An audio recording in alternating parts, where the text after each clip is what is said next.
Resumed debate on second reading of the Terminally Ill Adults End of Life Bill. My Lords, before the debate is resumed, I want to remind the House of a few important points.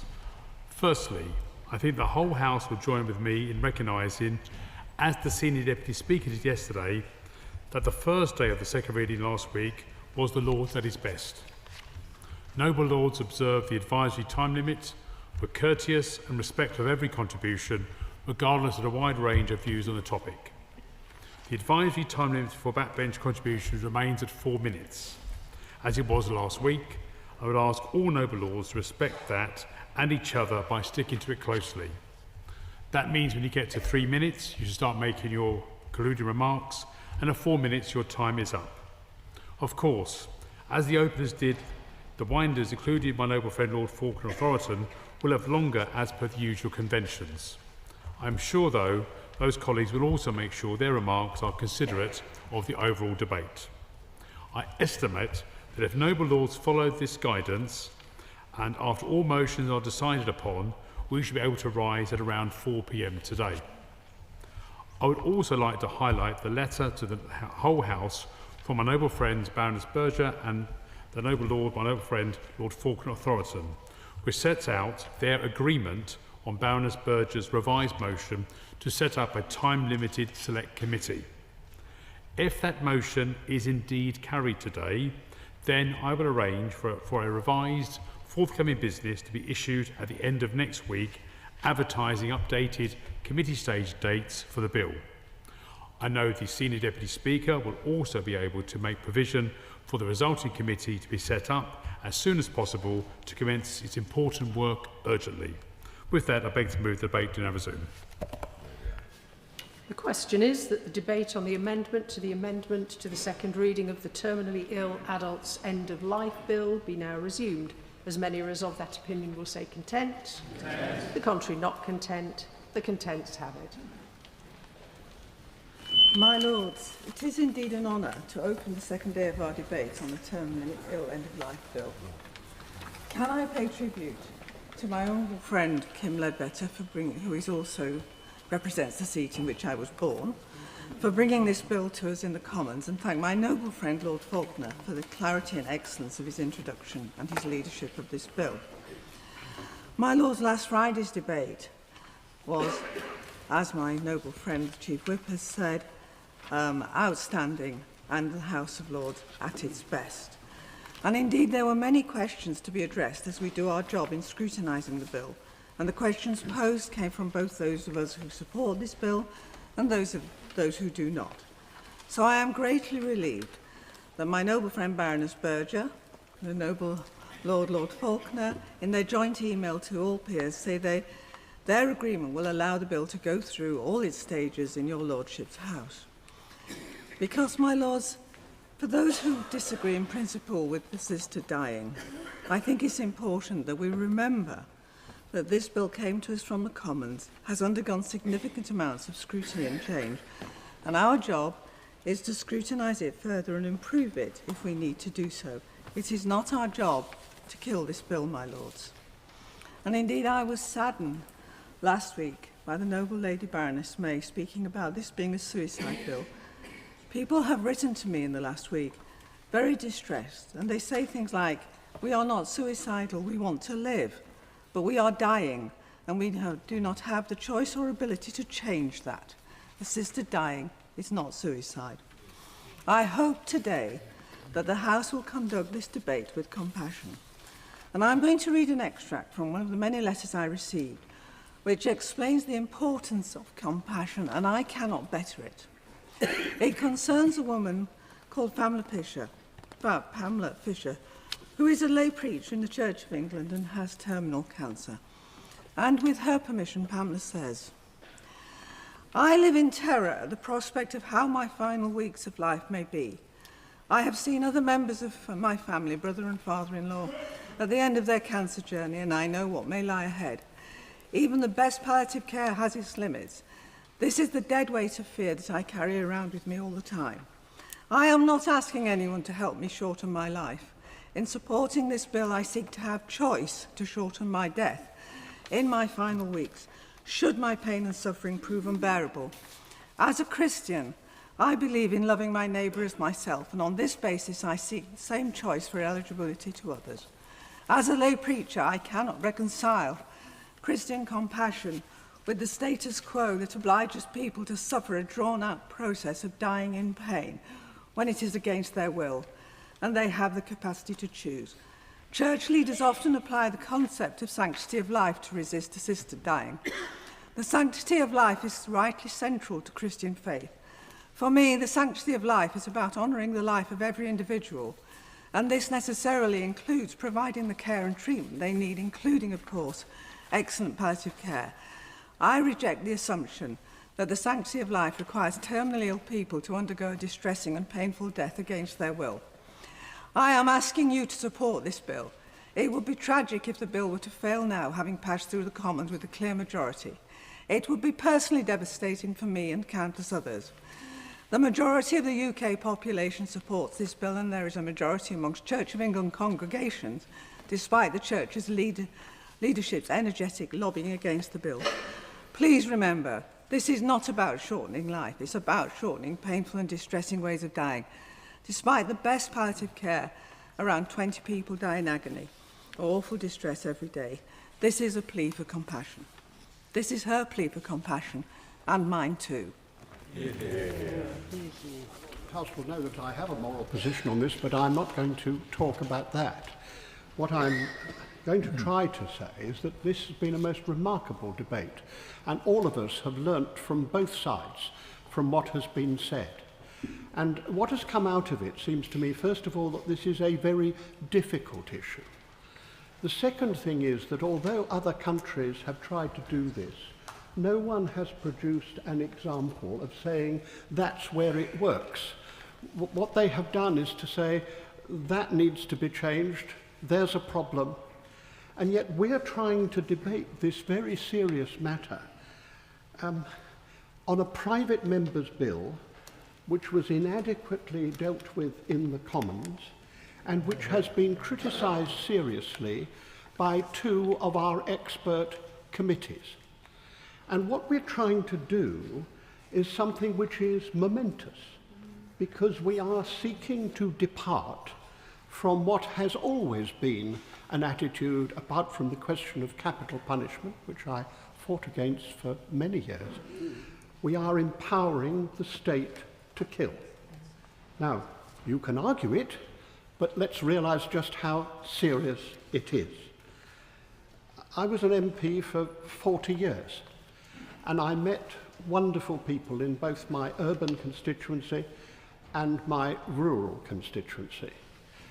But I also met people who felt that their old relations were a terrible burden and were spending money which would be much better left to them. I don't think we can ignore that fact, and I disagree with my noble friend Lord Dobbs when he suggested that somehow or other this was an inconceivable concept. And what I want to put to the House is this, that not only is it conceivable, but it is increasingly dangerous, because many families who have never seen any real money now see an aged relative who has a house which is now worth 200,000 and more pounds.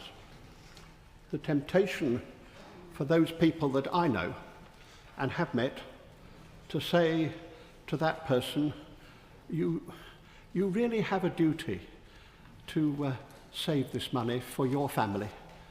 You know that Roger's got a real problem. You can help him. This is what you should do. And no doctor is going to be able to analyse what has happened over maybe some long time, because the incident which we are discussing is very often the end of a long period. And people come to that decision with that kind of pressure. I'm sorry that that is the case. And it's the case in a society which has far too many people who have been suggested that they're not worth anything. Recreating the worth of all of us, the place that we all have towards society. I'm an individualist, I'm a Tory, I have to say, but I do see individuals as living in a society, and that means that we have responsibilities.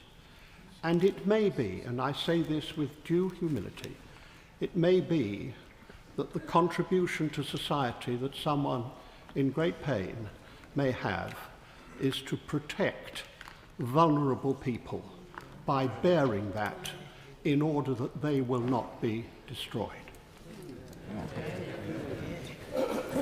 My Lords, I support the intent of this bill to increase personal autonomy for those with life-limiting illnesses, but good legislation must provide adequate protection for the vulnerable, including those with eating disorders.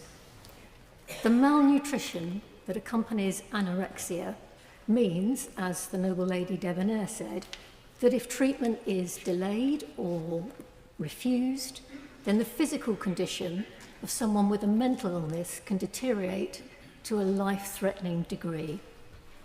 And starvation of the brain causes distorted thinking and severely impairs how a person weighs up information. I remember vividly when our daughter was in the grips of severe anorexia. She could debate proportional representation with me, but she was adamant she would rather die than put on weight. And yet in countries where assisted dying is legal, lethal drugs are being given to people with this condition, which has a well-established link to depression and suicidality, despite the fact that with the right treatment and support, recovery is possible, even after many years of having the disease. According to a systematic review of the available evidence of assisted dying, published in Frontiers in Psychiatry, eating disorders are being classed as terminal, and at least 60 people with them have been helped to die. And to be clear, that is in countries where, like this legislation proposes, assisted dying is only legal for those with a terminal illness. Now, in the Commons, in the debates, Kim Leadbitter MP said that she did not want people with anorexia to be included within the scope of the bill. I agree with you, but as it stands, they are. The Royal College of Psychiatrists has called for the bill to be amended so that it explicitly states that the physical effects of a mental illness, such as an eating disorder, would not make a person eligible. I urge noble lords to heed that call. Vulnerable lives must be protected if we are to take this momentous step. Yeah. My Lords, it's a great honour to follow the noble Baroness Parmenter. We are at a crossroads, my Lords, and must decide what kind of a nation we want to be. We've long believed that human life is sacred, worthy of dignity and respect. This has been enshrined within the biblical foundation of our laws. Some would say that this belief in the sanctity of human life is outmoded, only compelling if you hold old-fashioned religious views. As a Christian, I strongly adhere to those beliefs. So what happens if we reject this fundamental principle which has served this nation so well for so long? Isn't it time to bin this old-fashioned view of life? To do so, in my view, would undermine the very foundation of our societal values. Matthew Parrish in the Times recently argued that the elderly and infirm are a drain on resources, and it would be a good thing if they felt the unspoken pressure that their time is up. This kind of attitude will lead to an economic evaluation of human life, carried out against the backdrop of the crushing weight of the pressure on the NHS and the nation's finances. There's absolutely no question that this bill, if passed, will devalue the importance of human life, and economics will become part of the decision-making process. The NHS will save money and families will protect their inheritance, as the noble Lord Devon has said. It has been estimated that the Canadian government and its provinces are now saving at least $150 million a year as a result of assisted suicide. As we know, the scope for eligibility there continues to be expanded, and the same will happen here. I'm not at all reassured by the bill's sponsors about restricted eligibility. The slippery slope will become a reality for sure. My Lords, we must not dismiss the deep concerns that many in the medical profession have expressed about this bill. So many individuals and organisations have flagged that they are either opposed to the bill or extremely worried about aspects of the bill, including most of the Royal Societies, as has been mentioned a number of times in this debate. This is deeply concerning. My Lords, it became apparent last Friday that some supporters of the bill believe amendments in the Commons might prove the bill to be unwieldy, if not unworkable, to quote Baroness Murphy, and that there is too much bureaucracy and oversight already in the bill. Others, and I agree with them, consider that the bill needs lots of additional safeguards, including protecting those with mental illness, eating disorders, disabilities, communication difficulties, and so on. My Lords, not only is the bill currently not fit for purpose, but it will become completely unworkable when amended even further. If we continue down the road enshrined in this bill, not only will we devalue the precious gift of God-given life, but we'll see people who could live for years dying early for want of compassion, depriving them, their families and society of their valuable contribution. My Lords, this is not an exact science. Freedom of information data from DWP shows that 1 in 5 people who qualify for end-of-life benefits are still alive 3 years later. My Lords, the noble Lord Forsyth referred to his father in his contribution. He did so last time we debated this topic, as I recall. I referred then to our daughter, who died aged 42 in 2013. I would get very emotional if I explored that further. I mention this because we all have personal stories and family experiences that have shaped our views for or against the bill, but we have to stick with principles. If we support it, we risk diluting our sympathy and concern for the elderly and the frail, the disabled and the depressed, seeing them as a drain on resources when they opt to live at society's expense rather than conform to the new norm and opt to die. My Lords, this bill is dangerous and a retrograde step. Lords, it is a privilege to follow Lord Currie, and I wish to begin by acknowledging reverence for all contributors to this debate, which touches on our deepest emotions, lacrimae rerum, the things of which tears are made. The noble Lord Carlisle of Berriew reminded us that since the end of capital punishment, causing the death of another citizen is not allowed in our law other than in war. And the noble Lord Herbert of South Downs was not alone in describing the introduction of a provision in law to cause death as a crossing the Rubicon moment.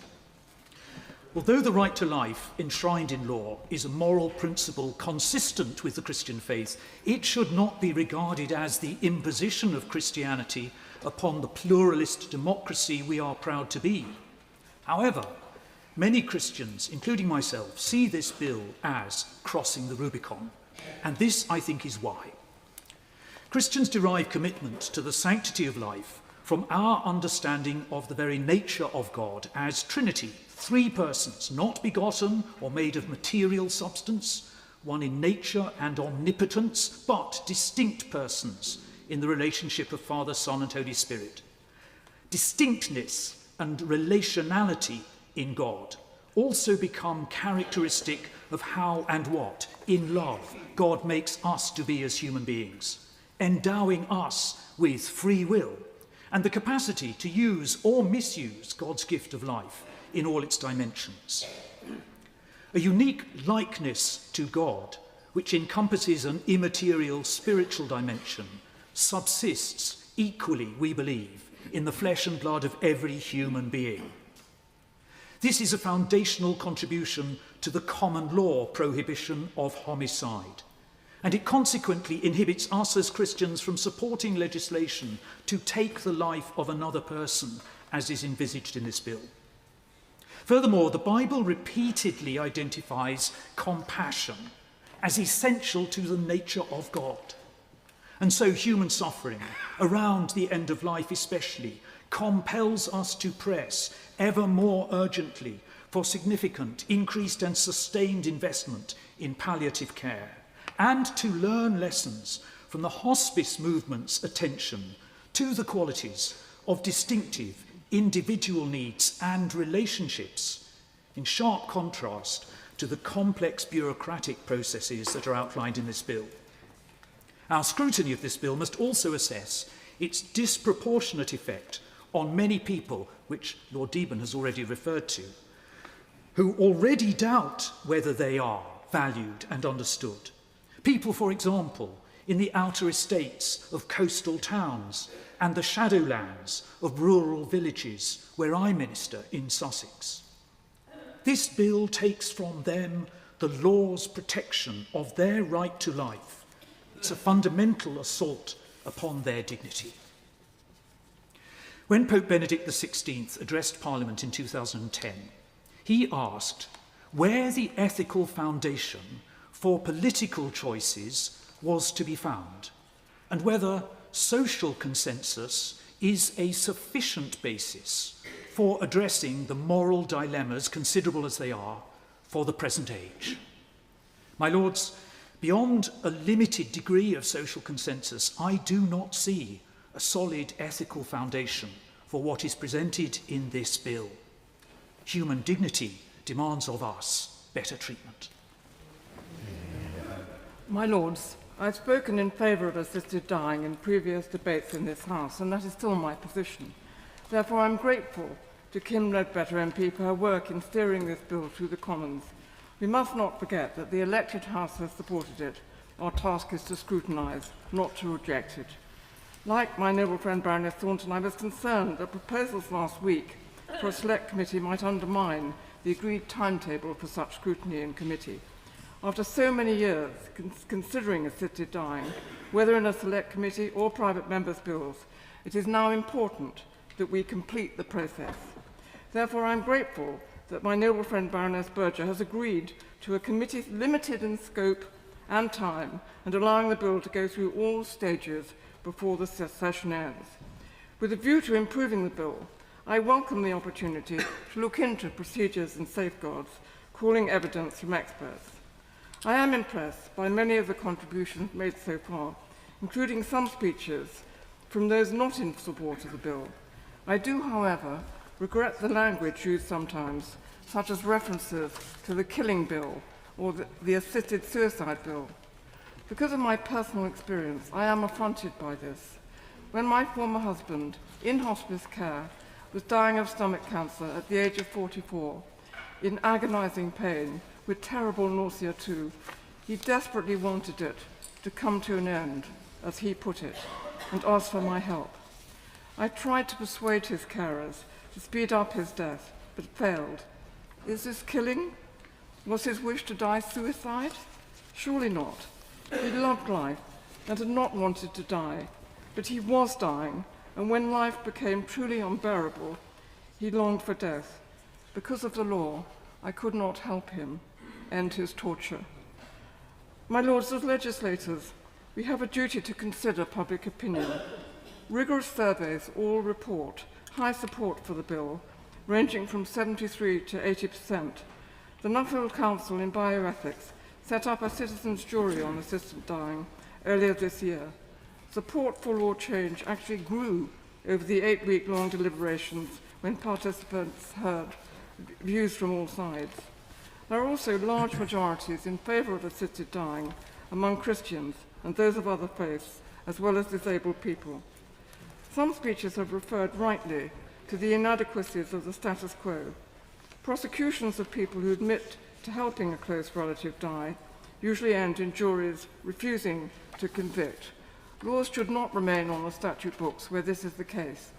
Currently, there is no safeguarding either, where people end their lives at dignitas, nor where unregulated and drastic ways of ending life, such as starvation, take place. Those who oppose this bill do need to address the problems of the status quo. More palliative care, yes, but it cannot always end the horrors of agonizing deaths. I end with two pleas. Allow our fellow human beings greater autonomy over how they die. It is for them to decide, and not for others, whether for faith or other reasons, to impose their views. Second, be truly compassionate in sparing terrible suffering as death approaches, allowing those who choose to die sooner to do so. Yeah. Very good speech. So I have 2 points that I wish to make. The first is that I do not support this bill in its stated aims. Neither do I support the increasingly strange and weird way in which it's proceeded before Parliament, mutating into some sort of ever-changing new sort of hybrid private members' invention. HMG has been giving some covert and now more overt help to these beleaguered measures, rather than taking its own responsibilities, which they should have done from the start.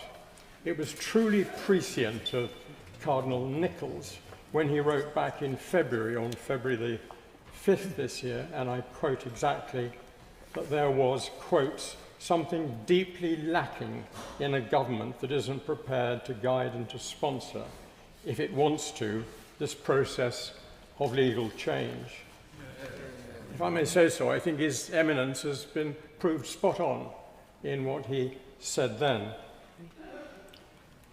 So this unholy legislative mess can only but be helped a bit now by the excellent and still to be consummated proposals of Baroness Berger and all that she has suggested for time-limited select committees. That must be a help to improve. My second point after procedure is on the issue of palliative care. I'm not in favour of suicide facilities being provided by the state in the face of possible terminal illness. Illness that's often not always accurately diagnosed in the first instance. I do not believe that there's some automatic choice of dying badly, or if you don't want to do that, go along and have some self-styled assisted suicide. Rather, we must look after the very seriously ill with great compassion, so much better than we do now. We need much greater protection from and legal penalties against coercion to die. For I'm afraid to say that families aren't always very nice places in the way in which they behave, alas. And the domestic setting can sometimes be one for domestic abuse, elder abuse, abuse of the mentally disabled, which I'm very worried about indeed, and the physically disabled. We need a much more precautionary effort in order to protect and safeguard those at risk, maximising the opportunities to safeguard the vulnerable, which I think this bill just fails to do in what it has said so far.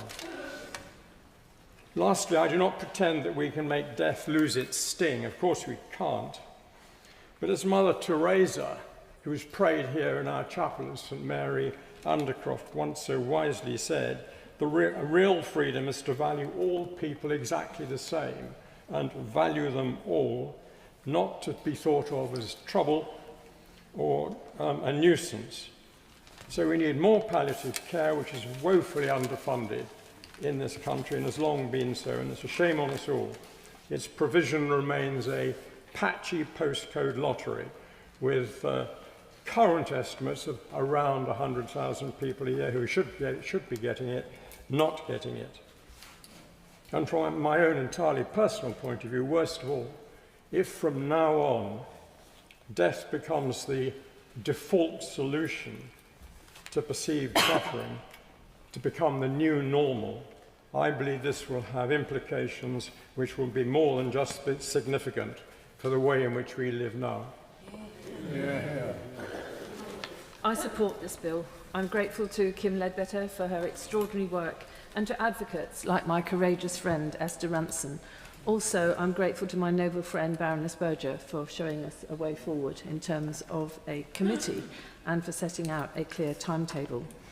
Whilst I warmly welcome the compassionate and moderate tone of last week's debate, from which we learnt a lot, like my noble friend Baroness Thornton, I was dismayed at the conflation made by some of suicide and assisted dying.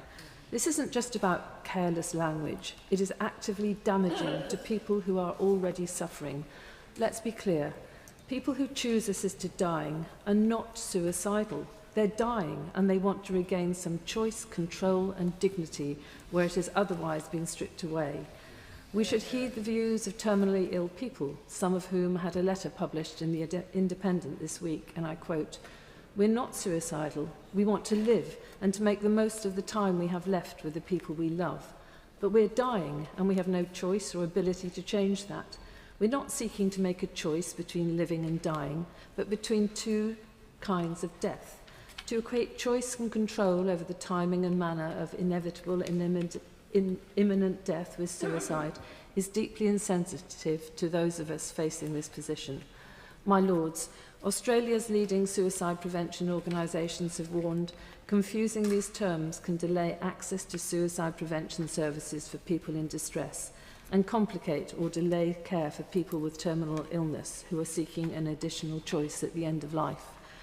When in 2021 I asked the government to provide data on the number of people who take their own lives every year, I did so because this debate needs to be guided by evidence and the lived experience of dying people and their families. The best available evidence estimates that around 300 terminally ill people end their own lives at home every year in England.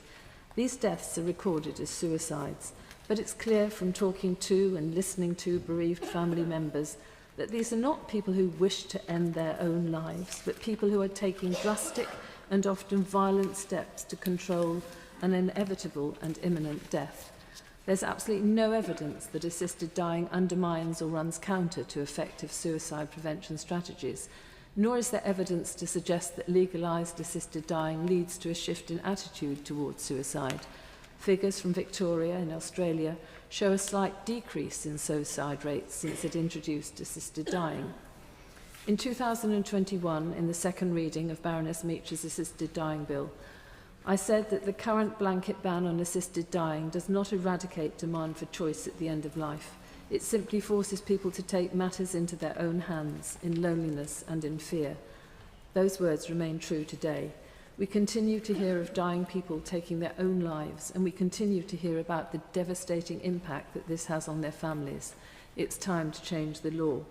My Lords, I'm a humanist. I respect those who believe in the sanctity of life, and I subscribe to many of their values. But this bill will not compel anyone to act against their conscience. It provides agency and choice for people who are near death, with the ability to decide how they spend their final days, whether they have faith or no faith. I'm confident that the scrutiny of this bill will be as robust in your Lordship's House as it was in the Commons. We will do our work with compassion and diligence, improving the bill, including by making anorexia out with the bill. But we must always be mindful of our duty to respect the primacy of the Commons. My Lords, I've not changed my opposition to the concept of assisted dying since the previous debates in your Lordship's House in 2015 and 2021. My views, which are not influenced by religious teaching, are based on my opposition, like Lord Deben, to the passing of laws which permit the taking of life. That is why, years ago in 1964, I supported the Silverman Private Members Bill to abolish capital punishment, much to the irritation of some of my then constituents. But in particular, I am concerned in this bill on two dangers to these proposals. We've heard already on the effects of the bill in encouraging greedy families. And quote as an example of that my own mother, who was widowed at 58, and during temporary bouts of illness and depression, on many occasions, told us that she wished she could die. But of course we jollied her along, and in the event she lived until she was 96, having led an interesting life and having seen a good deal of the world during those years.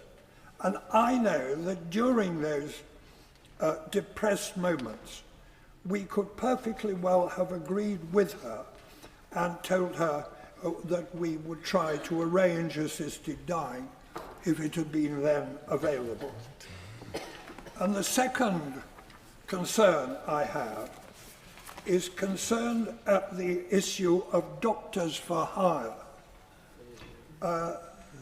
These are people who strongly support assisted dying and build a reputation for sanctioning it and become what I can only describe as a soft touch.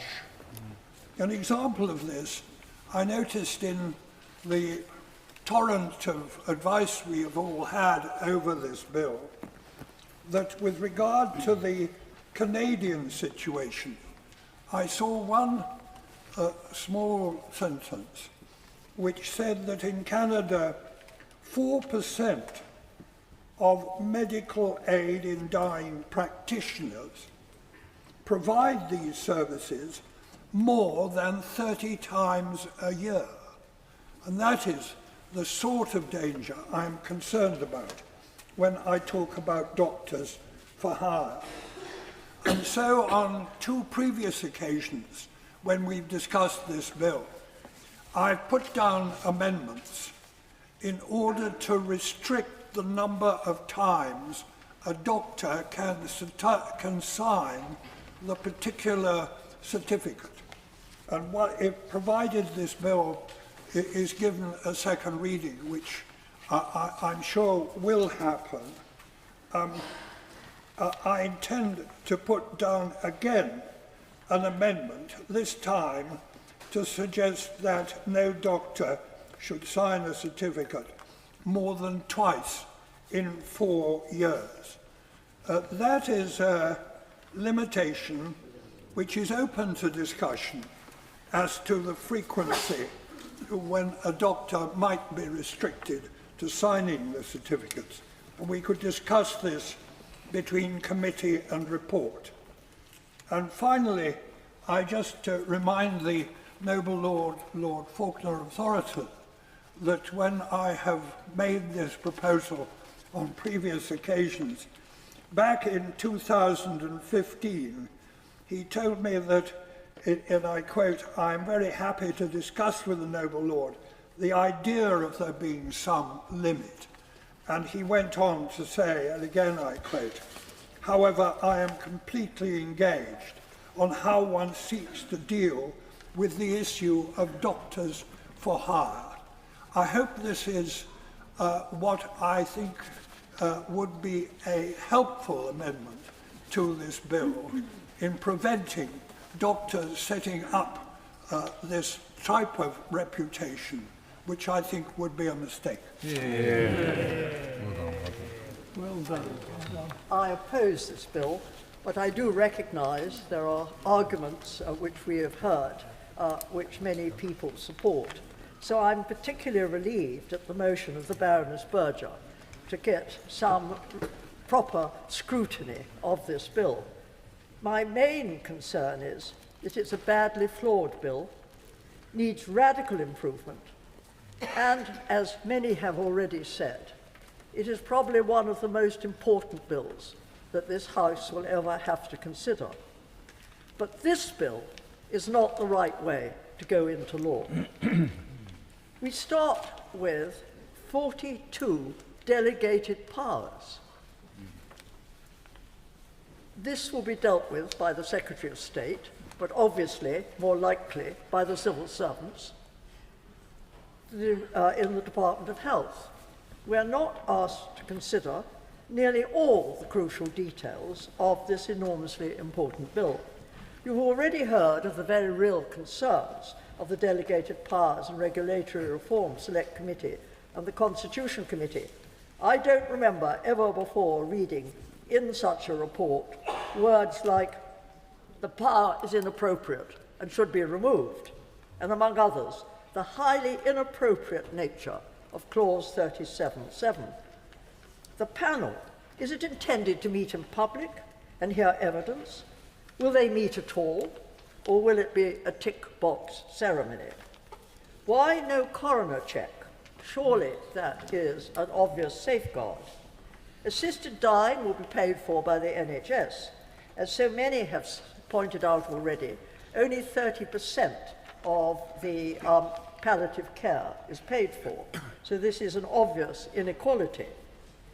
I declare an interest as a former Vice President of the Exeter and Devon Hospice Care, a wonderful institution helping a dying friend of mine to stay at home. The process will require the preliminary assessment of the coordinating doctor, the independent doctor, the panel psychiatrist, and the doctor at the death. Is the NHS ready to cope with this? And we should not ignore the very real concerns of several medical colleges, including the psychiatrists, who are very concerned about the flaws in the bill, and they, of course, are expected to provide panel members. I declare an interest as an honorary fellow of the College of Psychiatrists. It is, I understand, not easy to assess when a patient will die within 6 months. The Lockerbie bomber lived 3 years, as has already been said. 6 months may also be very unfair to those of motor neurone disease or other similar diseases who may not have the physical ability to take the final step they need to take. Is this bill intended to be the start? Is it to be amended shortly to increase the ability to help assisted dying to 1 year, 2 years, 3 years? Clearly, as others have said, this is a slippery slope. The possibility of coercion, or even more likely, the feeling of being a burden on others, especially a financial burden, is, as so many others have said, obvious. This is, as I've already said, a serious forward bill. It's a private member's bill, and it is time the government took it over and put it properly into order. My Lords, I could not possibly attempt to compete with the forensic skill of the noble and learned Baroness Butler-Sloss, which is so impressive. I simply want to add to this excellent debate one striking comparison, which I hope may illuminate it. Near my home in Sussex stands the beautiful cliff of Beachy Head. It's the most popular National Trust property with 2.5 million visitors every year. Unfortunately, it is also the #1 suicide spot in the world. Online suicide forums instruct people exactly how to get there and jump to their death. At least one such candidate arrives every single day. Also every day, however, a remarkable charity called the Beachy Head Chaplaincy Team is there, based 5 minutes' walk from the fatal cliff edge. The team's purpose is the opposite of assisted suicide. They try to persuade those who have come to die to live. And my lords, they are astonishingly successful.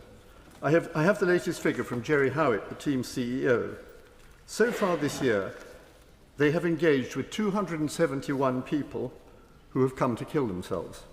Of those, only 4 have jumped.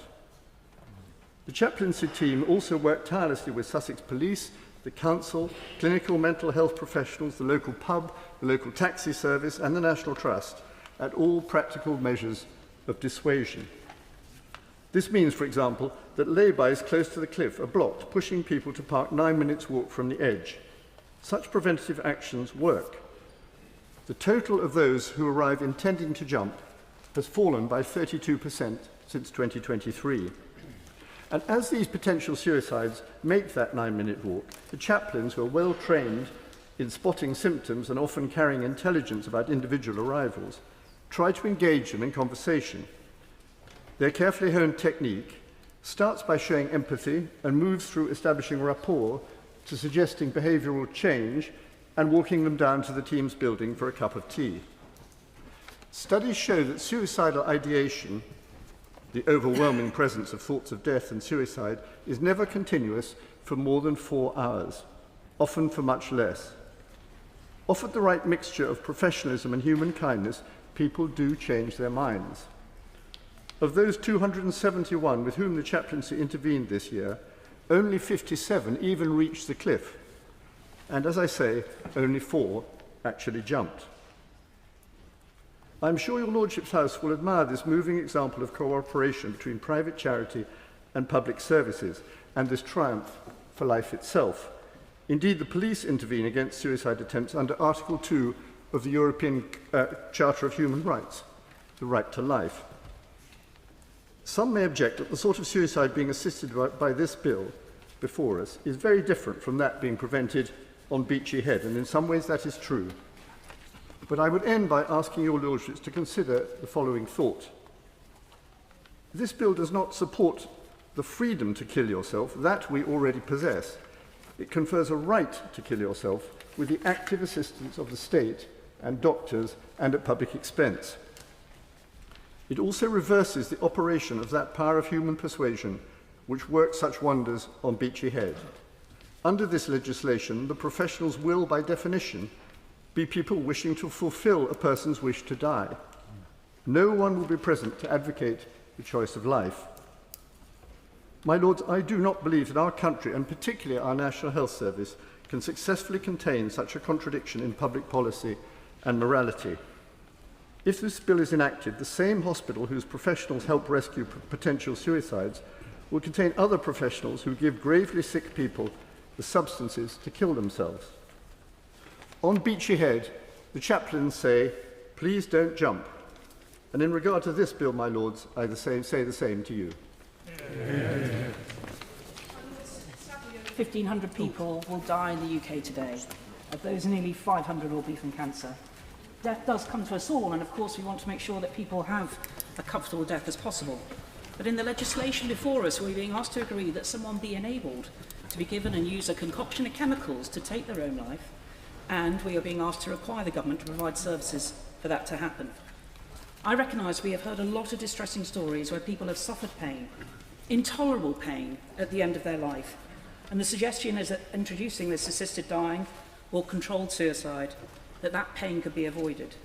My Lords, there is no reference to pain or suffering in this bill. We've heard in the debate about polling, other surveys when explaining what the assisted dying in this bill is effectively controlled suicide. Support falls. The BMA survey this year shows that support from GPs has fallen. Royal colleges have expressed their concerns. My Lords, I do not want to extend life unduly. In a week when the government has introduced the Hillsborough law, I think of the legal case of Tony Bland, the 96th Hillsborough victim. That decision to start artificially keeping him alive, I think, was the right one. And I also support the concept of DNR. But without going into too much detail, I've seen firsthand how the clinician-patient relationship can be frighteningly coercive, even for something as simple as sedated surgery for a broken hip. I also think back with a shudder to the Liverpool care pathway. My Lords, what an awful way to die. It had become commonplace. And I raised this when I first entered Parliament and gathered enough support from other MPs to get the government to review and end that practice. My Lords, I do have serious doubts about how, or indeed whether, we can get this legislation right to cover, in particular, indirect coercion. This indirect coercion is real. The feeling of being a burden. Knowing you could save money for the NHS if you went that bit earlier. Knowing you might be able to leave more money to your children rather than pay care home fees. As such, I am genuinely concerned about how this may become commonplace here, as it is already in Canada. And there will be other concerns that I raise in committee stage, including the provision in Wales, given that the Welsh Senedd has voted against this. But I have to say indirect coercion is my biggest concern.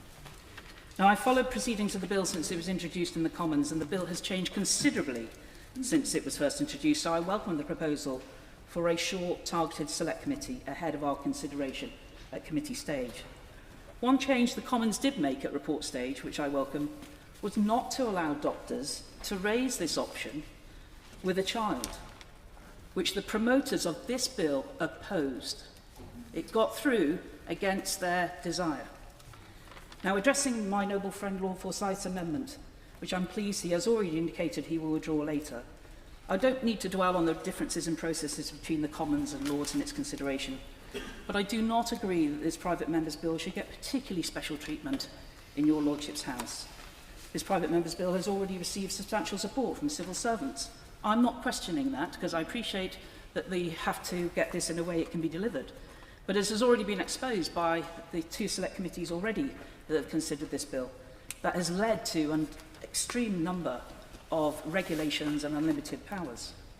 And indeed, both the MOJ and the Department for Health and Social Care have rejected my FOR requests, asking for which specific areas they had helped on.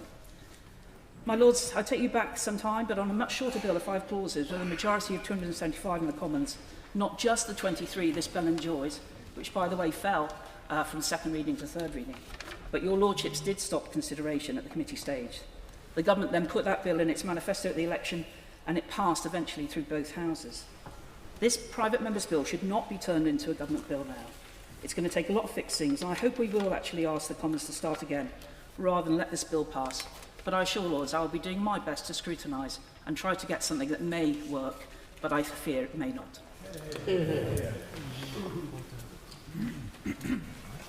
My Lords, it's not easy to be Speaker number 108, but presumably even harder to be Speaker 168. As a relatively new member of your Lordship's House, last week's debate was a privilege. Arguments about choice, autonomy, and the sanctity of life, leavened throughout by extraordinarily moving personal experiences and stories. And for this Lord's novice, it seemed in every sense a classic second reading. Yet today's debate seems to call for something slightly different and to focus on what's being asked of us as legislators. For its supporters, this bill provides choice, alignment with public opinion, respect for the other place, and no compunction on anyone to do anything that they don't wish to do. But for the 40-plus opposing speeches, it was more nuanced. The opposing speeches fall into 2 main categories. Firstly, those who oppose the bill in principle, because they believe in the sanctity of life as a universal value in all circumstances, and it's an honourable position. Yet more opposing speeches focused on the bill's details. These noble lords professed no philosophical objection to the right to end one's life under agreed conditions, but they nevertheless expressed profound concerns about the bill's provisions. And for those whose concerns lie with the details, then a week has indeed been a long time in politics. We now do have a new and exceptional select committee, a space to probe. Are the protections for the vulnerable the right ones? Are the safeguards against coercion appropriate? Are any of the processes over-complex? And time to interrogate those 42 delegated powers. As a Scottish resident, I won't be subject to this bill.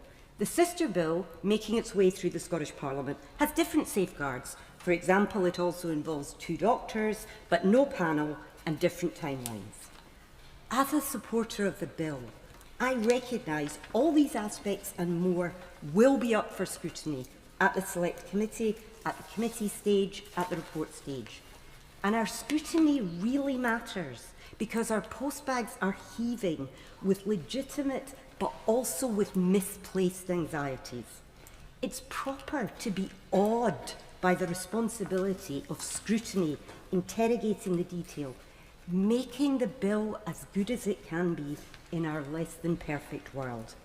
So I say to noble lords with practical reservations, please don't kill off this bill because the details are demanding. Has the time not come to bring together all those who recognise, as Lord MacDonald, the former DPP, did last week, our current laws are not being enforced. We no longer prosecute family members for offering support. We permit indefinite sedation.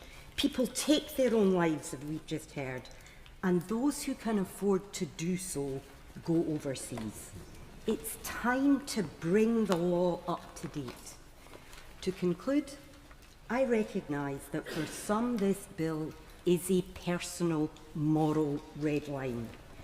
But I believe for most noble lords, for the Commons, and certainly for the country, it's time to make the choices currently available to the few available equitably. My lords, in the service of a quiet and loving end, it's time to do what this place does best, to interrogate, to scrutinise and to improve. My lords, it's time to move forwards with compassion, with care and kindness. Thank you. Hear, hear. My lords, like the noble Baroness, I welcome the important development since our debate last Friday with the new motion from Baroness Berger and Lord Falconer. It's very important that we take every opportunity to scrutinise this bill and consider the issues without jeopardising the overall timetable for parliamentary scrutiny. In this morning's debate, as last week, we've had many concerns expressed about coercion. Coercion in various forms to get people to an assisted death. And the bill has many provisions to address these concerns about coercion, and of course more options need to be considered. But we've heard less about the coercion which is already in force under the law today, using the power of the state to forbid some of the most compassionate forms of assisted dying. That is coercion too, and it is causing deep human distress, as we have heard throughout this debate. Sometimes we can use and do use the power of law to enforce a settled moral consensus in our society. But that is not the case here. Many humanists and others do not see any objection in principle to assisted dying, especially when, as with this legislation, it is restricted to people who are terminally ill. Like the noble Baroness Blackstone, I have been very influenced by the most careful study of public attitudes by the Nuffield Council of Bioethics, including a sustained citizens' jury, which showed very clear support, majority support, for assisted dying, provided it is limited to people who are terminally ill and they have a capacity to take a decision for themselves. That is the settled moral view of our society, reflected in the vote in the other house recently. There are people with strong objections of principle. There should be no coercion for them to go for assisted dying. They should live and die according to their beliefs. But equally, there is no basis for them to forbid others who are terminally ill and who have a different and legitimate moral view from taking the opportunity of assisted death. And Lord Roberts of Belgravia, in his powerful speech last week, showed that view on the right to assisted dying if terminally ill is deeply rooted in our Western tradition. And Lord Mohammed of Tinsley made, I thought, a very powerful point last week. He said he and his family, with their religious beliefs, would absolutely not wish to have anything to do with assisted dying. But he did not wish to forbid others who had a different moral view from taking the opportunity provided through this bill. This debate and this legislation is about how a society with a range of different moral and religious views can live together. And I think this bill, with its protections and provisions, paradoxically shows how our treatment of assisted dying can also enable us to live together as a society. My Lords, I have been shocked at the inadequacy of the parliamentary process applied to this bill. It has lacked the detailed scrutiny that such a major piece of legislation requires, as confirmed in recent devastating reports by committees of this House. Despite all the hype in the Commons, it failed to gain the support of a majority of MPs. Let us be clear what this bill does. It authorises medical professionals in the employ of the state to introduce and ultimately provide the means by which an individual in the care of the NHS can be assisted to commit suicide and to observe and supervise that process. The bill also gives unprecedented powers to the Secretary of State. This bill is not fit for purpose, and I am not convinced that it can be adequately reformed. As a member of the Presbyterian Church in Ireland, I accept my church's teaching on the principle of this bill, but I am also a legislator, and that confers its own distinct obligations and responsibilities. In my family's case, we were faced with the illness of my late wife Stella. She suffered from complicated medical conditions.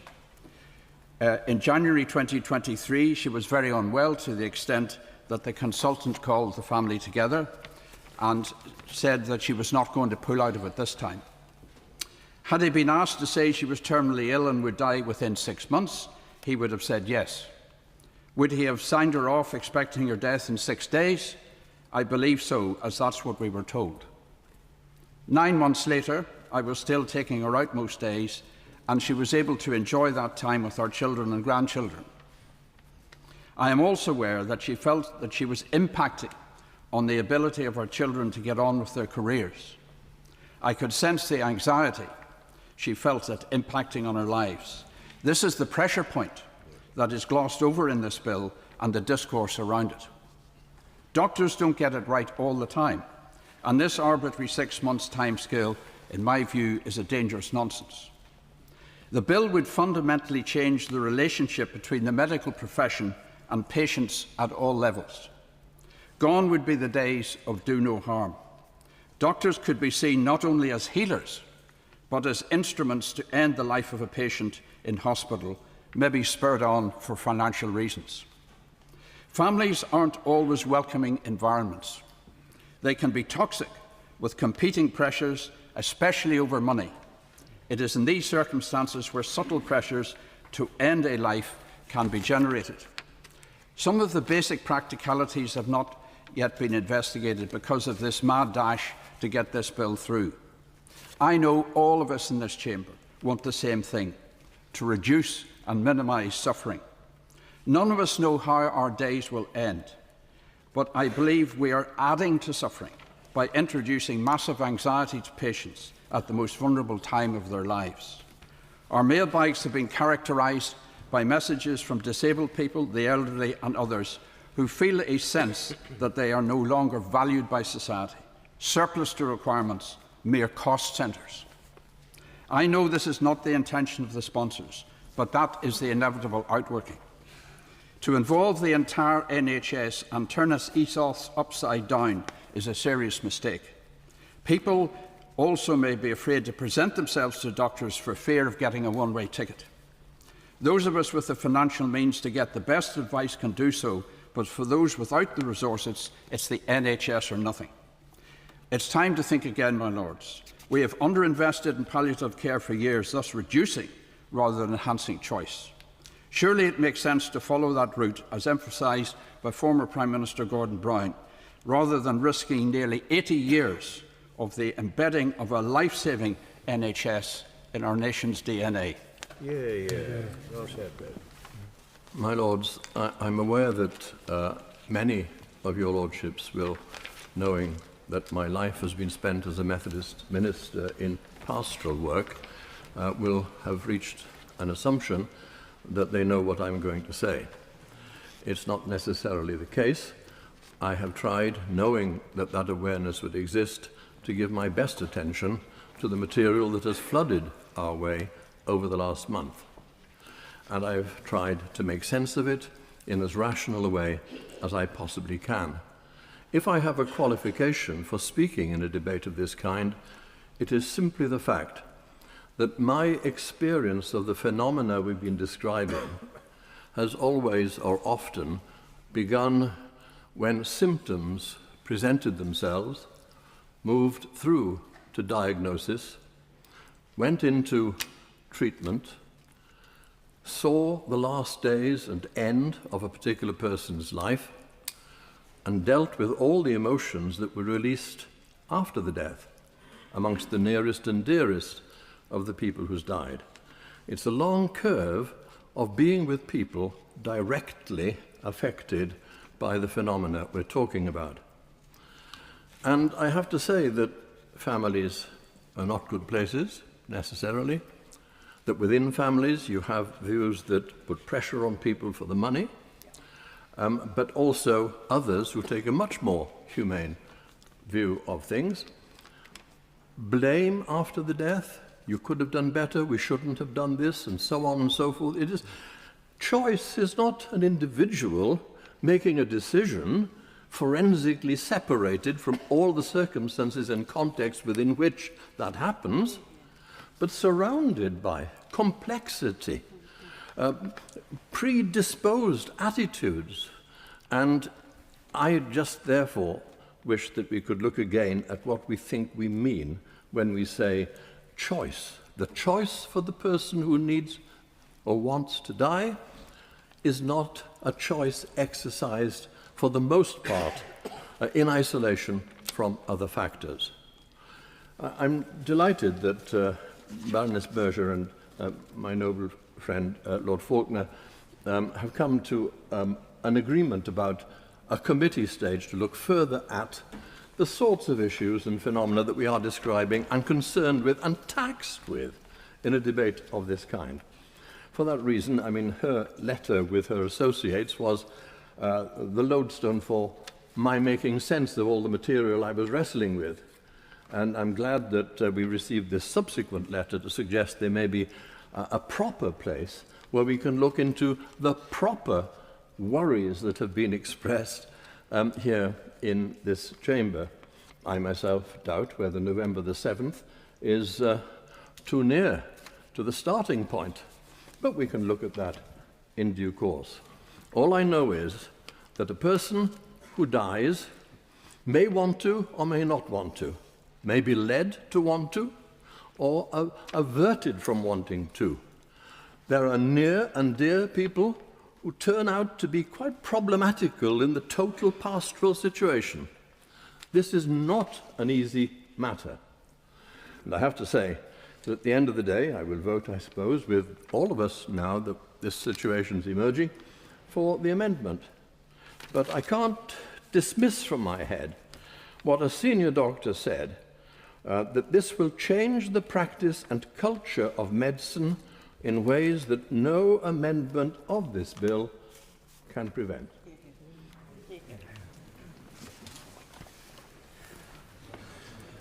My Lords, I am against this bill. I'm against it because it is legally and practically defective in many ways, as many other noble lords have already said. But I am against it for philosophical and religious reasons too.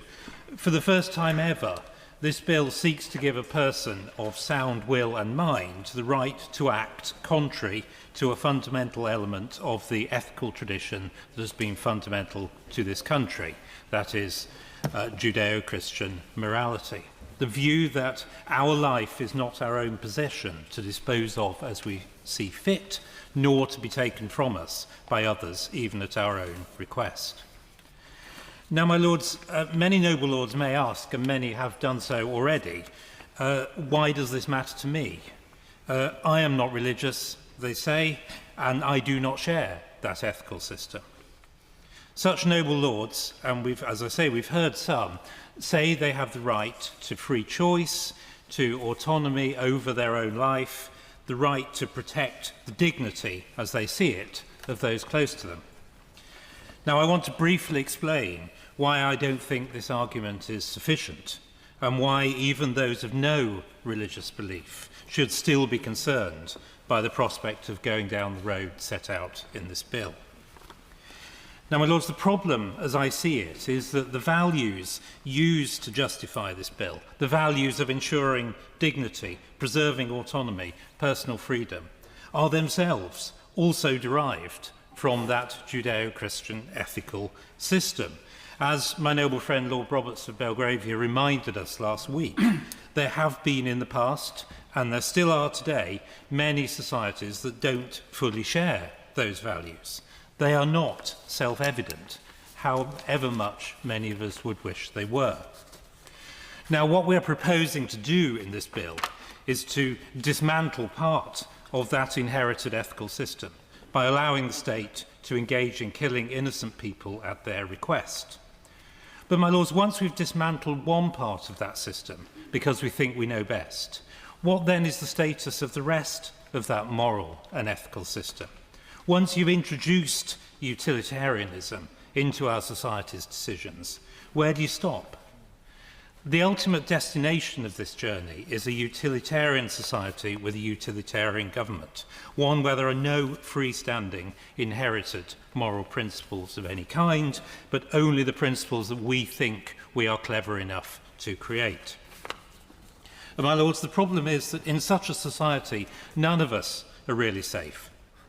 The only protection for any of us then is the collective wishes of society, whatever they are at any given moment.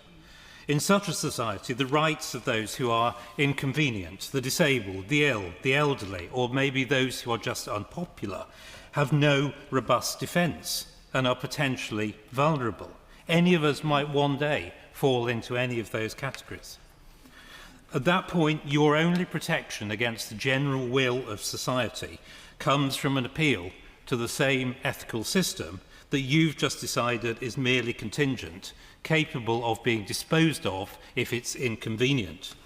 You may think, as I do, human dignity or autonomy or freedom are important, but what if the general will of society does not? What ground do you have to stand on then? My lords, that's why it's so dangerous to continue dismantling this ethical code as this bill does. I urge us to ask ourselves and to think hard. Are we really confident we are the generation that's so sure of its judgment, so wise, so knowledgeable, so confident we can create a good society on foundations not that we've inherited, but which we ourselves have designed? Are we so sure of all of those things that we can casually cast aside 2,000 years of our moral tradition and tell ourselves that it doesn't matter? My lords, look around our country and ask yourselves that question. I do not think so, and this is why I hope this bill will founder. So I don't bring to this debate any medical knowledge or expertise. My relevant experience is having cared at home for both my first and my second wife as they faced the terminal stages of metastatic cancer. Noble Lords will have memories of my second wife, Baroness Maddock, and her work in this house, which she continued with determination as she coped with her cancer treatment. Whatever ethical or religious view I might take about assisted dying or assisted suicide, I respect the sincerity and strength of feeling of those who want this change in the law.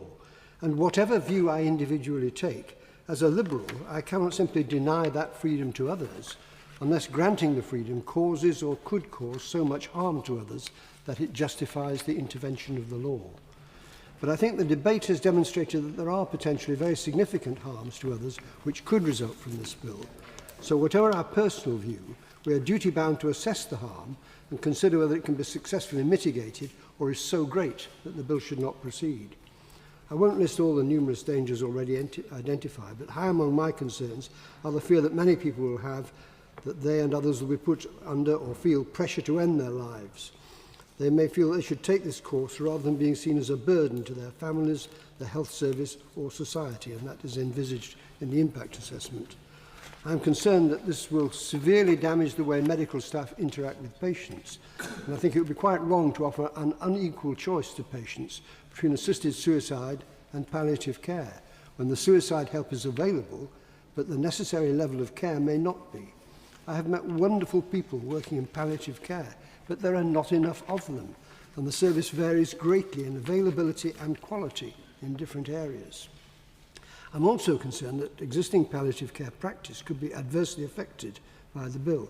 If medical practitioners have administered drugs to relieve pain and symptoms for a patient, and that patient dies within 6 months, will they be accused of failing to go through the procedures this bill provides for intended death, when there was no such intent and the drug use was entirely to bring comfort to the patient? The hospice movement, which is massively dependent on charitable giving, has many concerns about how the bill would operate, both as regards clinical practice and in terms of its impact on giving from people who do not want their gifts to support assisted suicide. As the bill stands, hospices, whether residential or home-based, are not allowed to opt completely out of the system, and that cannot be right. I serve on the Constitution Committee of this House and fully endorse the objections it has raised to the use of unamendable secondary legislation and disguised legislation to define many of the most central features of the system being created and its relationship to the NHS. I'm also worried by the exclusion of the coroner's jurisdiction in England and Wales. There will be cases which would, without this provision, justify investigation, and in some cases an inquest. It's unwise of us to forget that although doctors and families will almost always be acting in good faith in very distressing circumstances, medical carelessness, malpractice and undue influence can occur. I was also struck by Baroness May's reference to the potential the bill has to impact on the very worrying level of suicide among young people. The bill may offer a wholly unintended signal that taking your own life is the answer to your problems, and we have to do something about the growing crisis if this bill proceeds. If I were a determined supporter of the bill, I would still want it to have the most careful scrutiny informed by detailed evidence, not just a few Fridays of conventional House of Lords sittings. We may get that, although under a very tight timetable. I say this not in criticism of the bill's promoters. They were working within the straitjacket of private members' bill procedure. But that means we now have to set about filling the gap to make sure that if the bill goes ahead, our concerns are met to a much greater extent than was achieved in the Commons. If that can't be achieved, some of us would feel we should give up on this bill and start again. I have this fear, this instinct, that this is one of those big decisions that society may one day regret. There will be no way back. My Lords, I want to speak briefly to the concern of feeling a burden to one's carers and the impact that will have if this bill is to pass, and this has been mentioned by many of the speakers this morning. As many of you know, across this House, caregivers are the very best of us, and we can all attest to stories of people we know who have given everything to support their loved ones. Imagine an elderly parent aware of the sacrifices that their child is making to care for them, thinking to themselves that they would be better off to be dead. Now, this thought may be fleeting or may take root, and the very existence of this piece of legislation gives legitimacy to those thoughts. By legalising assisted suicide, you de facto make the statement that some desires to end your life are justified. The guilt someone receives, its receiving care feels, will never be isolated or separate from their desire for an assisted death. Since the Oregon Death with Dignity Act came into effect in 1998 until the end of 2024, 46.6% of those who have chosen to end their lives, when asked for the reason why, cite being a burden on family, friends or caregivers. Of course, if this bill is made law, we won't know why people chose to end their lives, as that is not in the bill. This guilt people feel stands in stark contrast to the ideals of choice and autonomy proponents of the bill have attempted to set out in this House, both last Friday and today. Caring for a terminally or chronically ill loved one is undeniably hard. Carers make sacrifices every day, emotionally, physically and financially. My Lords, the recent impact assessment is explicit about what this bill might mean for carers. It says in a chilling paragraph, quote, "One of the reported benefits of VAD services to unpaid carers is the reduction in time spent providing care for the terminally ill adult who chooses to end their own life. Evidence suggests that providing unpaid care, particularly at higher intensities, is associated with negative physical and mental health outcomes and employment impacts." My Lords, the impact assessment also set out that a person privately funding their residential nursing care is paying on average £1,567 a week, and that someone paying for care at home could be paying £32 per hour. This financial impact compounds the already present emotional burden of terminal illness for both the individual and for the unpaid carers. But they should never, under our law, feel pressurised towards a premature death. Today, my Lords, it should be a cause for great sadness that we are discussing how to help people die sooner rather than how to support them to live more comfortably and to support those who care for their family members. My own loved and precious mother died in June of this year. Rather than feeling a burden, however, she was surrounded by the most excellent care in her residential home and then latterly in the South West Acute Hospital in Enniskillen. The palliative care she received at the end of her life was compassionate, pain relieving, and such a comfort to her and to us, her family. I want that care and compassion for all who are dying, not just some, and I certainly don't want someone like my mother feeling as if they have to end their life prematurely because they're a burden to the taxpayer, their carers, or their family. No one should feel pressurised towards death because of financial strain or emotional guilt. There is no safeguard against the silent pressures of care. No clause can protect against the internalised belief that one's life is too costly, too demanding, or too much. My Lords, today we debate how to help people die sooner, but we should be asking how to help them live better and how to support those who care for them. Creating a burden to die because we haven't addressed the burden of care is not a legacy I want for this House. Lords, as somebody once said, at this stage in the debate, everything that can be said has already been said, and then added, but not by everyone. So I'm the everyone, if you like, and I hope I'll add something of interest. Lord Deben said that this has never been tried before and proved effective. Well, actually, it has. Oregon and a number of others. It's a matter of opinion. You have your opinion, I have my opinion. The overwhelming weight of correspondence that I received was in favour of this bill. I mean, overwhelming. And I'm sure they didn't single me out because they knew what I thought on the issue. The other problem we've said is, or been drawn to our attention, is that if we go down the road of this bill, that it'll have an enormous strain on the NHS. But I must admit, I don't understand that argument. Whether anybody opts for this or not, palliative care will have to be provided, and that is already being provided by. So I don't really understand that. Then we're told that this bill is not the right one. Well, I've looked through it, and it seems to me that this is a very carefully worded and structured bill. It provides all the safeguards that we should want. Preliminary discussion, first declaration, subsequent assessments, and it goes on with safeguards. Bill contains a number of safeguards to establish that in various stages in the process, including at the time the approved substance is provided to the person for self-administration. The person has the capacity to make the decision to end their life. They have a clear, settled and informed wish to end their own life. They've made the decision and they wish to end their own life and have a requested provision of assistance. I won't go on to read all of it, but there are more than enough safeguards in there, in my view. I listened carefully, and as one would, to some of the best legal brains that we have in this House. I listened carefully to Lady Butler-Slosh, who said it's badly drawn. Well, once again, with due respect to her, that's a matter of opinion. I don't think it is badly drawn.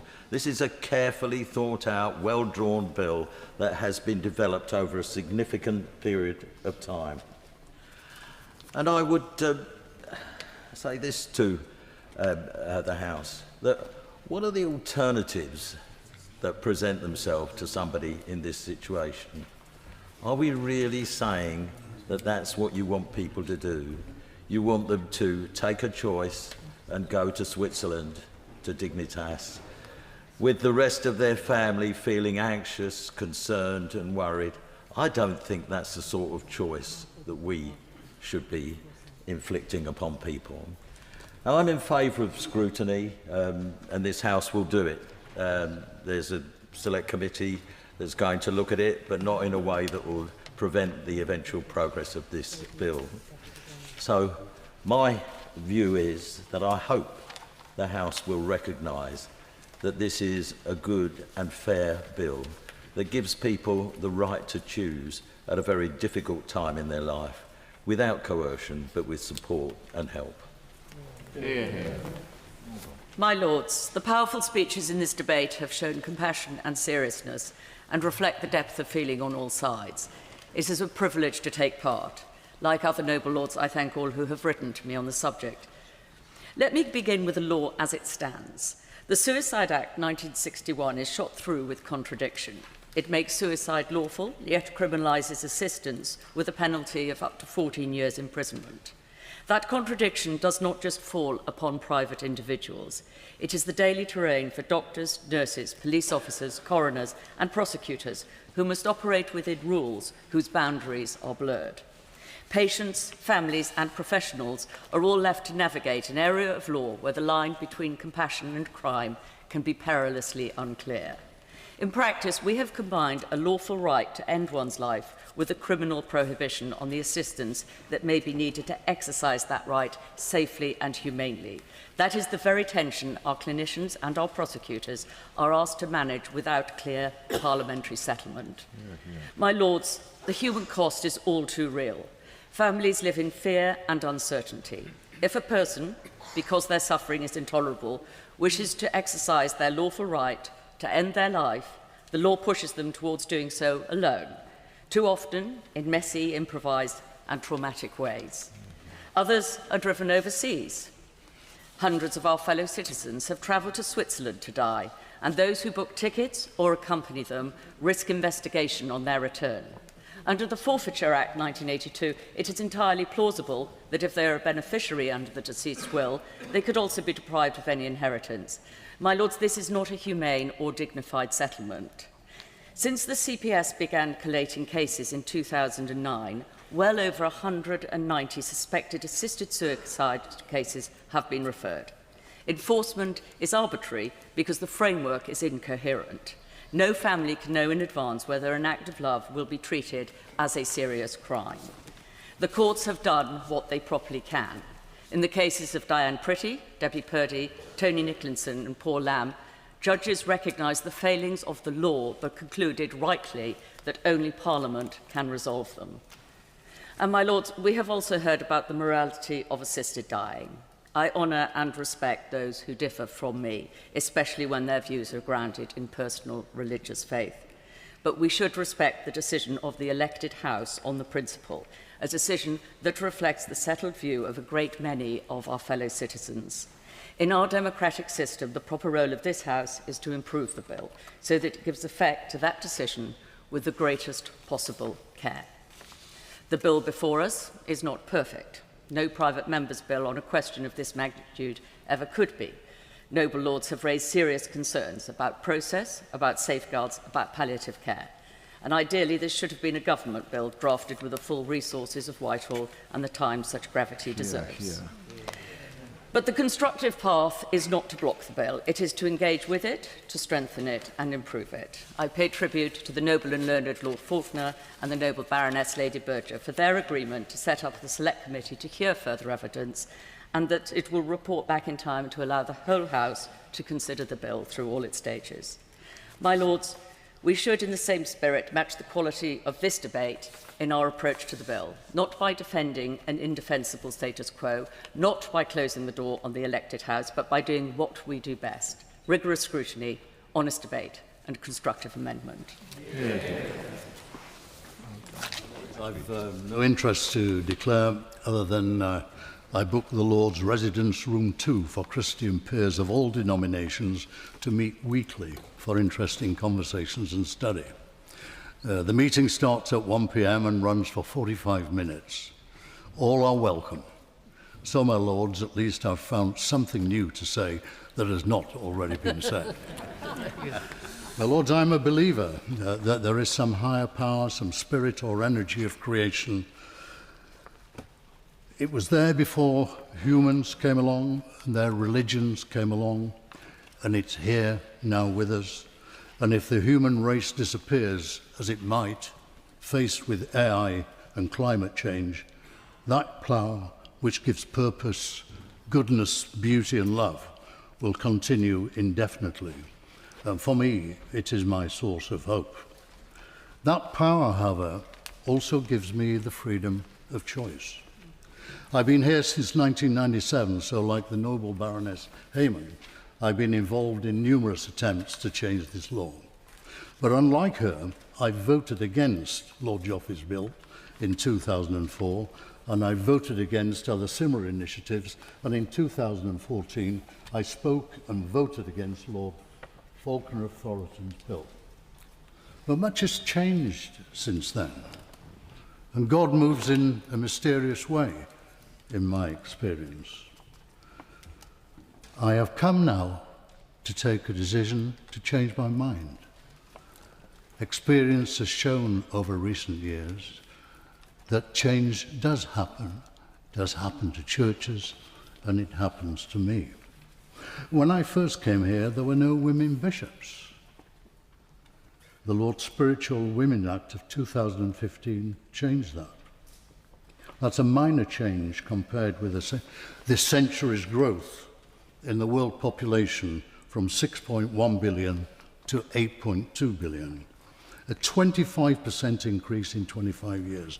But just think what the 2025 numbers would be if abortion had not been legalized,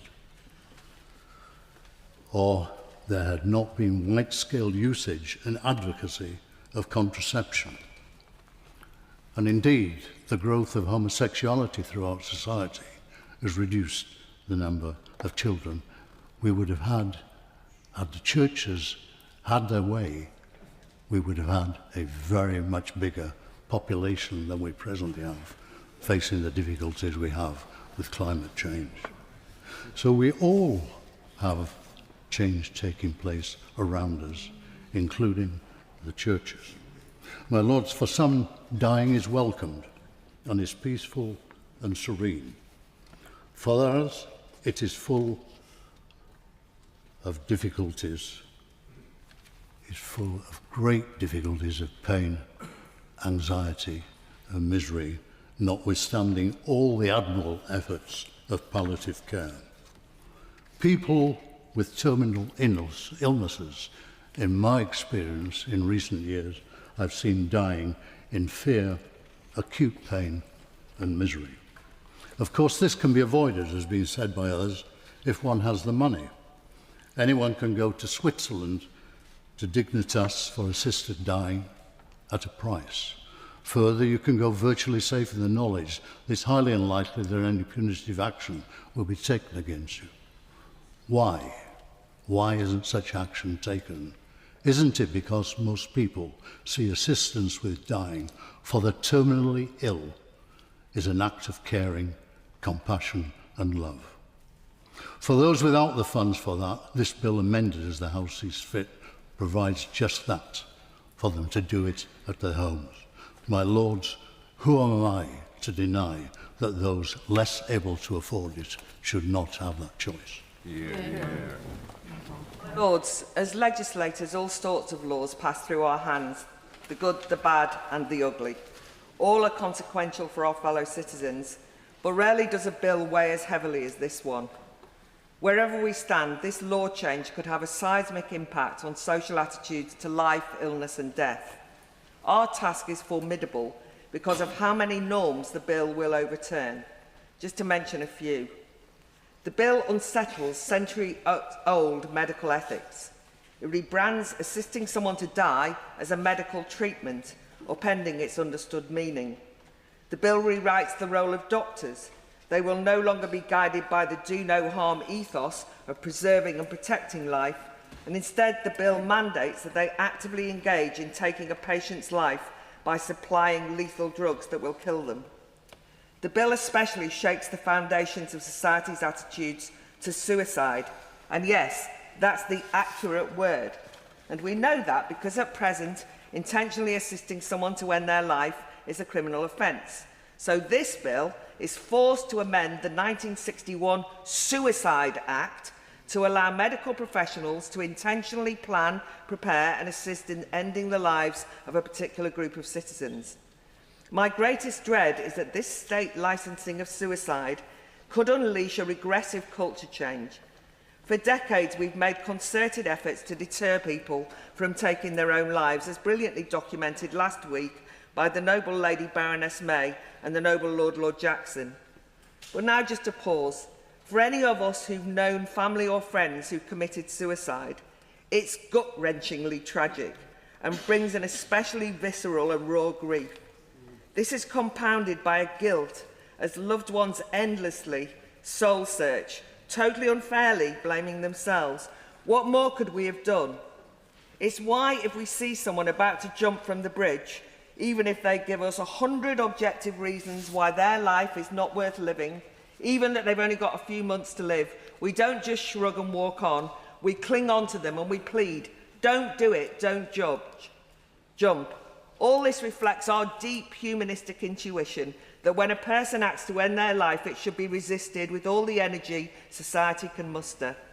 But what happens culturally when the state shouts, jump, or rather agrees with those who say, ending my life is a compassionate choice? I especially worry what message this sends to the young, already often nihilistic and prone to anxiety, self-harm and mental health problems. When we debated the censorious Online Safety Act, those of us who raised its negative impact on free speech were metaphorically slapped down, hectored that one indisputable reason for that law was to close down suicide sites, something echoed by the Prime Minister only yesterday. And we had to protect the young from malign online suicide influencers. But I worry this bill that we're debating today is a legislative embodiment of a suicide influencer. What do we think will happen when we tell newly franchised teens that in some instances taking your own life equates to dying in dignity? Saying it's restricted to those with terminal illnesses just won't wash with a generation immersed in the language of rights and entitlements. Why not assist me when I'm suffering so much? Why am I being discriminated against? Which brings me to my final point. We've heard some very fine speeches from supporters of the bill stressing the importance of autonomy and giving people control of their lives, sentiments I'm usually a champion of in a political term. But when used to justify the state having a role in ending human life, forgive my squeamishness. But for those passionately stating, my body, my life, my choice, why back a bill limiting that choice to the terminally ill? Surely, logically, that right should apply to anyone who wants to kill themselves. And no doubt this logic will lead to demands to expand the law, and God help us once human rights lawyers get involved. As I said, we have a weighty responsibility to ensure such nightmarish, unintended consequences don't become a reality. The last time your Lordships has debated assisted dying was October 2021. More than 130 noble lords signed up for the debate. I did not. I was a relatively new member of the House, and I thought with so many speakers, someone was bound to say what I thought. But that was not the case. Everyone I heard spoke eloquently, passionately, persuasively, but everyone had made up their mind for or against, and I felt I was torn in two directions. But in the last 4 years, I've settled, and I'm in favour of this bill, because this bill addresses one of my chief hesitations that day. That day it felt as though Baroness Meach's bill was a foot in the door, and it would inevitably get wider. This bill is framed very precisely. It's for the terminally ill in the last 6 months of their life with capacity. It excludes a large number of people. I know that distresses my noble friend Baroness Murphy, but mentally ill, depressed, people with dementia will not be part of this bill, and I think that is right, and I think that's a reminder to us and people in the country that we should have an advance care plan that helps our relatives and our doctors to know what to do when we do lose capacity. My second point is about the safeguards. The safeguards in this bill are elaborate. I fear that they may be too elaborate. Last week, Lord Meston reminded us that the first attempt for such a bill foundered because it was felt the safeguards were too cumbersome. I wonder what the panel would do. It feels to me that the keys are that the patient is in control and that there need to be two doctors, two expert, senior, and independent from each other doctors. One of them probably a consultant in the disease that the terminally ill patient suffers, and the other a consultant in palliative care.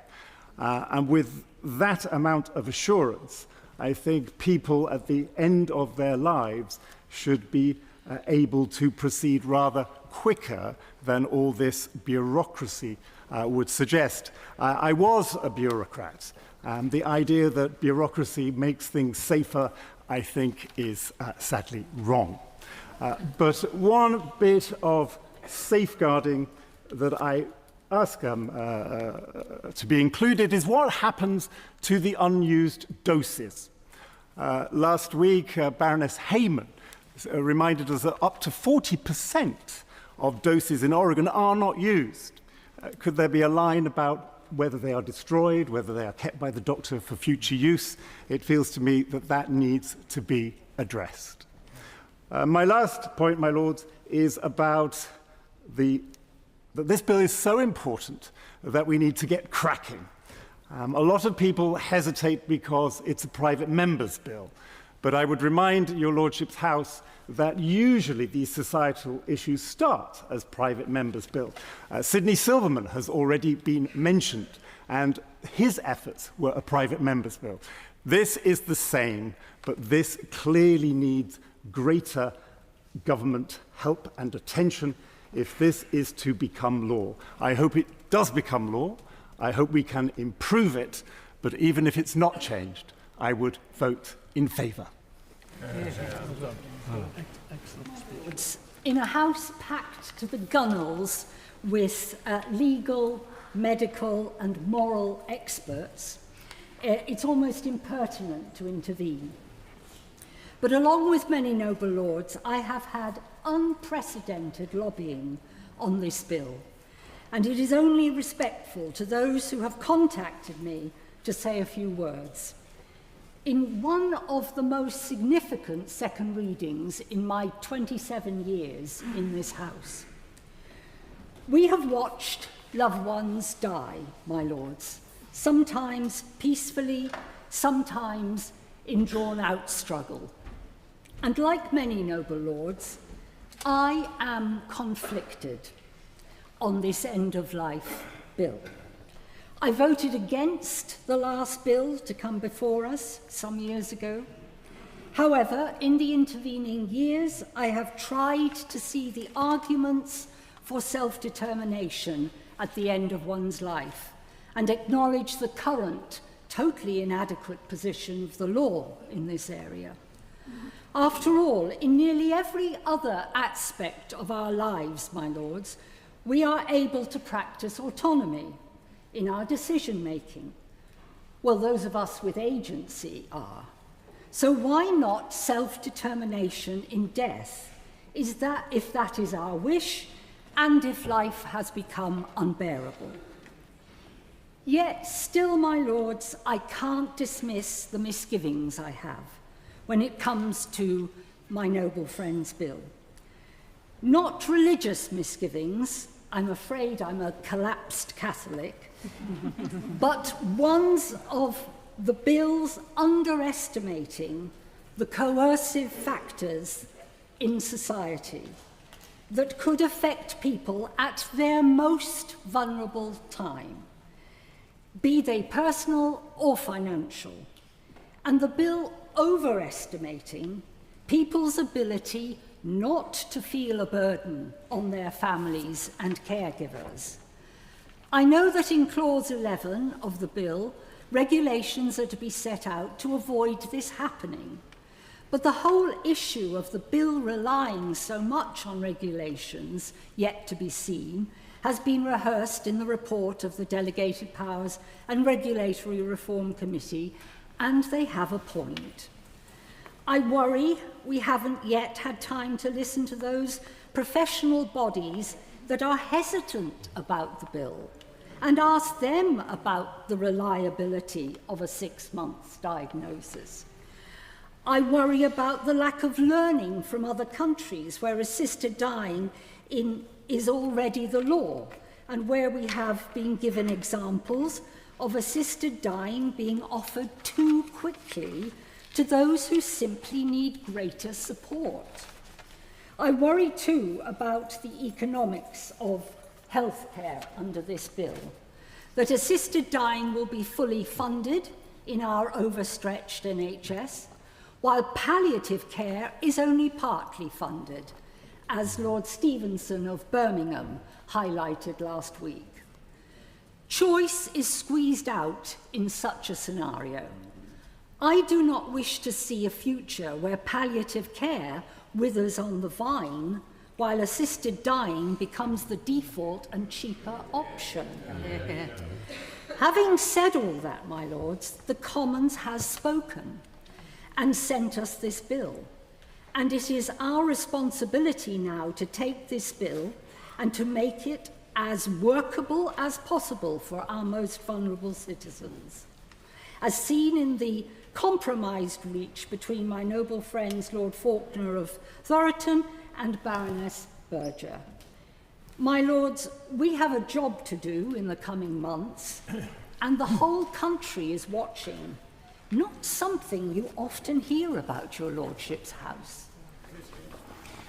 My lords, it's a great pleasure to follow the noble lady, and at the end of her speech it's very clear that she should have had no concerns about the contribution that she would make to the debate. It was a very powerful speech. My lords, we're all the product of our experiences, and one of the most profound and shaping that I had in public life was both being the Shadow Minister and then the Minister for Disabled People. And the reason for that was the opportunity that I had over the 4 years or so in those two roles, in the people that I met, people of all ages who had thrown in front of them, sometimes over the whole of their life, and sometimes as a result of circumstances, challenges and difficulties that they faced doing the things that we all take for granted, living an independent life, working, bringing up a family, and contributing to society and making the best of what they had in front of them. Many of those people are profoundly concerned by what this bill will do to society's view of people who have challenges thrown in front of them. Now, I know that's not the intent of the promoters of the bill, but it does something fundamental about society's view of life, particularly life lived by people who have profound challenges. That is why this bill is not supported by a single organisation in this country that represents disabled people, not a single one of them. And I think we should listen to their views and take them very seriously. The second very powerful argument that we've heard in this debate, it was referred to by Baroness Fox of Buckley, is the one about choice and autonomy. But the reason why I think that argument fails in this case is because that's an argument where you're taking a decision that only impacts upon yourself and has no consequences for others. The problem is that in delivering rights and choices for those that will be the beneficiaries, if that's the right word, of this bill, you are effectively taking away choices and opportunities from others. There are competing rights, and it is always the case that when we have competing rights, we have the most difficult decisions to make, and they're always the most charged political conversations that we have. The second reason why that argument fails is for choice to mean anything, it has to be a meaningful choice. And we do not have in this country, we have some excellent palliative care, but it is not universally available to everybody.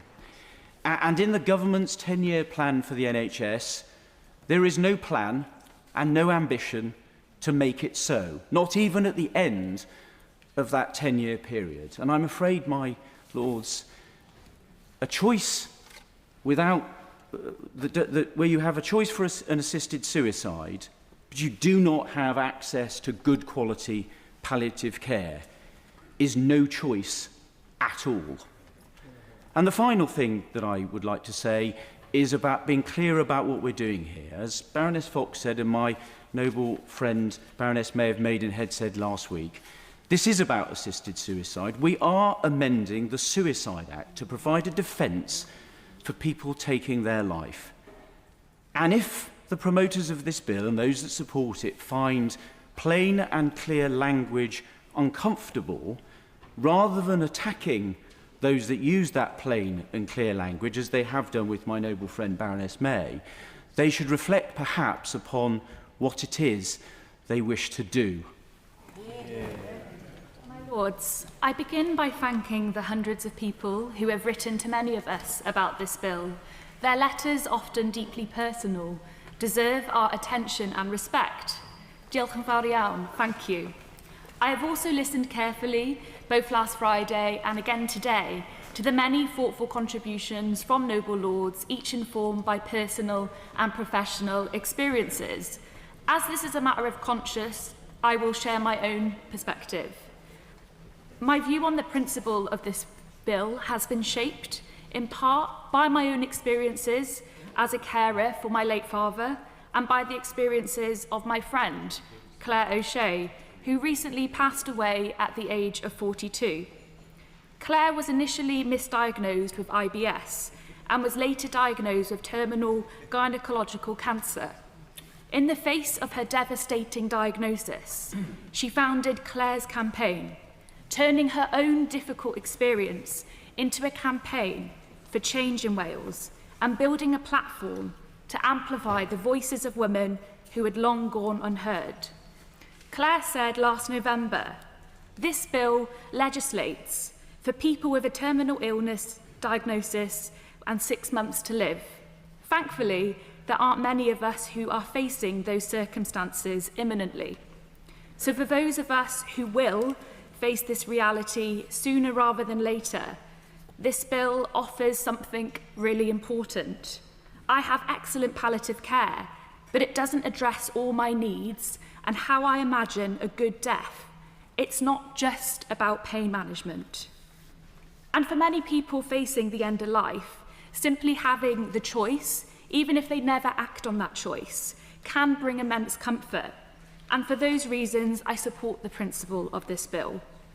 Clear communication in healthcare is vital, especially when facing complex decisions. That's why I want to highlight the clause in this bill secured by my colleague in the other place, Liz Saville-Roberts, which requires that all reasonable steps be taken to ensure access to assisted dying services in the Welsh medium. Imagine discussing such sensitive matters with your GP and being unable to use your first language. Welsh speakers must be able to receive care yn eu mamiaith, in their mother tongue. And however, I must raise a serious concern, the constitutional implications of this bill for Wales. While the criminal law remains reserved, health is not, and this bill, if passed, will have serious consequences on a completely devolved matter in Wales. Just less than a year ago, the Senedd debated assisted dying. The result, 19 in favour, 26 against.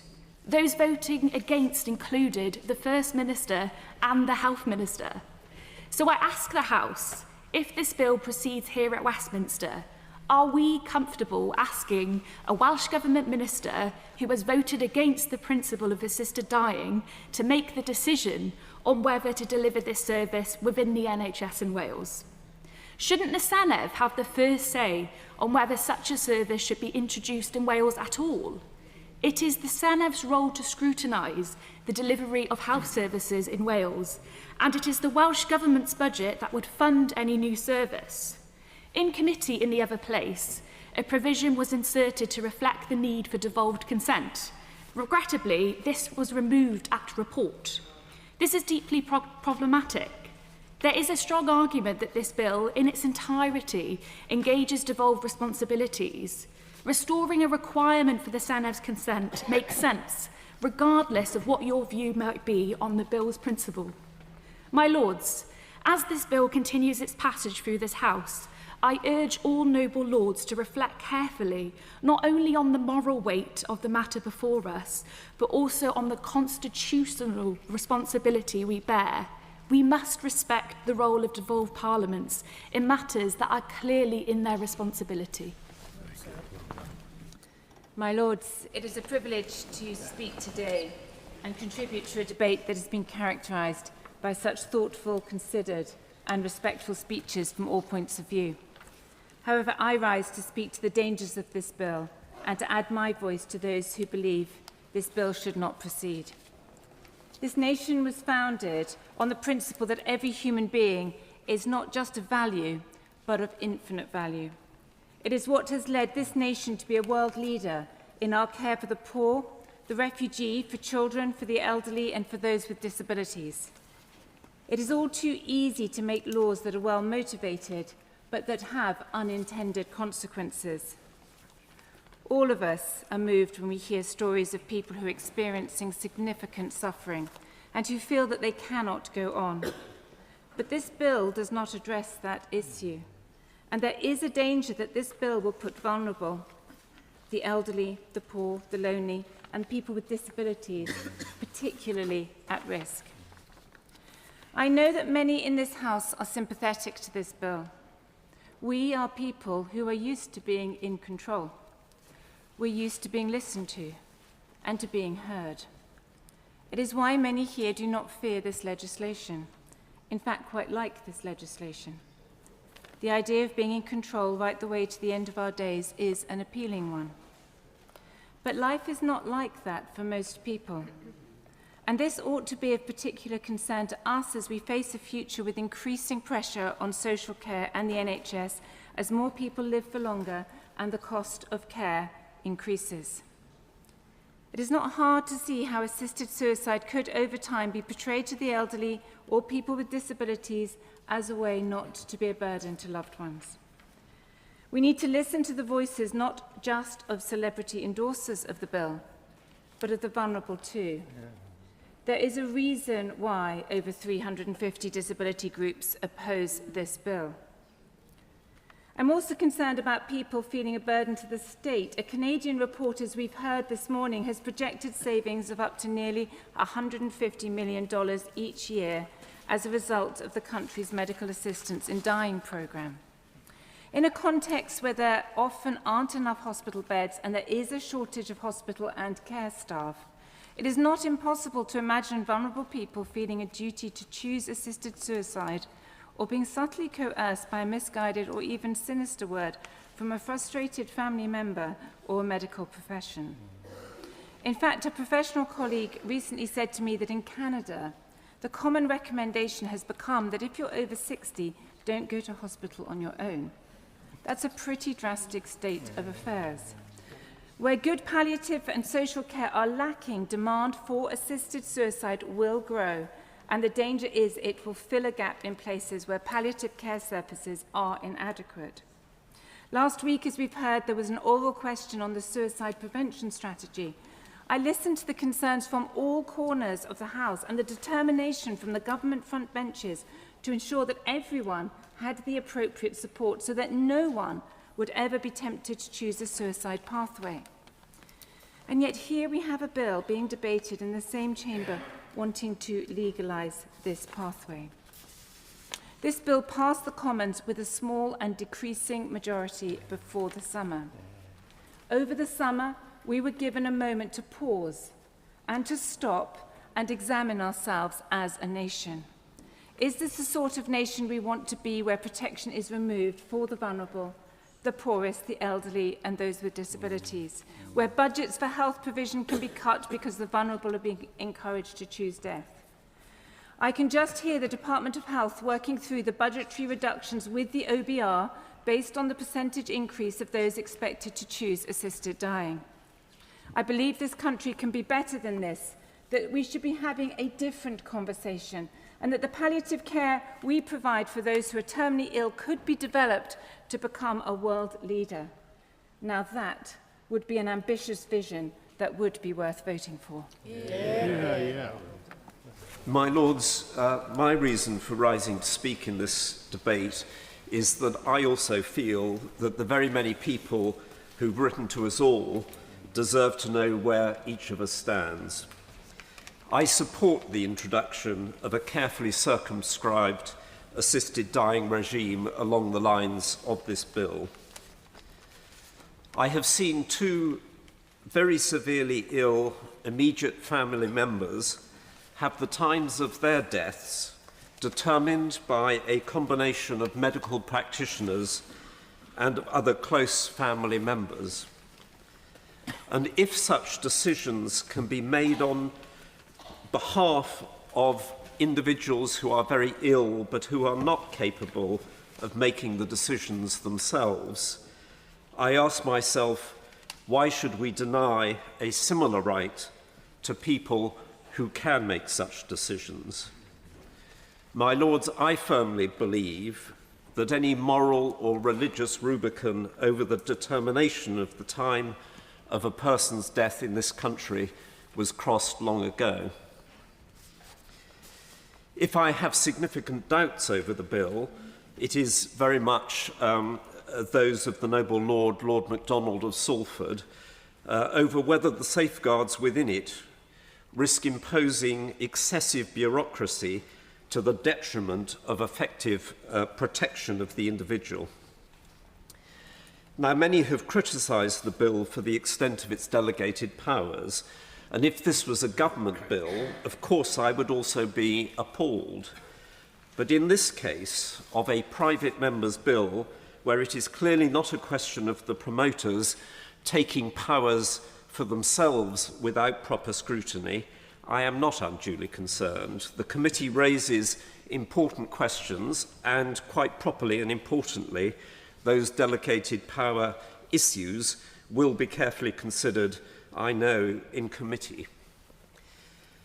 On the passage of this bill through the House, I feel strongly with others that we must return it to the other place. It is a bill that has already been through the other place, and it is a bill which has wide public support. It will be extensively scrutinised and no doubt improved by this House, and it should then be returned to the other place in the normal course. And in that connection, I add my thanks to the noble Baroness Lady Berger and to the promoters of this bill for agreeing on an improved scrutiny process. So, my Lords, I believe this is an important bill. It is a bill that needs much more scrutiny, but it is a bill that would further improve the dignity of dying in this country, and I hope the House gives it a second reading. My Lords, I'm not a medical expert or a lawyer, but I am a trained historian, and I can say that the international precedents for assisted dying or assisted suicide are not good. When William Beveridge set out his report on the future welfare state, the idea was to support life from the cradle to the grave. And when Nye Bevan established the NHS in 1948, it was established with the goal to preserve life and improve health outcomes for all. Assisted dying simply had no place in the founding principles of the NHS. For 2,500 years, the Hippocratic Oath has been a foundational code of medical ethics, and the principle do no harm has been a central tenet all those years. Many doctors and medical professionals are uneasy about crossing that line, and so they should be, as the trust between doctor and patient is at the core of the patient-doctor relationship. The societal impact of changing the relationship between doctor and patient will be profound and may well lead to fear and mistrust, as noble lords have heard. The person before you may not simply be there to care for you, but to actively end your life. Dying a painful death, which does affect about 5% of people, but is not a ground for assisted death under the bill, underlines the key point that more resources should be put into our Cinderella palliative care and research services. And while 1 in 20 may die a painful death, terrible as that is, in the Netherlands, where assisted dying is well established, 1 in 4 deaths are now assisted suicides, showing that the painful end is not the main reason for people to seek a state-enabled suicide. Noble Lords with legal training will be aware that despite the government's statement that the bill is compatible with the European Convention on Human Rights, Article 2 of the ECHR protects the right to life. It does so by placing 2 obligations on the state. The positive obligation to protect the right to life by law, a negative obligation not to intentionally deprive the individual of life. My second major concern about this bill is the issue of coercion. Despite it being mentioned throughout the bill and being made a criminal offence under Clause 34, it is almost impossible to prove and police, as Noble Lords have indicated. According to the Home Office's own figures, 50% of coercive cases are dropped through lack of evidence, and only 5% result in conviction. Internationally, as research from the excellent House of Lords Library has shown, known and proven cases of coercion in jurisdictions which allow assisted dying are few and far between. Subtle coercion is well nigh impossible to prove. In any event, the most common reason for people choosing assisted dying elsewhere is the fear of becoming a burden to others, a form of self-coercion, not the fear of a painful death. At a time when the UK is about to see the biggest transfer of wealth in its history, with £7 trillion moving between generations by 2050, primarily from the baby boomers, this is not the time to pass this assisted suicide bill. Nor should we as a society normalise suicide, as has been mentioned. Studies show assisted suicide laws have led to a substantial increase in total suicide rates, including unassisted suicides. And the most affected group by this legislative change is women. The bill, as drafted, has simply too many flaws, in my view, and unintended consequences, as your lordships have heard at length. It should be rejected. My noble lords, there are passionately held views on the subject before us, and the informed and respectful deliberation so far shows your lordship's house at its best. We are being asked to legislate for autonomy, but we also have a duty to set out that principle within the reality of our unequal society. I am deeply concerned that this bill, as it stands, would not only ignore, but deepen those inequalities. My views are shaped in part from learning about my mother's work as a counsellor in a palliative care unit and the hours I spent at the bedside of 3 of my grandparents as they neared the end, including as they took their last breaths. And while I am one of the younger members of this place, and I hope I've got at least another 50 years ahead of me, I have thought about the end of my life, and ideally, I would like to die naturally at home, and if needed, with access to the high-quality palliative care that everyone deserves. While I would not want an assisted death, I recognise that some noble lords do, as expressed during this debate. We are fortunate. As noble lords, we have a voice, above-average resources, and agency. The ability to make our own choices, free from interference, prejudice, coercion, or undue influence. But assisted dying, if introduced, would not only exist as a choice for us and other comparatively fortunate people, it would also enter the lives of those most at risk, people already overlooked, unprotected, and vulnerable at the end of life. It was a privilege to be a Member of Parliament for almost a decade, and I have so many fond memories of my former constituents.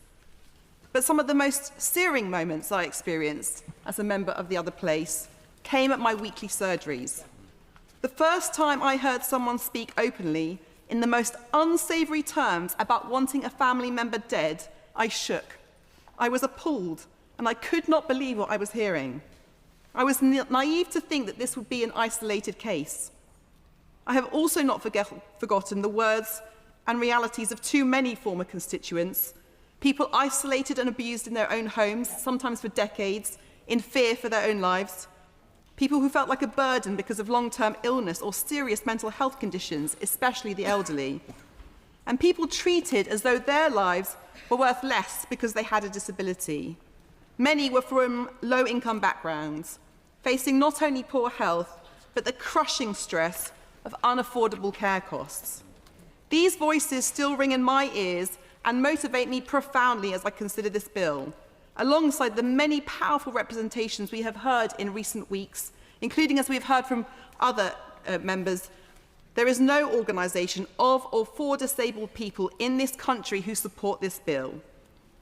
In considering who this bill might benefit by giving them more autonomy, we must equally consider who it may harm by taking their autonomy away. Yeah.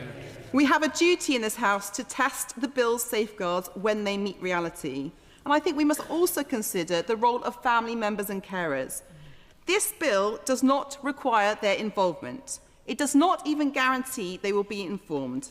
Yet these are exactly the people who know a patient best, who may spot signs of coercion, confusion, or fear that professionals might miss. And their exclusion is not just a procedural oversight, it is a moral failing.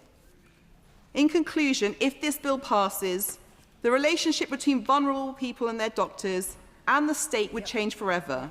There would be no going back. This bill touches the deepest and most exposed moments of human life. It demands our utmost scrutiny, not just in principle, but in practice. And in practice, it currently falls short. We cannot legislate for irreversible decisions on the basis of incomplete protections. My lords, we have important work to do. Like many noble lords, I come at this debate from a point of personal experience. My mum, Judy, was 62, a fit and healthy Macmillan nurse when, out of the blue, she was diagnosed with terminal cancer and given weeks to live. She was taken to hospice 3 weeks later, barely conscious, and very quickly the clinicians gathered round her next of kin and suggested that she was in a lot of pain, she didn't have long, and maybe helping her to take an earlier train would be the kind thing to do. We all agreed, and we all thank that hospice to this day for that kind and peaceful death that they gave her. This happened not in some faraway land, but right here in the UK. And I think we are all probably aware of many such instances in the UK where informally and quietly terminally ill people are helped to have a kinder, compassionate, pain-free death. It is that experience which is why I am in favour of finding a way to allow other people to experience that kinder, safer death in a way of their choosing. And I know from talking to many terminally ill people, it gives them great comfort knowing that they could have that ability to take that earlier train home. I do understand the concerns of many noble lords here. I do understand for some it's a point of principle of religious or moral reasons. And I understand from many others the concerns that they have, the risks presented by the bill, which is why I support the approach taken by Baroness Berger in terms of the amendment to have select committees to scrutinise that the bill, to make the bill as best as it can possibly be, which is, after all, what we do best in the Lords. However, I do believe arguments against this bill in terms of burden on the NHS can be addressed by making sure that this bill enables provision by the voluntary sector, just as happens with our excellent hospices, which are majority funded by voluntary rather than government money. So I don't believe that arguments about undue burden on the NHS are ones that should be reasons to oppose this bill. I would also like to make the point that after speaking to many terminally ill people, I think it is wrong to equate their wish to die in comfort without pain with suicide. My experience is that these people very much want to live, but unfortunately know that they will shortly die, and so want to be able to have that choice to do that in a way of their choosing, with comfort and in a pain-free way. So instead, to conclude, I believe that this bill is about choices, whether terminally ill people are given the choice voluntarily to face a kinder, pain-free death, whether they should be able to take that earlier train home, or whether we should choose that choice should be denied to them because we feel that somehow they're not fit to make that choice or may have felt coerced into it. I believe that giving people that choice is a fundamental right, and that's why I want to work on this bill to make sure we do it in the kindest and safest way.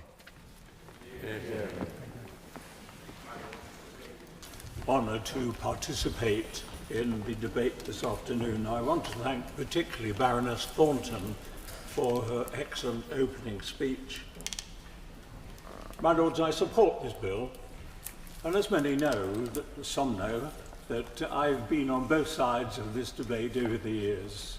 I remember Lord Joffre's bill in 2005 and voted against it.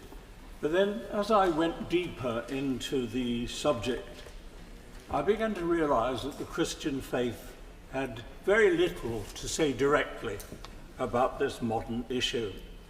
And this shocked me very deeply, and I then explored more the experience of people going through shocking experiences of pain and indignity. And you and I have heard many of these stories as survey after survey show that some 75% of our population, our fellow citizens, want a change in the law. And it is right that the bishops have spoken so powerfully and well in this debate. But the irony is that they are not representing their own church in this matter. I'm doing that this afternoon with others.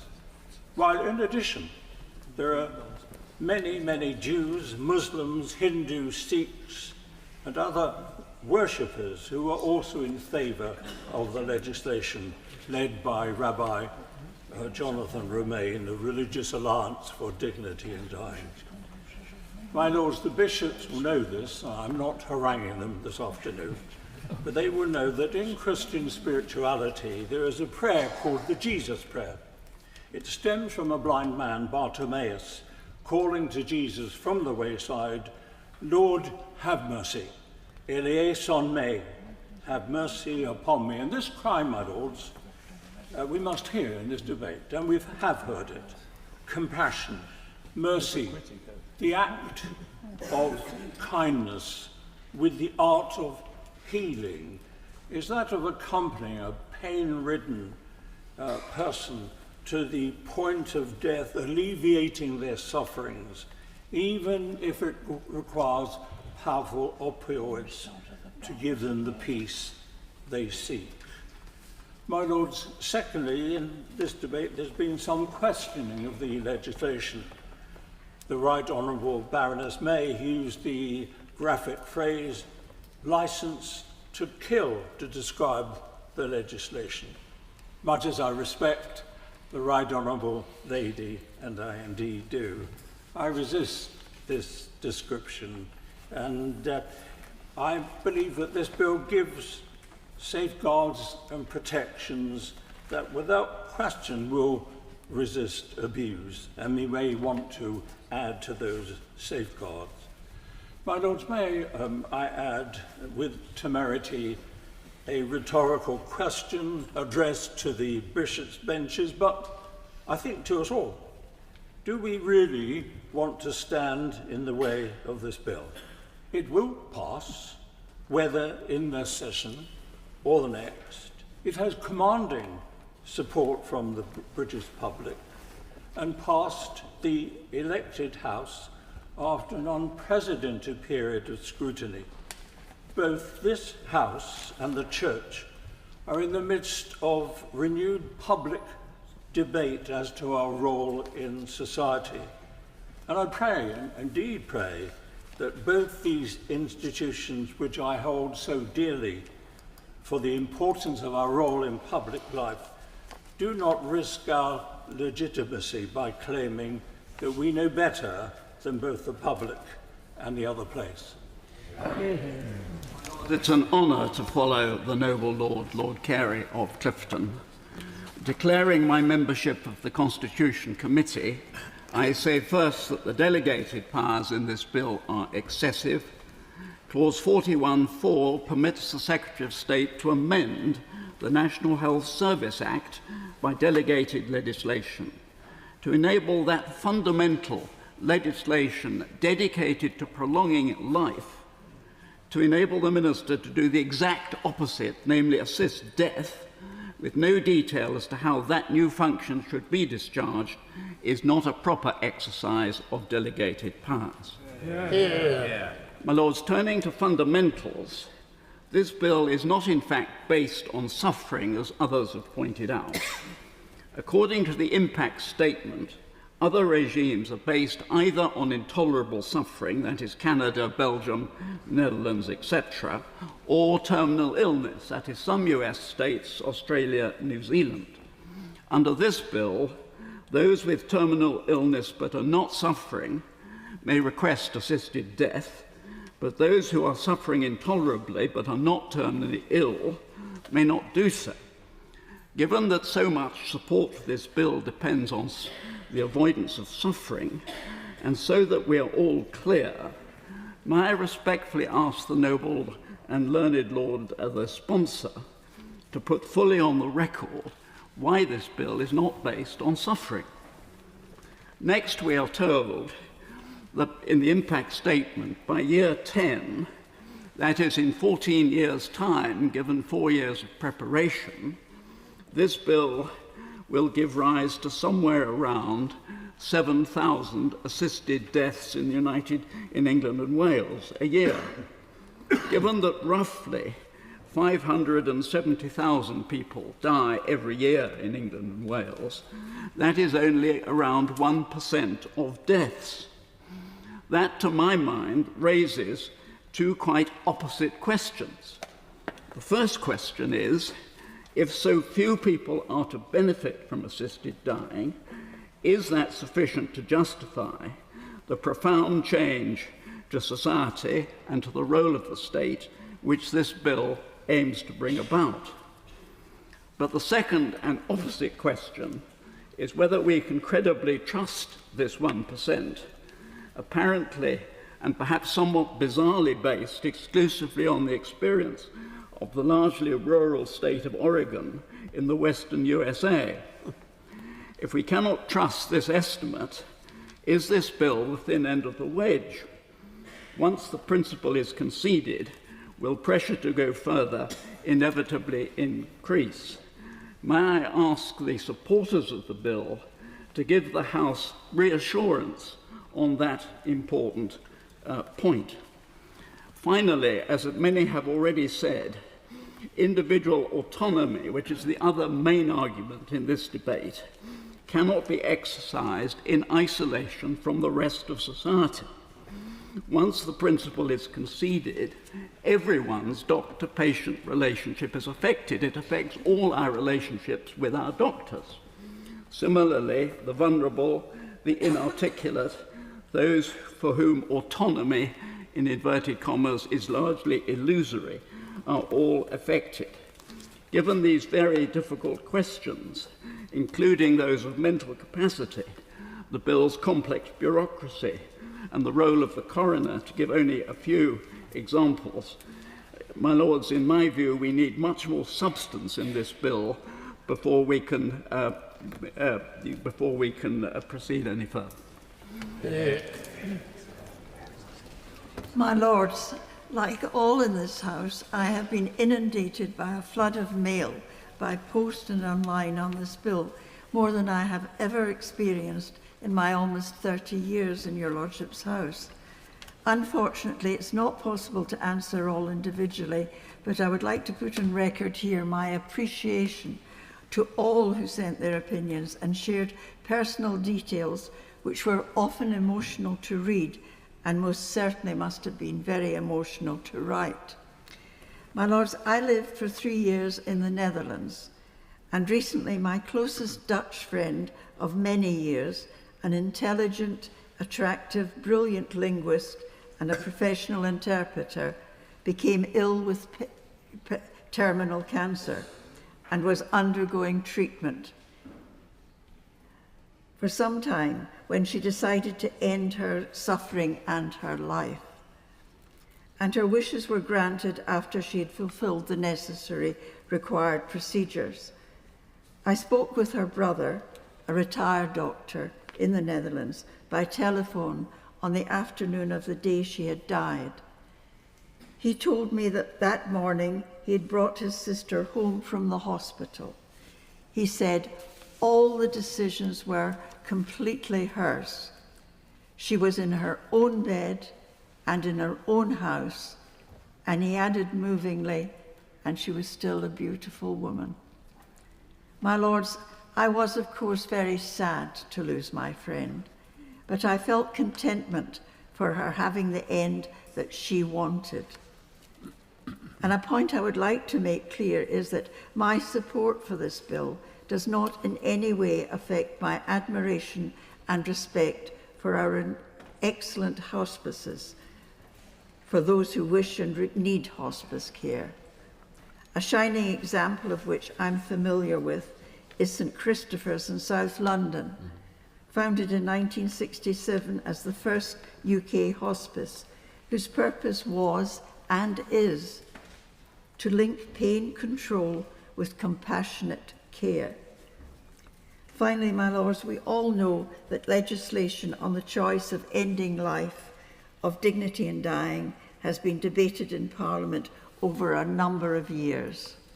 The dates and details are clearly set out in the available briefing papers, and many changes were made in other places exceptionally long consideration of this bill, and no doubt will be made here.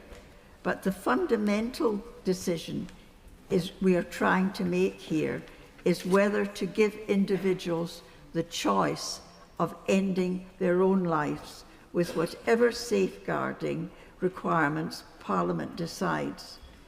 My lords, no one can disagree with the statement that in the interests of good legislation, the House should have opportunity to scrutinise and make decisions. If this can indeed be done in the timescale of Baroness Berger's amendment to report by the 7th of November, and the dates for the parliamentary session allow time to take the bill through all its phases, then it warrants support.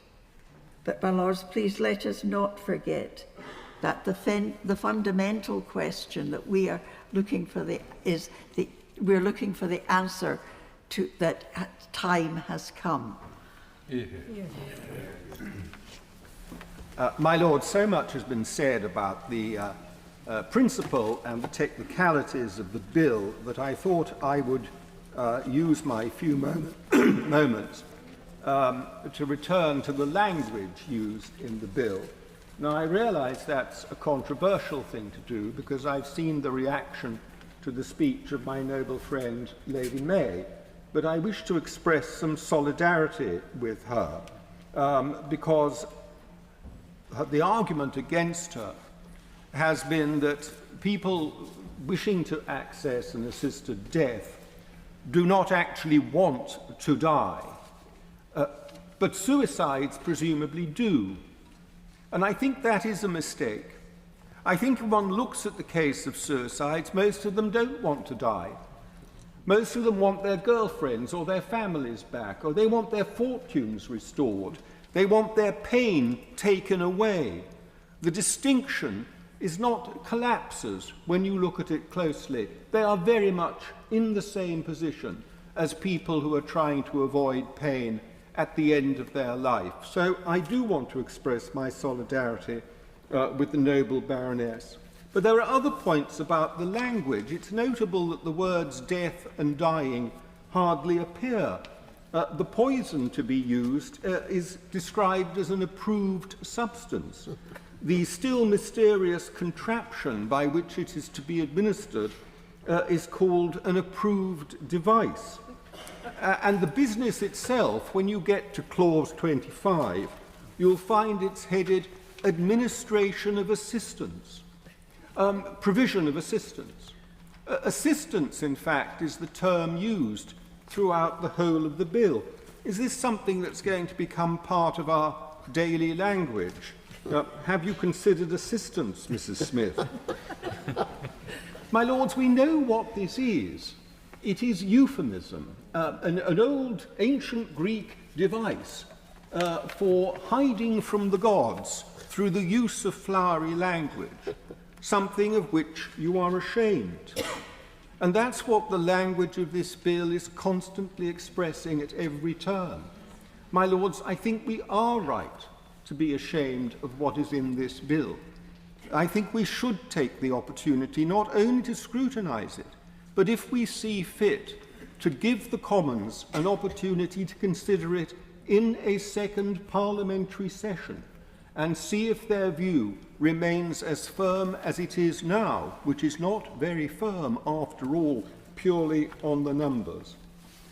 My lords, I'll only say finally one point in response to an argument that I've heard several times in the course of this debate, it is somehow discriminatory that some people, some well-off people, can afford to go abroad to evade the law, and that this is a discrimination which needs to be addressed by giving everybody the opportunity to evade the current law.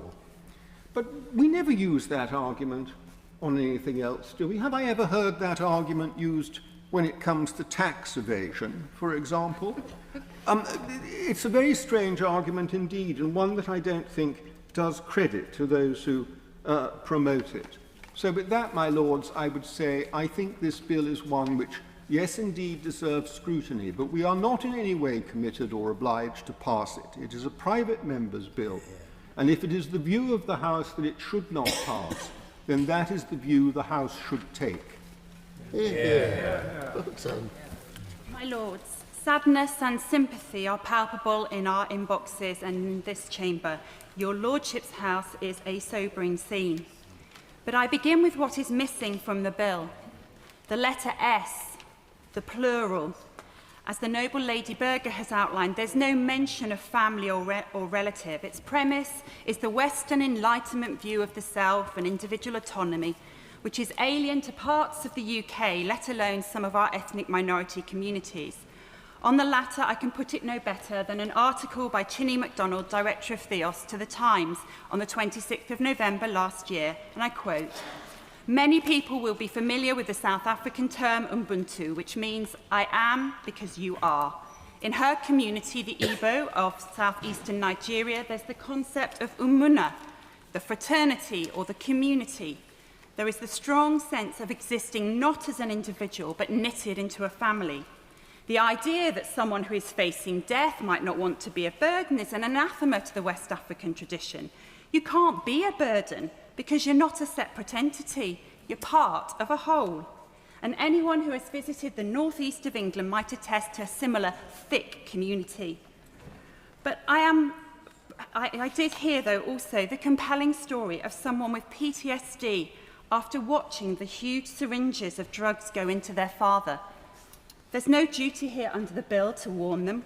And what about the effect on you of witnessing the failed process that the bill outlines?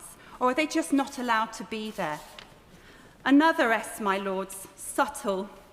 Many noble lords have spoken of subtle pressure and coercion are used in the bill by relatives, which can be hard to detect. But there's another wrong premise in the bill, that pressure comes from a person. If you join a Facebook networking group, say of fellow sufferers of the same disease, the algorithms can alter the content offered to you, or comments by others can cause you to idealise the thought of assisted dying, create a reward pathway in your brain, and even, according to studies, change the network and structure of your brain. Thus, in fact, the coercion could come from an unquantifiable force or even an algorithm, not a person. How can medical practitioners ever know if you've been pressurised like this? And though this research field is still in its infancy, could we, in 10 years, be reporting that deaths were actually through coercion on social networking? Even today, a family are suing OpenAI as they say the ChatGPT encouraged their son to take his life. Other studies are now reporting that people are more likely to return to social media reports for medical health than qualified physicians. This is the world in which we are legislating. We know this can influence elections. How can it not influence these decisions?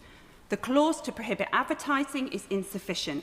This bill is for an analogue age, not one on the cusp of AI. So although I support the suggestion of the Noble Lady Burgess Select Committee, I hope I'm not throwing a spanner into your timetable, because I don't think we can ignore these issues. I am an optimist, and I do hope that the 6-month timeline in the bill, again, because we are on the cusp of medical breakthroughs, will in the future become impossible. Anyone who knows parents of children with cystic fibrosis knows the new gen drugs are just transforming. How will clinicians advise when they just won't know what breakthroughs we're on the cusp of? The final S I want to talk to is, as Noble Lord Truscott said, women, and single women in particular. A meta-analysis, the best quality analysis of Oregon between 1998 and 2018, says that they have witnessed an increase in voluntary suicide in older women over the age of 65 by 50%. We know that suicide can be contagious. Are we opening up that Pandora's box again? I agree with the speech of the Right Reverend Prelate, the Bishop of London, to vote on the principle. This is leadership from the Church of England that the feedback to me is very welcome. I don't view this as taking your own life. I view that it is giving your life back to God. This is a sacred act and not one the state should provide. My Lords, I oppose this bill, largely for the reasons so eloquently articulated by my noble friend Baroness May of Maidenhead, the Right Reverend Prelate, the Bishop of London, and my noble friend Baroness Prentice of Banbury, whose own personal, harrowing experience following her own diagnosis with cancer, feeling a burden on her family, despite all the advantages in life she is lucky to have, speaks volumes to the pressures those less fortunate will come under if this bill becomes law. I'd like to add 2 points to those already made. First, this is not a debate about the principle of assisted dying. We aren't being asked to answer an essay question. We are being asked whether this specific bill is the right bill. Many speakers on the opposition side of this debate have drawn attention to a wide range of shortcomings within the bill. The speeches in support have on the whole focused instead on advocating the principle of assisted dying, often citing very moving stories of the suffering of those who endured a painful death or faced prosecution for helping loved ones avoid it. Horrendous though those stories were, they provide no answer to the concerns expressed about this particular bill. As my noble friend Lord Sandhurst said last week, hard cases make bad law. Secondly, I'd like to address the contention that any expansion of the bill's criteria, to the extent they're on the face of the bill at all, would need to come back before Parliament. May I remind noble lords of the interpretive force of Section 3 of the Human Rights Act 1998, which states in subsection 1, so far as it is possible to do so, primary legislation must be read and given effect in a way which is compatible with convention rights. There's judicial authority at the highest level that this can enable and indeed require a court to twist the words of legislation. For example, in the case of the Queen in A No. 2, 2002 to Appeal Cases 45, Lord Steyn held, in accordance with the will of Parliament as reflected in Section 3, it will sometimes be necessary to adopt an interpretation which linguistically may appear strained. The techniques to be used will not only involve the reading down of express language in statute, but also the implication of provisions. I would therefore caution noble lords against assuming that the words in this bill will be interpreted in a literal way. On the contrary, Section 3 of the Human Rights Act is a goldmine for judicial expansionism without Parliament being reconsulted. Those concerned about considering whether this is the right bill, as opposed to being swayed by jury speeches about the principle of assisted dying, would therefore do well to treat its wording with a considerable pinch of salt, unless it is amended to exclude Section 3 of the Human Rights Act, as Section 1.5 of the Illegal Migration Act 2003 does. I respectfully invite the noble and learned Lord Falconer, in winding up this debate, to address whether he would accept such an exclusion. And if he cannot or does not give an unequivocal commitment to do so, that would clearly indicate the scope for mission creep without parliamentary scrutiny. Like many in this House, I have always opposed a change in the law to allow for assisted dying. I understand the sincere motivations of those who desire to change the law, and I have listened to the many eloquent speeches given by peers from across the House in favour of the change. However, I have never been convinced by the idea that such a law would be the right way forward. I continue to believe that this is not the path we should go down. In addition, I strongly agree with the concerns expressed by many noble lords that such a serious issue has been introduced using the private members' process and thus has received such scant scrutiny. My lords, we are making life and death decisions today on this bill. As we do so, it behoves us to listen to the authoritative medical voices who have been publishing their views on this issue as the conversation on assisted dying has proceeded and as the bill itself has been developed. Several professional organisations have made statements on this legislation. It is not just one medical association that has given us warnings, which we might be tempted to discount as outliers. It is at least 5 organisations. First, the Royal College of Physicians said, quote, "There currently remain deficiencies that would need addressing to achieve adequate protection of patients and professionals." The RCP are neutral on the principle of this bill, but have warned that it is essential that the current bill and decisions that patients may make are considered in the current context of the NHS and healthcare in England and Wales, especially the access, availability and equity of services for people who may be terminally ill. The Royal College of Psychiatrists was even more explicit when they said that they could not support the bill in its current form, highlighting that the Mental Capacity Act does not provide a framework for assessing decisions about ending one's own life, that it is not clear what a psychiatrist's role on a multidisciplinary panel would be, and that terminal illness is a risk factor for suicide. I believe that we need to take notes of these important points.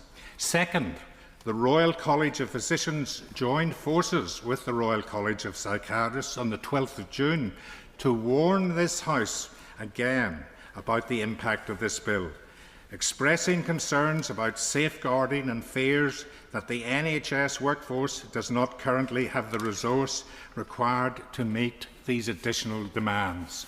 Third, the Royal College of Pathologists have said they could not support the bill, saying deaths following assisted dying should be notified to the coroner, just as other deaths following the administration of drugs, prescribed or not, must be. Clause 38 does not line up with the Royal College of Pathologists' advice. Fourth, also in June, the British Geriatric Society highlighted that there are inadequate safeguards to protect older people from harm. Fifth, and finally, the National Down Syndrome Policy Group added their name to those concerned about the impact of this bill on individuals with Down syndrome and learning disability. My lords, we are repeatedly told that this bill is the safest in the world. Our medical professionals and organisations caring for those affected by this bill are warning us that it falls well short. This is not the right bill to protect patients. I hope noble lords across this House will take those warnings to heart today, and we should not be coerced into believing that we must pass such flawed legislation. My Lords, I was one of 118 members of the other place who voted unsuccessfully in favour of the assisted dying bill a decade ago when it was thrown out by that House in September 2015. Notwithstanding many powerful speeches that I've listened to last Friday and again today, my position on this subject hasn't changed, and I do support this latest effort to legalise it. As we've all heard, assisted dying does have strong public support. It's also got the mandate of the elected house in our parliament. And I do think we should give it a fair hearing today and speed it on its way. People who suffer from an incurable condition should not be forced against their will to endure intolerable suffering. The case for change, I do believe, remains strong. It will provide terminally ill adults with the choice and dignity of a compassionate death within the law, and it will provide autonomy to those who feel they are lacking agency and control over their lives.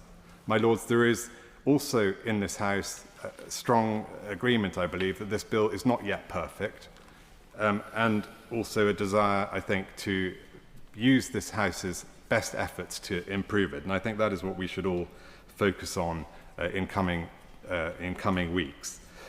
There is one area where I think it might benefit from further debate, and that's with respect to the, in my view, rather arbitrary 6-month threshold for eligibility.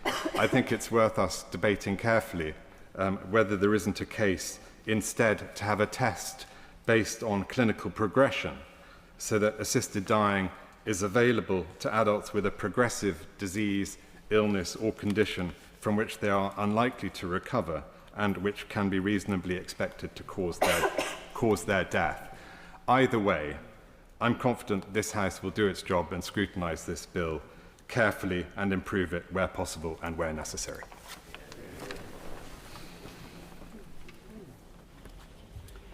My Lords, this has been a most impressive debate, with the House operating at its best.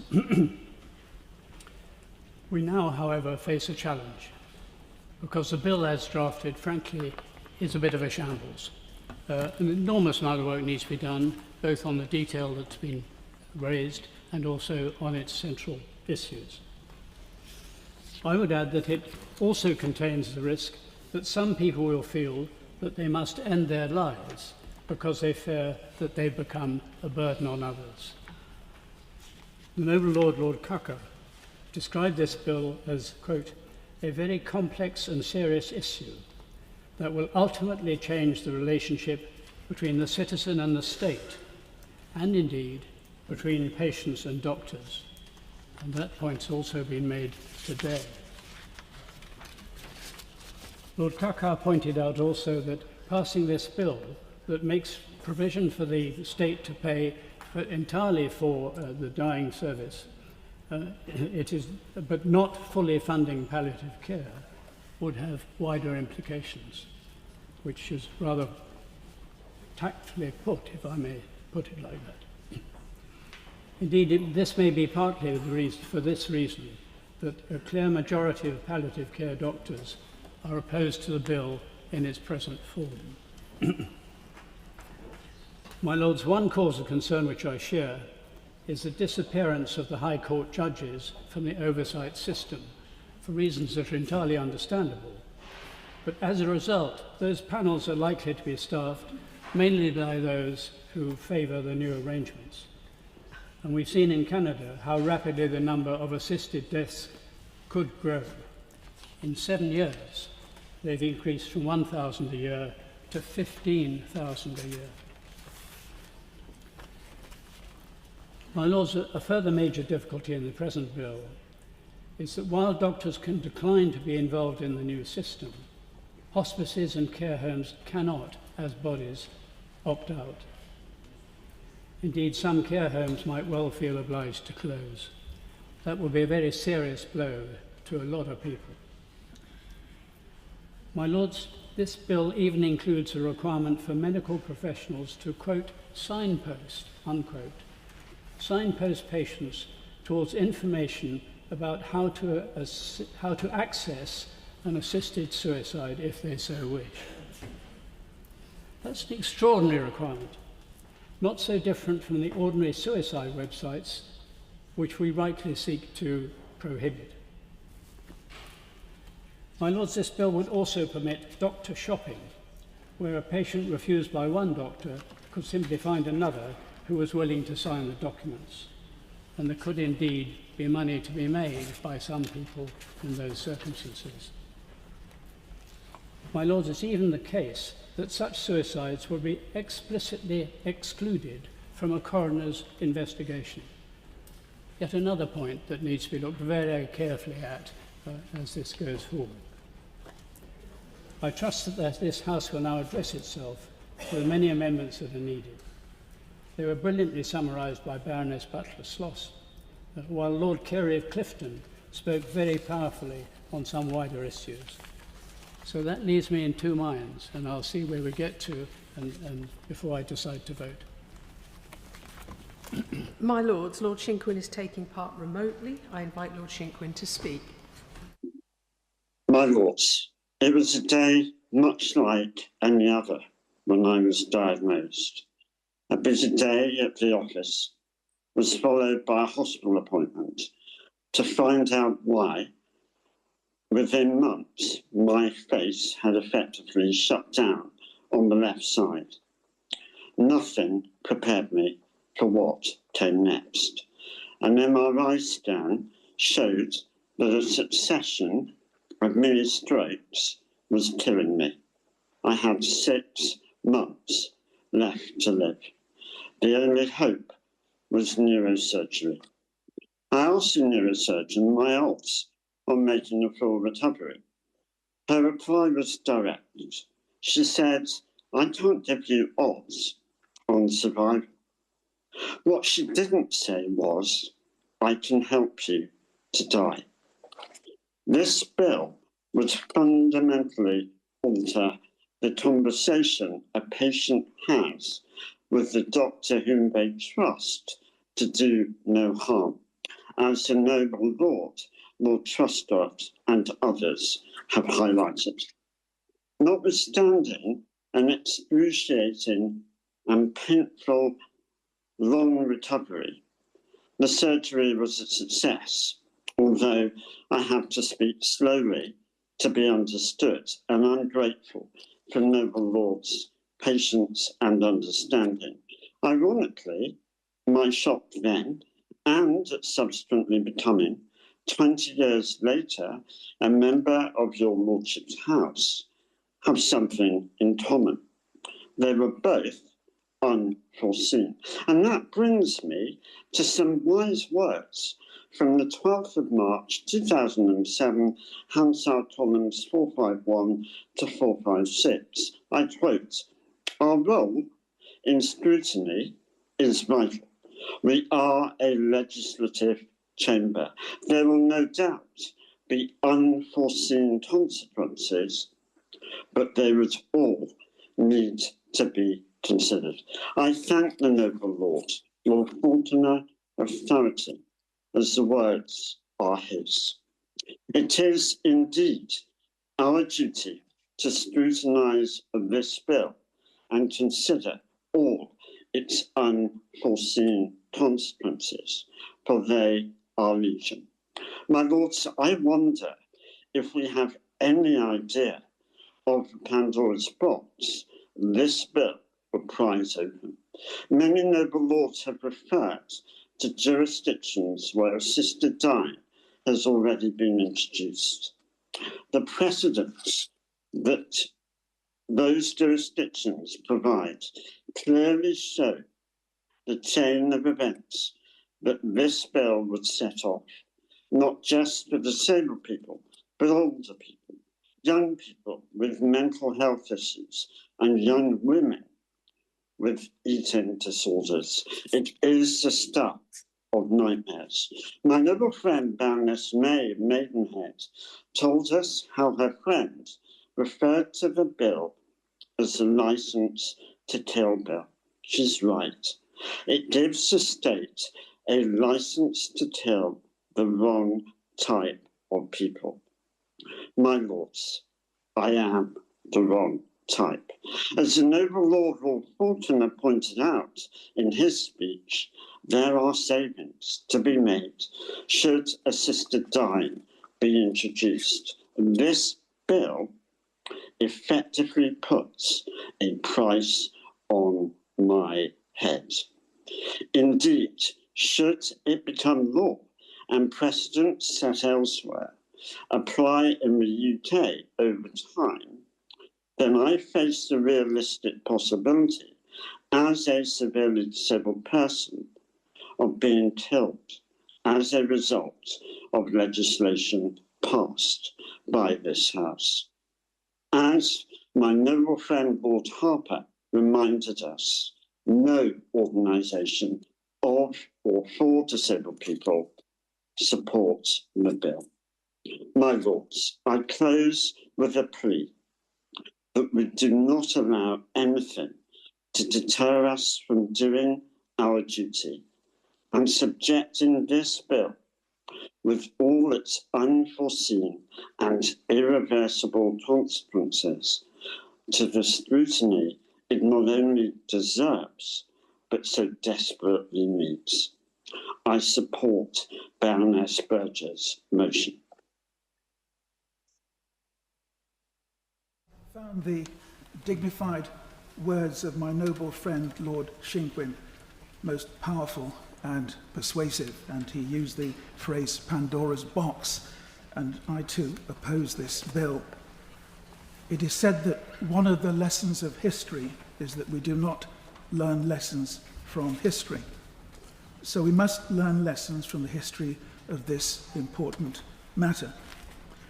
One can only have compassion for those who are in so much pain and suffering that they wish to end their lives. But supporters of this bill say this is a matter of choice, and I question that, because assisted dying would not be a real choice if the alternative option of high quality, end-of-life palliative care is not available. This bill is based on assessing someone as being within 6 months of natural death, but such a prognosis is often unreliable. I still recall that awful time when a hospital doctor asked for my permission to turn off the machine that was basically keeping my mother alive.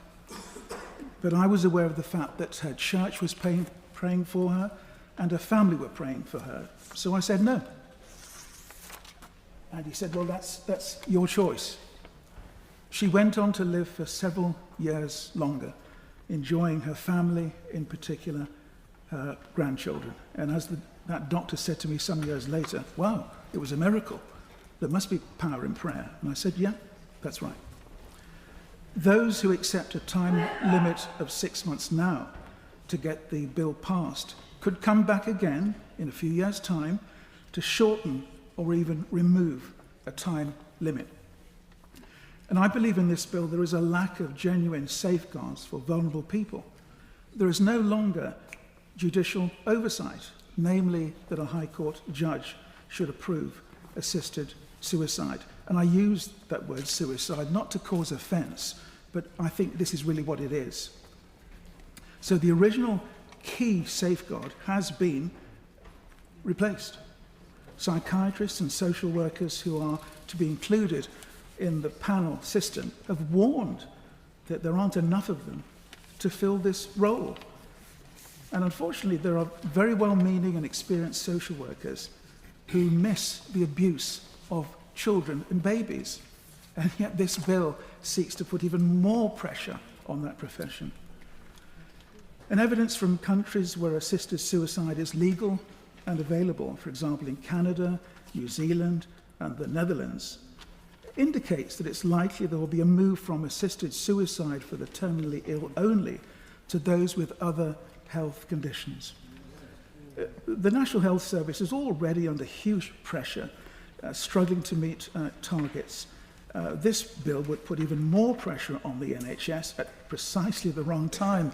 As the Health Secretary Wes Streeting MP has said, if Parliament chooses to go ahead with assisted dying, it is making a choice that this is an area to make for investment. And these choices would come at the expense of other choices. Surely, my lords, the investment should be in better palliative care for the terminally ill in hospices or care homes, ensuring a better quality of life in those days. In the Bible, there were 5 characters in particular who contemplated suicide: Hannah, Elijah, Job, David, and Jonah. But in each case, even during the anguish of their suffering, they eventually found that the God who created them gave them a reason to continue living until the natural time for their death. My lords, I oppose this bill. The first duty of government is to protect its people, not to give a state license to kill its people. Lords, the passage of this bill owes much of its existence to my grandfather in your lordship's house. The first voluntary euthanasia legislation bill back in 1936, introduced under the Society's aegis, was fathered and written by my grandfather. But Berkeley Moynihan was the leading surgeon of his generation. As Surgeon General in the First World War, he had the unenviable job of overseeing the medical treatment along the Western Front, where he spent many months organising treatment for the 2.5 million military personnel who were wounded. He introduced the bill at first reading. Days later, his wife of over 40 years died peacefully. He was grief-stricken in his Leeds home, sat in his office, wrote a letter about her to his son, and died a few days later from a broken heart, never to speak at second reading. It lay to the noble Lord Ponsonby and Shelbreed's great-grandfather to move his second reading opening speech. Now, Berkeley Moynihan's commitment was born of a lifetime dedicated for caring for patients, to surgery and to medicine, for which he became the first man to be elected President of the Royal College of Surgeons from outside London and the only one to be elected twice.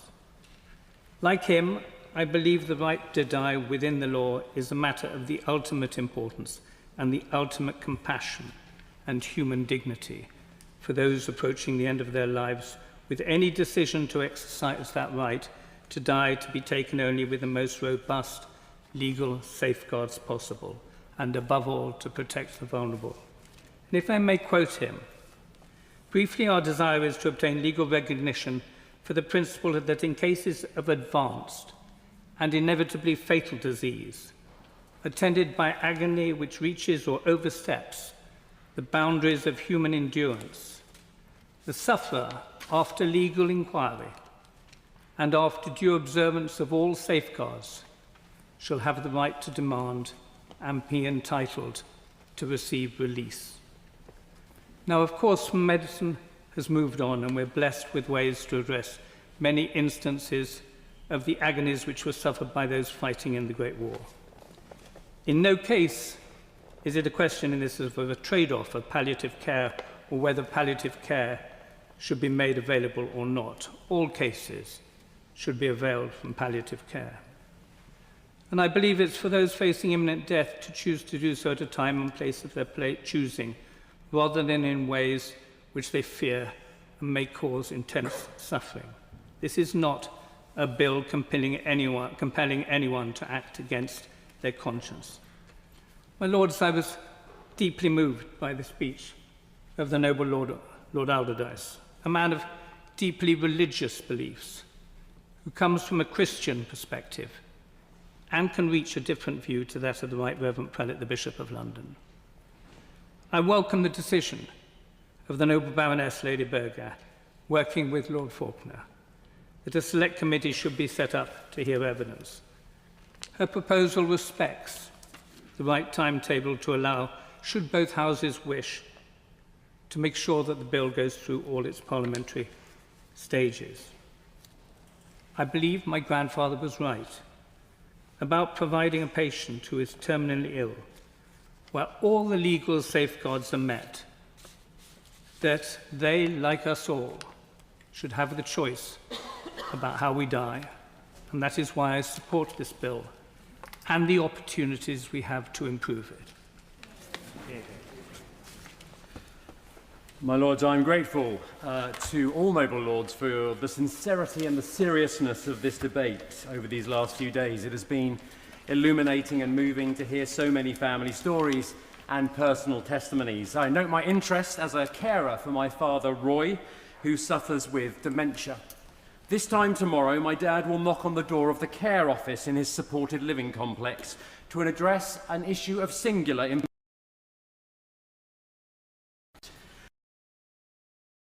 Now, Dad will have already made this trip 4 or 5 times, and Dawn, his ever-kind and patient carer, will smile and affirm once again that he's chosen Haddock chips and paid his £7 bill. My dad will beam back and say, "Thank you, I'll see you soon." This will indeed be true. In the hours that follow, he will return many times to ask the same question. Now, I don't make light of my father's condition. All carers know that we see many dark moments, and some of the lighter moments are the ones that give us a degree of hope and happiness. But the truth is that my dad's life is immeasurably improved by the fact that he lives in a loving environment with tailored medical support, endless activity and entertainment, and an astonishing team with almost infinite capacity for kindness and compassion. Despite his diminishing and terminal condition, he has a good standard of living. And why? Because he can afford it. We have heard a great deal in your Lordship's house over the last days about choice, and I believe choice is a good thing. Hence my concern in assessing this legislation is for those who have less choice than us, those who, unlike my father, cannot subsidise their own care in the final season of life. The most disadvantaged members of our communities already suffer increased mortality rates, the pronounced effects of health inequalities. They find it hard to see a GP, they wait longer for treatment and struggle to navigate complex health systems. And we have heard it said over and over, the NHS is currently only able to support 30% of the palliative care costs of our country. I simply cannot see how the introduction of this legislation will not pressurise those without access to first-rate care and who cannot afford to supplement what the NHS struggles to provide, like my father, how they won't turn to assisted dying not as their first choice, but as their last and final option. For noble lords sceptical of this point, we should pay attention to states who have gone this way before. In Canada, increasing numbers of patients, many of them disabled, are being driven in the direction of assisted dying due to poverty and a lack of ability to fund their own care. In Victoria, Australia, Robert Clark, the former Attorney General, has said that disadvantaged patients are likely seeking assisted dying precisely because of the problems in accessing adequate care. The same is true in the United States. In Washington, those choosing assisted dying because of concerns about their finances has risen 5-fold, from 2% to 10% of cases. And in Oregon, the percentage of patients choosing this route because they fear becoming a burden to their family has climbed from 13% to 52%. In scrutinising this bill, I hope we will learn from these countries and take a different course. Where my own choice is concerned, I have chosen to support my noble friend Baroness Berger for her intervention and support the agreement to convene a select committee. I hope that this will give us an opportunity to listen carefully to voices that have not been heard as much as they should in the procedures and the processes and the legislation before us. I look forward to working with noble lords in this House, in committee, for as long as it takes to ensure that we can give a good end for all. My Lords, I have agonised, as we all have, about this bill. I rise to make 3 points briefly. First of all, that I support the principle of the bill. I say that as a religious person. I seek to live by a Christian narrative, and I share with many Jewish and Muslim friends, amongst many others, a belief in the givenness and the sanctity of life. But there is no simple deduction to be drawn from this as to what the state can properly permit or prohibit. And if a terminally ill person of sound mind and settled disposition wishes to end their suffering and die in dignity, I do not think that it should, in principle, be a criminal offence to assist them.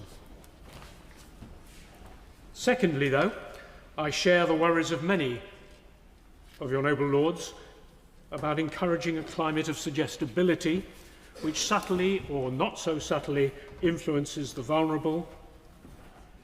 But I want just to tell a story which in effect raises the opposite issue. This occurred in a jurisdiction notorious for its relatively loose framework of legislation about assisted dying.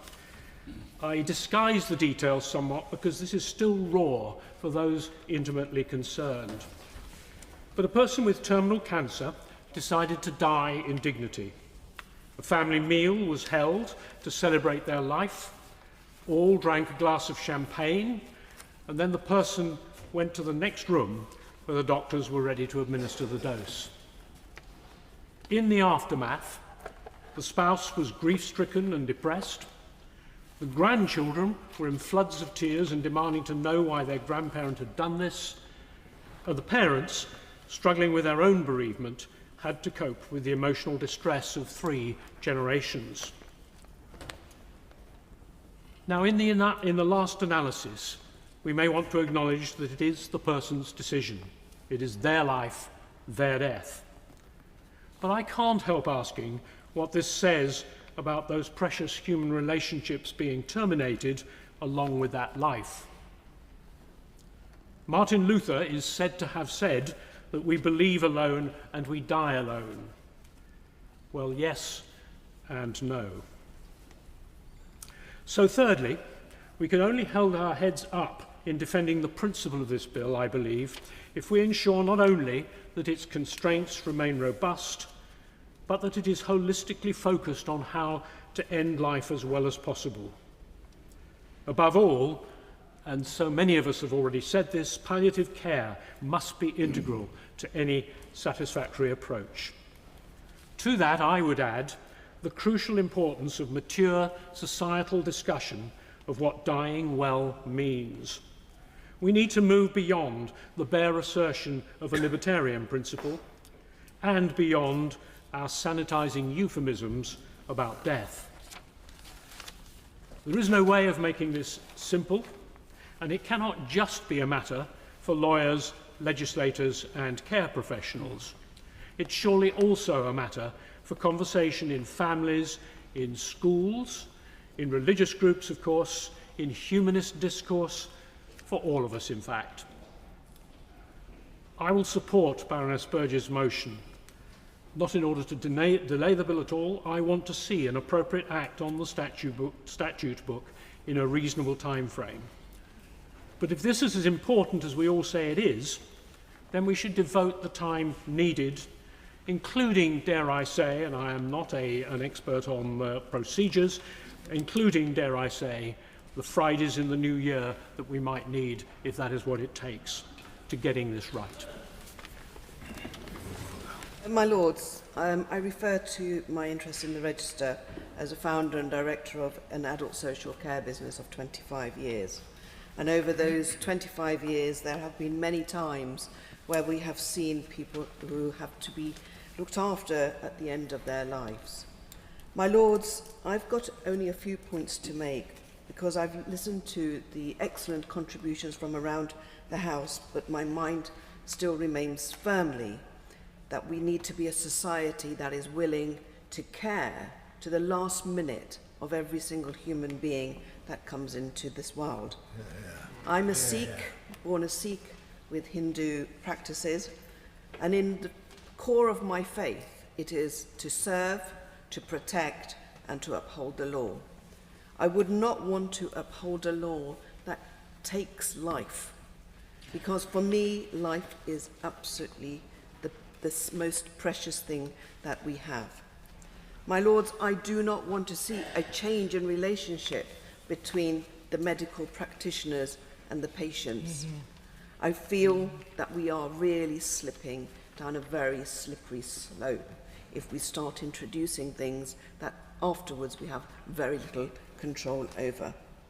I was really pleased to hear from my noble friend Lord McCall last Friday when he said in his expertise that everything can be managed. We don't need to give pain relief when pain is too much, but at the beginning of when pain starts, to ease the pain, to make sure that the person is comfortable. A few years ago, my uncle was given a diagnosis of stomach cancer. He was really, really well looked after by Macmillan nurses and stayed in Loris for a while.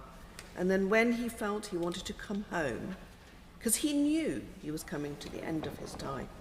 He came home and his family were around him to see him slip away. It wasn't an easy death, but it was one where we all shared time with my uncle. My lords, it is hard for me to stand here and say that all people will be well informed when I know there are many amongst my own community where women, often they have been in relationships where they have suffered abuse, coercive behaviour. How can they be given the option to make those choices for themselves when most of their decision making will not be in their hands? I worry very much for those people who cannot, for circumstances that they have no control over, will be able to take those decisions. And I really, really want to make sure that whatever we pass, whatever we do, has protections for those in our communities that do not have control over their lives, as we all think we should have. And my lords, I will finally finish with the wonderful words of my noble friend Baroness Berridge. The family, the village that we live in, is surrounded by people we love. We would never knowingly want to inflict pain on anyone, but what we would willingly do is stand by and help everyone in our family to go through the journey as smoothly as possible. Yeah. That's really good.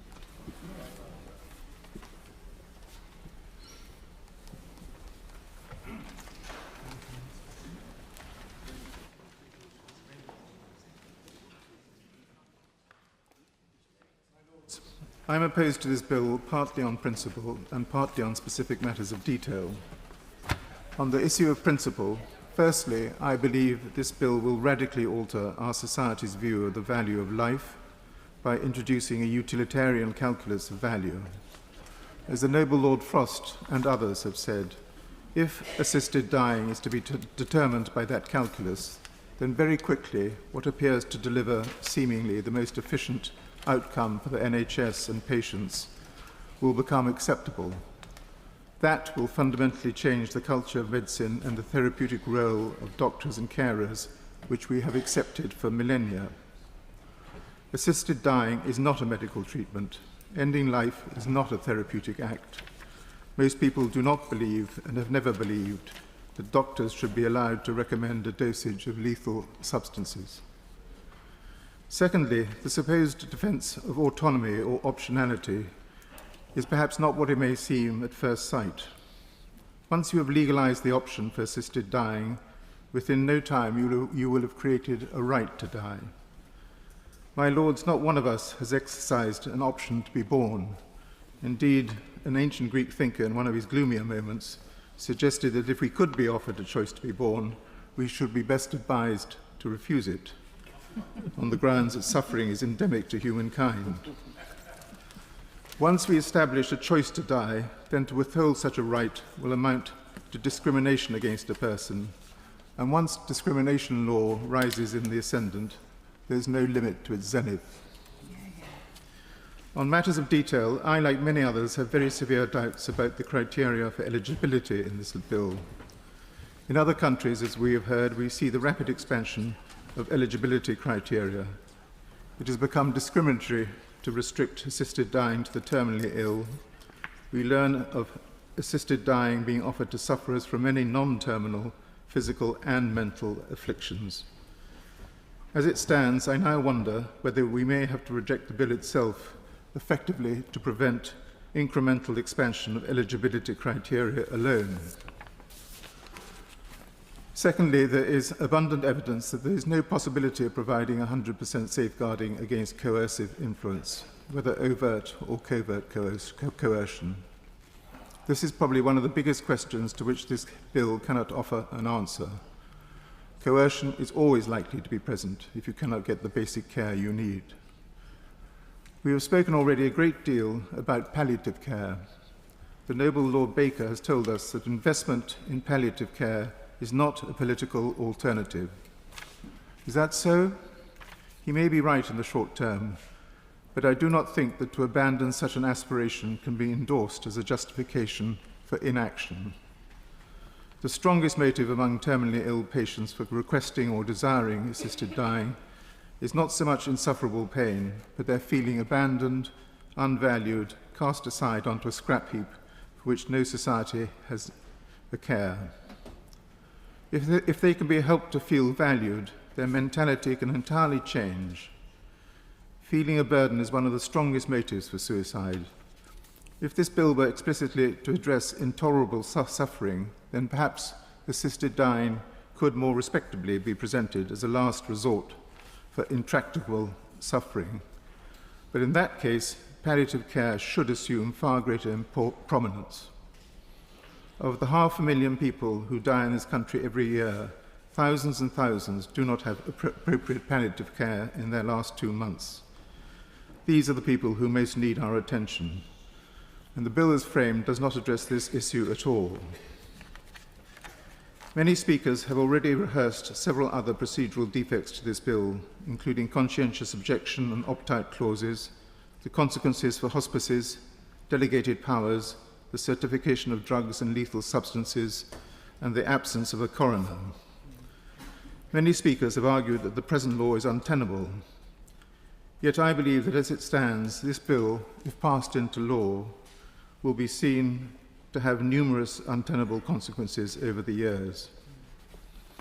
I have some sympathy with the view of the noble Lord Patten and the noble and learned Baroness Butler-Sloss that the government should take over this bill. But at the very least, I support a call for a time-limited select committee, Baroness Burgess' motion, to hear evidence that could introduce further modifications, though I suspect more and more amendments will make this bill unworkable. My Lords, the renowned Nobel Prize-winning physicist Werner Heisenberg wrote that he was firmly convinced that we must never judge political movements or legislative initiatives by their aims, however loudly proclaimed or however sincerely upheld, but only by the means they use to realize these aims. In my judgment, this bill is not safe. There are just too many defects in it that need to be dealt with. Most fundamentally, if the ultimate aim of the bill is to relieve suffering, then self-evidently the means proposed is not therapeutic. My Lords, I must make it clear that I oppose this bill. Morally and ethically, this is the most fearful piece of proposed legislation, but beyond that, this bill is very deeply flawed. The flaws are legion. We must not lose sight of the bill's multiple deficiencies. This legislative proposal that seeks to legitimize assisted suicide is clearly unacceptable to a significant majority of conscientious medical practitioners.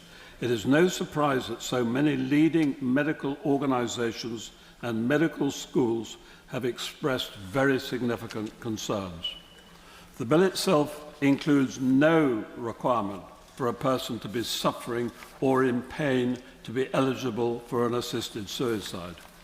And it is now notable that majority GP opposition has continued to increase significantly. There is a huge risk that this right to die will quickly translate into an expectation, even a duty of healthcare workers to facilitate death when requested.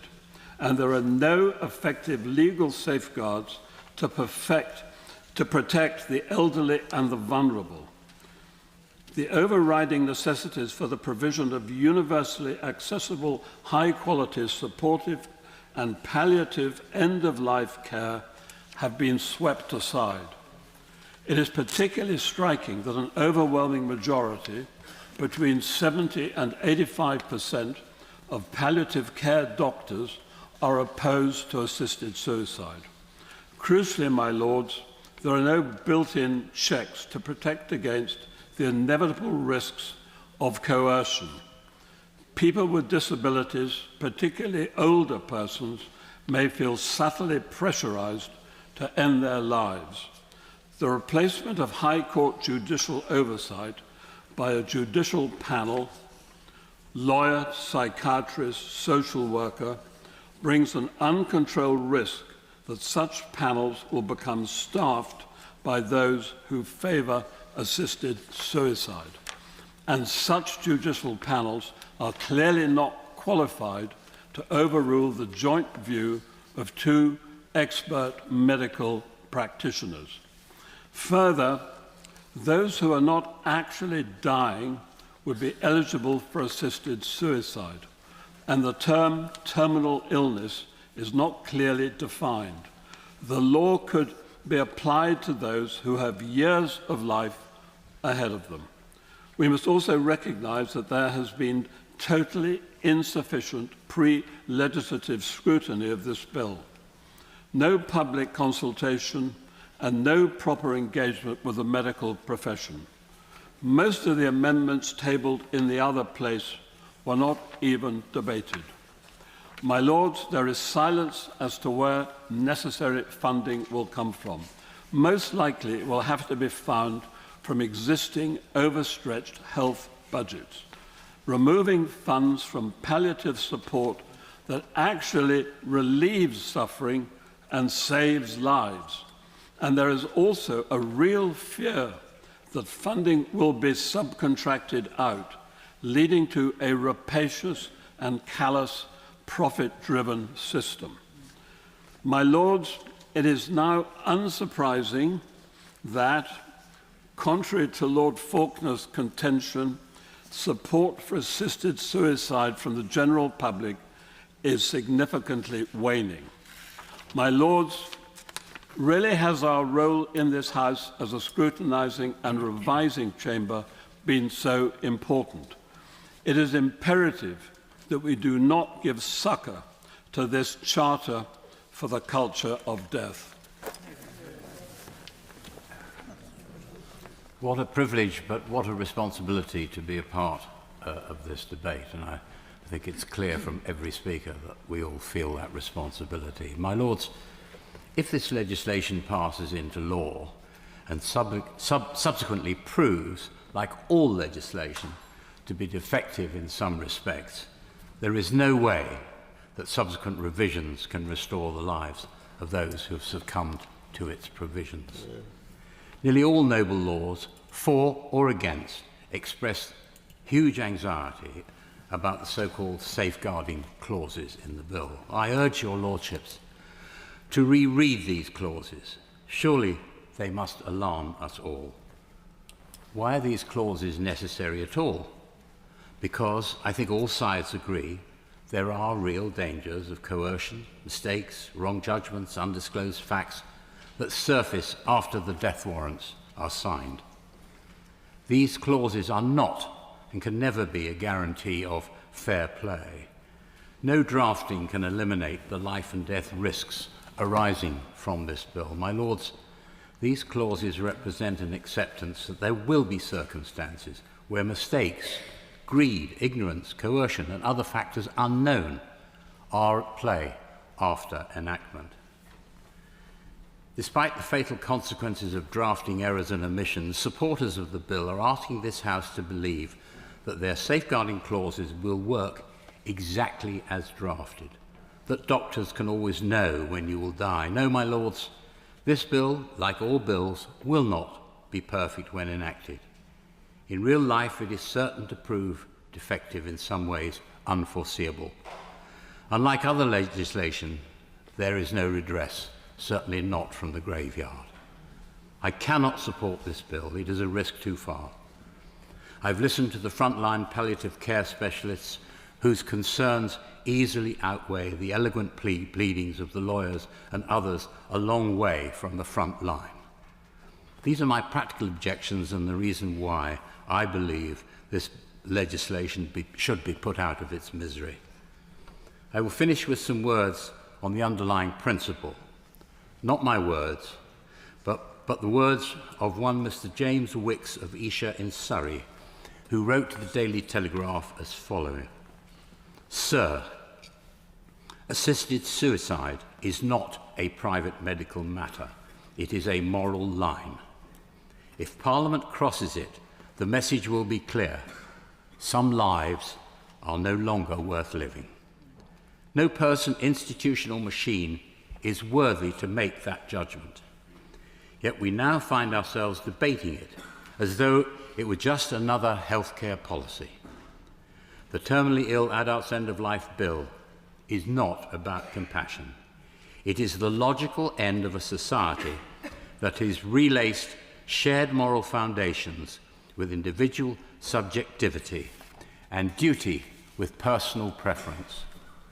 We do not and cannot fully understand the mystery of life, its beginning, its purpose, or indeed its end. From that uncertainty, he writes, flows a duty to protect life, not to authorize the termination. MPs who are wavering should recognize this legislation for what it is, a profound statement about who we are and what we value. I urge them to vote against it and uphold the principle that life is not ours to dismiss. On the evidence of this debate, Mr. Wicks, I believe, speaks for the majority of this House. My Lords, I want to focus today on the group of people that this bill actually relates to, those terminally ill patients with capacity whose death in consequence of that illness or disease can reasonably be expected within 6 months. We can argue about whether the bill should be wider or narrower in scope or not at all, but our key focus should be on scrutinising this bill, not speculating about legislation which may or may not come to us in the future. Some time ago, I sat with a very dear friend in an oncologist's office in Pietermaritzburg in South Africa, as he learned that his prostate cancer had spread and was no longer treatable. Just over a year ago, he told me that the pain was becoming unendurable. Shortly afterwards, his daughter contacted me to say he had died. She also sent me his death certificate. I thought that strange, but then I read it and I understood why. Because under the cause of death, it states cancer, prostate, but above it, another cause is listed, organophosphate poisoning. My friend wouldn't have benefited from this bill because he lived in another country. I share his experience only because several noble lords have sought to restyle this bill as the assisted suicide bill, and like Baroness Thornton and Baroness Royal, I think that is quite wrong. My friend's death cannot in any meaningful way be described as suicide. He did not choose death over life.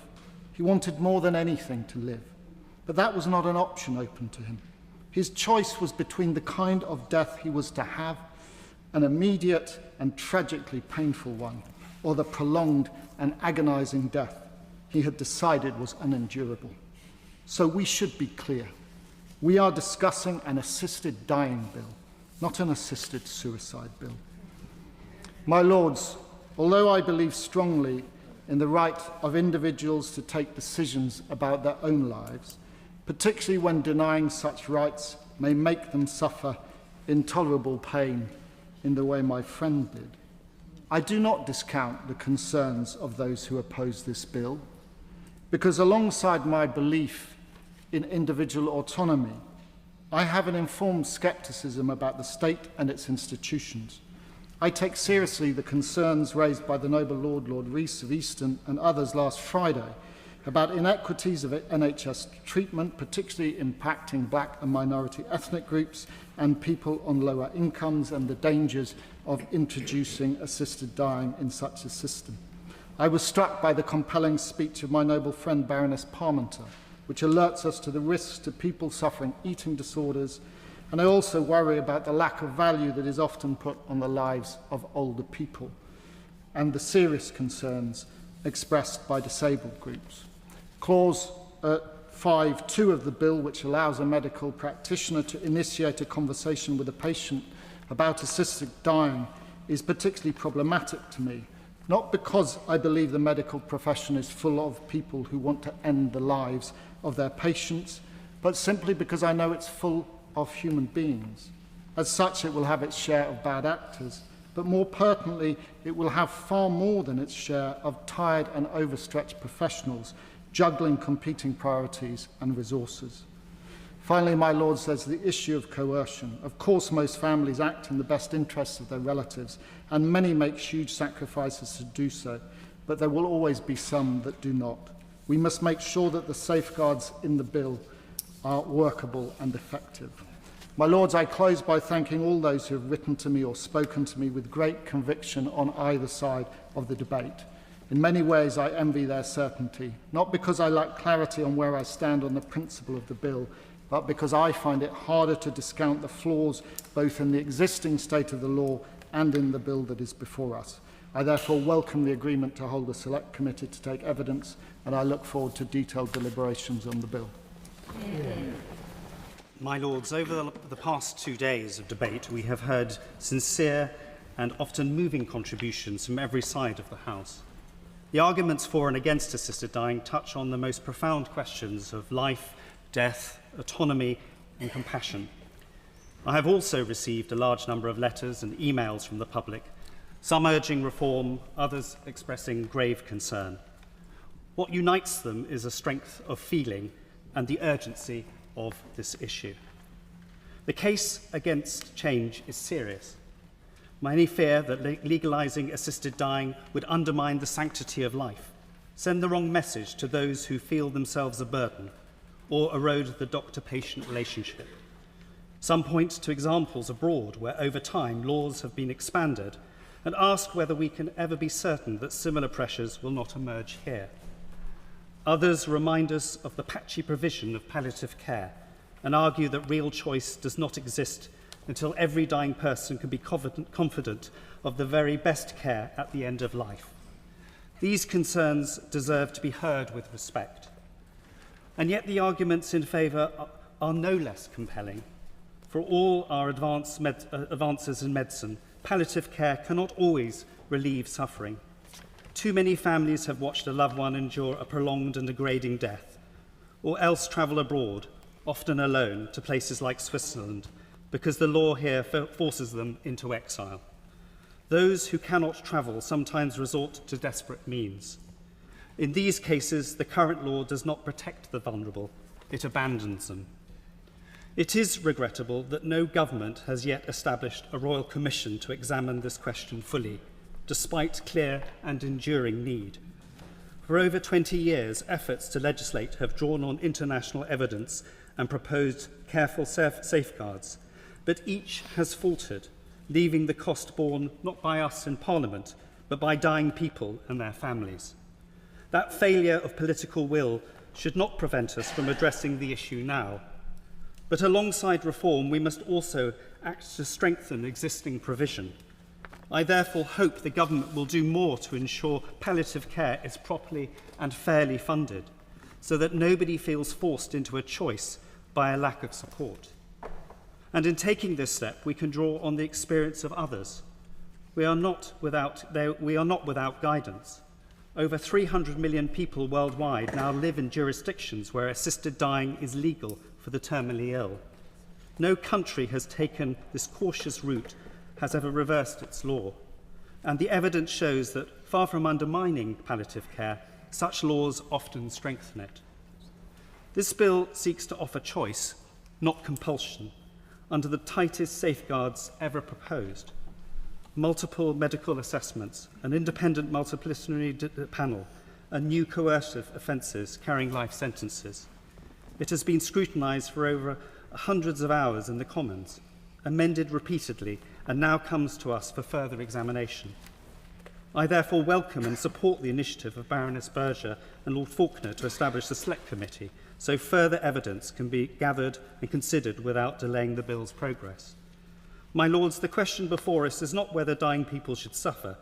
None of us wish that, but whether we should give them that right under strict conditions to decide for themselves when suffering from unbearable condition. To deny them that choice is to impose our values at the most intimate moment of another's life. To grant it shows compassion, respect, autonomy, and to protect the vulnerable through law rather than turning a blind eye. That is why, after weighing both sides, I will support the bill. My Lords, the Assisted Dying Bill presents one of the most profound moral and legal questions of our time: how to balance personal autonomy with the duty to protect society's most vulnerable. It asks whether we can lawfully offer people a choice over the manner and timing of their death while preventing pressure, abuse, or error that would put the frail and dependent at risk. That tension between respecting individual liberty and safeguarding life demands legislation that is morally clear, legally robust, and equipped with uncompromising safeguards.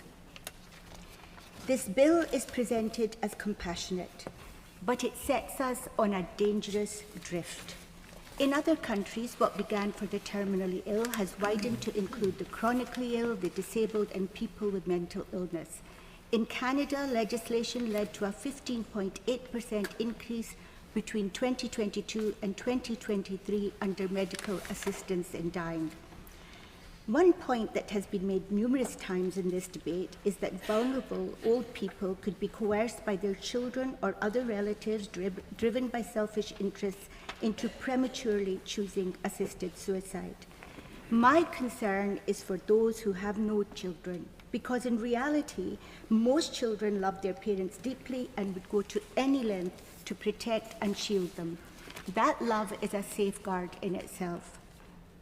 However, increasingly, many young people are choosing to remain single and childless. That is their choice, but it brings with it a deep vulnerability.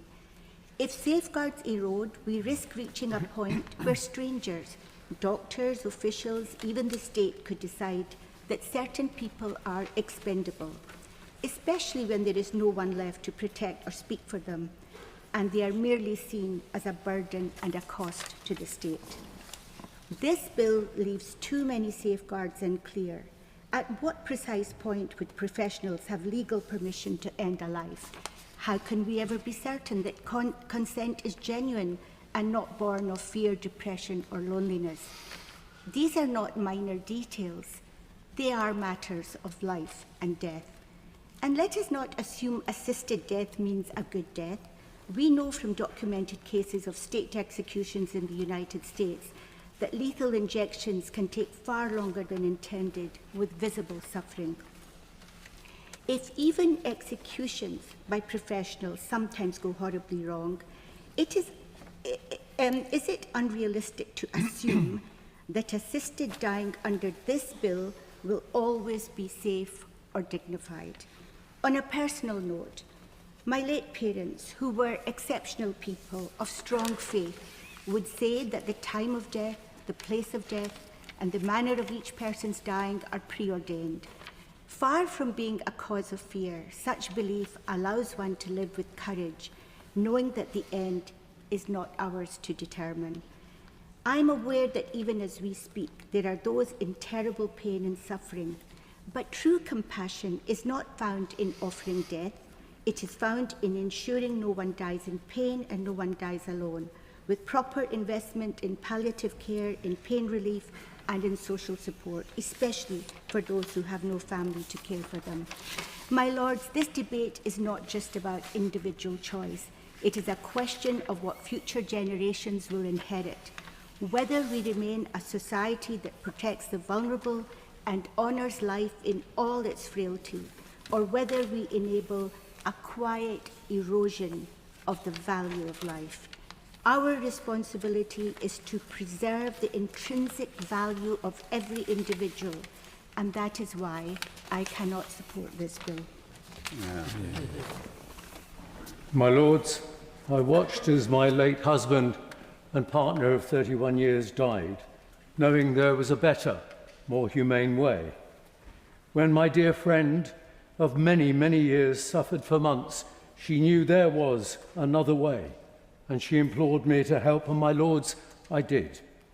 I was prepared to break the law as I contacted clinics in the Netherlands and Switzerland. However, it was to come to nothing. But these, my Lords, are the words of an observer. I would rather you hear the words of someone facing death, my dear friend, Elise. She writes, I'm 51 years old and I have secondary cancer of the lungs, liver and bones. Or to put it bluntly, I'm dying. I was diagnosed just over a year ago. My medical team are very reluctant to give me a number, but I have been told that people with similar conditions can expect to live for around 2 years. I'll let you do the maths. I have just been told that my life-extending drugs have stopped working, and I'm in a horrible limbo, awaiting test results to determine the next course of action and hoping against hope that my liver holds out until I can get onto a different medication. I'm absolutely terrified. I'm not telling you this to garner pity, believe me, because I am living my very best end of life. I am surrounded by beautiful family and friends and immersing myself in art and culture and genuinely having as much fun as is humanely possible. I try to find the joy every single day. But some days that's harder than others, not least because I know that one day things will start to deteriorate and the pain, which on bad days is already pretty bad, will become intolerable. I have witnessed terminal illness close up. I've seen a long, painful, drawn-out death. It was deeply traumatic. I still have nightmares about it. I can still smell it and taste it. I do not want that for myself. Indeed, I do not want that for anyone. This bill is urgent. The stakes couldn't be higher. It is 100 years in the making, and it cannot come soon enough. And much as I'd love to be a medical miracle and defy the odds, if it does pass, it will probably come too late for me. But I'm asking peers to vote in favour in the hope that it will save the unnecessary pain and suffering that many hundreds, indeed thousands of people like me and their families. Since becoming part of the campaign, I've heard the most harrowing end-of-life experiences from people I now consider my friends. People like Gareth, whose father blew his head off with a shotgun, and Lucy, whose partner Tom eventually suffocated after hours of fecal vomiting. Every single story breaks my heart all over again, not least because there could have been another way. And that is why this vote is so important. It's a vote for another way, a more progressive, compassionate way, a vote for choice for terminally ill people. I do not want to die, of course I don't. I'm having the time of my life right now. Truly, there's something about a terminal diagnosis that makes you really live life to the full. But I do have to face reality. I've had a pretty good life, and I want a good death. I deserve a good death. And I would challenge any peer that votes against to look me in the eye and tell me why I don't deserve that, why I don't deserve to die in dignity. These, my lords, the words of my friend, Elise Burns, about a bill that does not impose choice, but allows it. My lords, anything I say will probably have been said before, so fortuitously I shall not speak for long, which will please the government whips. On both sides there have been some outstanding speeches over both days, and I think we can all appreciate that this is hugely complex. People very often tend to speak from their own position, and I've spoken to several older peers who wanted to be able to die in their own time so they would support the bill. I've had innumerable emails and letters from both sides, and I thank people that sent them. Some were very informative. The majority were opposed to the bill. Now, I understand the dilemma. I'm already 74, and should I be terminally ill and suffering, I would wish to be able to take my own opportunity to die. I probably need to find some poison, because that may not work for a handicapped or disabled person who can no longer take a drug. But this does not mean that I support the bill. For me, there are two big issues. First, for some reason, society strives far too hard to keep very ill, dying people alive. We shall die, and we must all accept that. As a Christian, I have absolutely no idea if there's an afterlife. Perhaps the bishops might fill me in later. But I do know that I shall die. I hope I can die cleanly and without pain. Part of this problem was Harold Shipman over a quarter of a century ago, a murderous doctor, and he's prevented what used to be actually quite common, namely that doctors would increase morphine to very sick, dying patients, which led to their relatively simple and relatively comfortable death. Yes, yeah. And the idea that you could prosecute a doctor for assisting in imminent death seems to me rather foolish, but apparently it happens. We should educate everybody better to understand that death happens and we cannot always cling to life. The COVID experience, where the entire economy and our children's future was sacrificed because this nasty disease was killing people, most of whom were in their late 80s or more likely over 80, late 70s or more likely over 80, is surely an example of how we should be aware that people will die, and we should accept that. But the second major issue against this bill relates to coercion, and that coercion may be unintended, and an old person can see that continuing life will reduce the prospects of the inheritance of their children. Indeed, the children might easily not wish the elderly parent to die, but the parent might decide that that was best for them. Some 30-odd years ago, I was a new MP, and the major government introduced a scheme where people entering care would have to sell their houses to pay for that care. I think I've got that right. This, of course, remains a big issue for governments. I recall a queue of people coming to my advice session, and they'd say, but our mother wants us to inherit our house. I pointed out that people save for old age, and I was still re-elected, by the way. However, it's only one small step beyond that to hint, to encourage, or to push a decaying relative to go for assisted suicide, to avoid care home bills. Now, finally, this bill is seriously flawed. As many have said, this is an extraordinary change to our law. It changes the general attitude to death and indeed to doctors. It changes one of the basic tenets of our society. Suicide was a criminal act until 1961, which was in my lifetime. Now we're going to change it in my lifetime by allowing assisted suicide, and it is assisting suicide. This will destroy the Hippocratic Oath and the maxim, first, do no harm. And it's being brought forward without the proper consideration it should certainly have. The Delegated Powers and Regulatory Reform Committee and the Select Committee on the Constitution have pointed out huge weaknesses, especially regarding lack of proper regulation and scrutiny. I cannot therefore support the bill, although I can see the merit of allowing suffering people to die more peacefully. My Lords, I must declare my roles in palliative medicine, caring for thousands of dying patients over decades, and in living and dying well. This bill, as written, does not improve patient choice or control. True choice would ensure patients get the care they need. Control will rest with the doctors, who can initiate the conversation and are the gatekeepers on eligibility for lethal drugs. My Lords, supporting a patient who wants to stop treatment is not assisted suicide.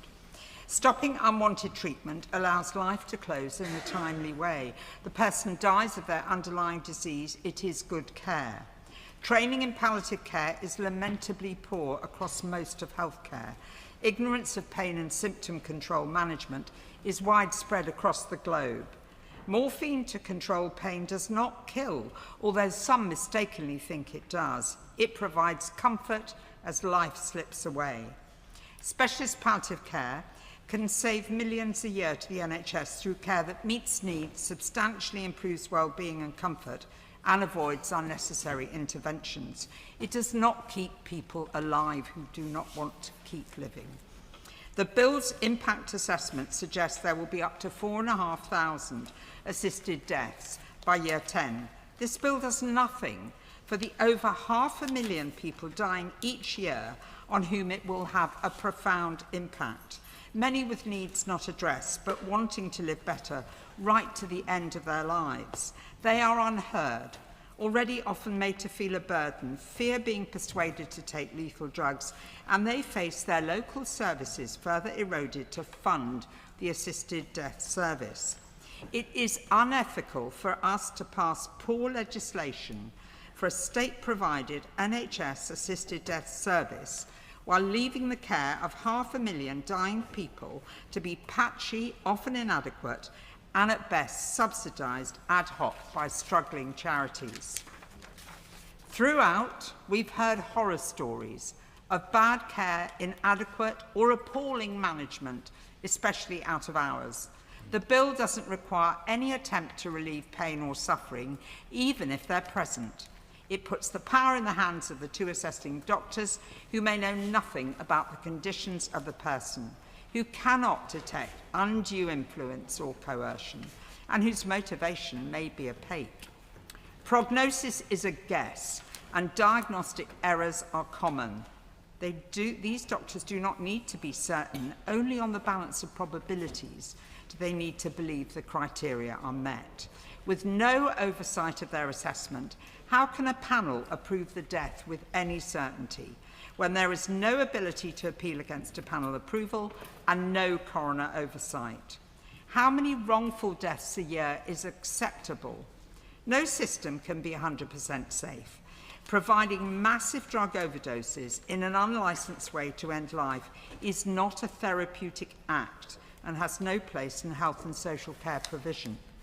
Evidence, not heard in the other place, from other jurisdictions reveals complications, slow deaths, complex grief in the bereaved, and profound clinical distress.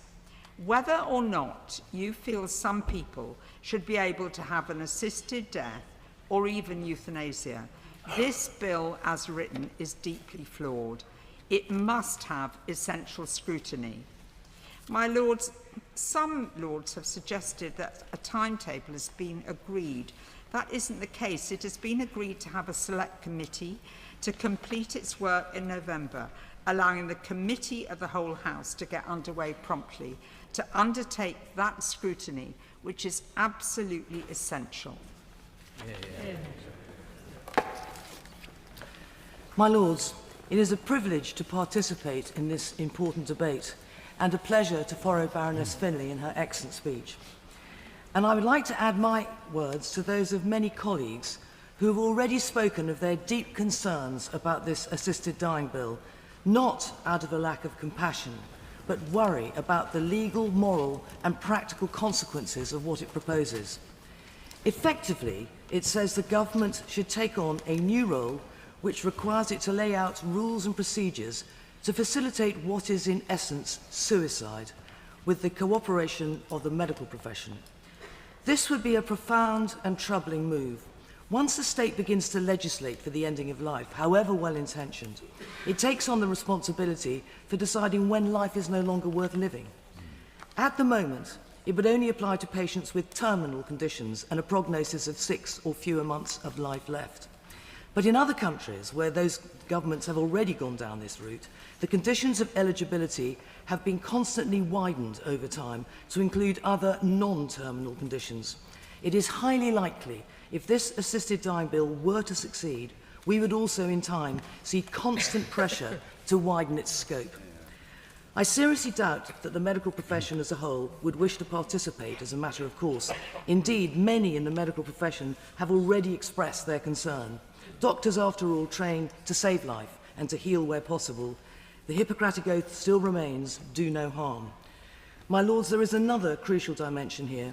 In previous generations, patients often had much longer-standing relationships with their GPs, built on years of trust and understanding. A doctor who had supported a patient for years, often decades, might indeed ascertain their true wishes, knowing their history, their character and their needs.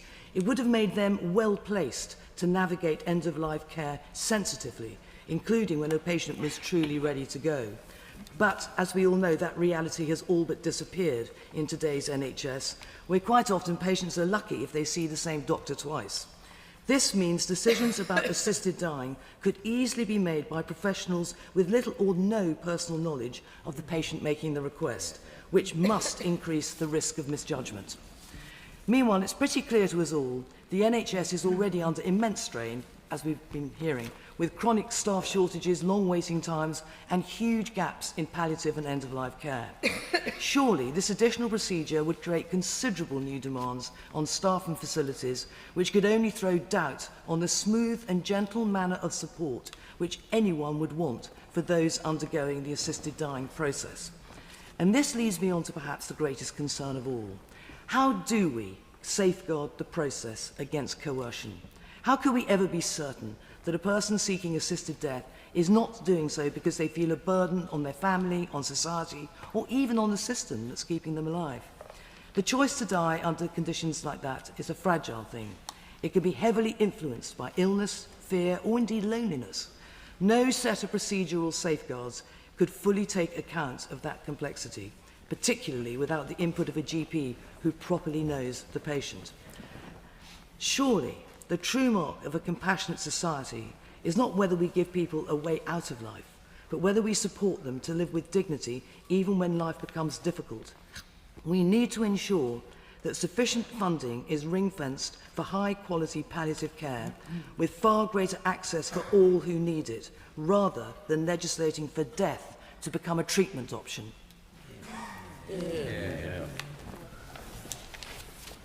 My Lords,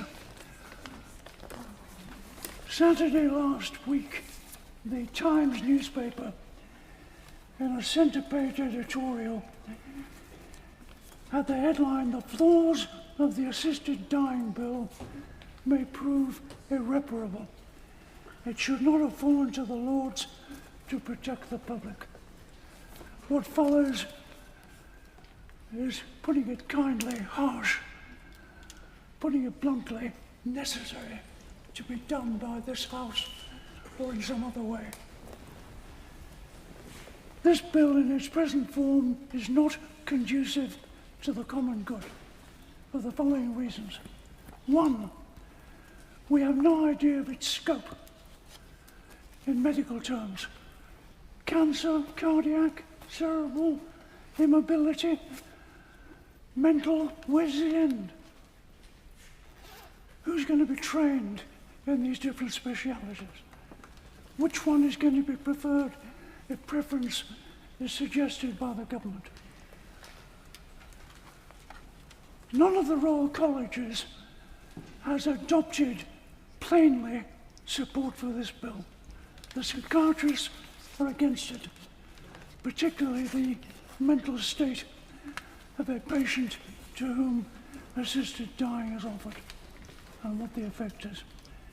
So the scope is big. Who's going to pay for it? Is this part of the NHS budget? If so, how much? If it's private, how are the two going to divide? There's a section in the draft bill about advertising. Do we want to finish up with a public system, private or public, of death clinics? What do the professions say about this? Doctors, are they going to sign up to do this task? When their job they might have thought was to cure. Nursing staff who might help, what are they to do? Technical staff who might assist in the preparation of the poison or lethal dose of whatever is given to the patient to kill that person. This is putting people to death, whether they want it or not. And in the bill, at clause 32, we find we have to amend the Suicide Act. Otherwise, we'll be legislating for unlawful killing, aiding and abetting the person who wants to die. So the scope is enormous. The effect on the professions is unknown. The cost, the effect on palliative care, and so on, could be deeply damaging to all our communities. This is a topic of in-depth complication, highest level of importance, in which Parliament's duty is to serve those people it represents here in these two chambers, no matter what. We can start with Baroness Berger's attempt to put coherence to it. And what about the Hippocratic Oath? First, do no harm, said Hippocrates several thousand years ago. And doctors to a similar extent, perhaps nurses take this oath to serve us. How does assisted suicide fit in to first do no harm? I'm concentrating on difficulty because this is probably one of the most serious matters that can affect the public that fall to be considered by Parliament. In the House of Commons, both the Minister for Justice, Law, the Minister for Health, NHS, were both against the bill at that stage. The system rejected it. How on earth is this going to be resolved? And the final point, if you'll forgive me, just a second more. The Noble Lord of this advisory speaking time. If we vote, let's vote at some further stage when we've got something serious, coherent and plausible to consider. My Lords, I rise with deep concern to oppose this bill, not out of indifference to suffering, but I fear will place the most vulnerable at the greatest risk. We should be clear, this is not just assisted dying, this is assisted suicide.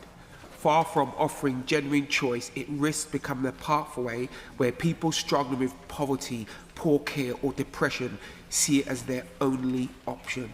This is not dignity and it is not compassion. I've been written to by many members of the public, as we all have, but I want to put on record their voices, those voices that are worried about where this bill is leading us. I cannot cover all the points that they raised, but I'd like to cover a few. There is no requirement for suffering. This bill does not require a person to be in pain or distress.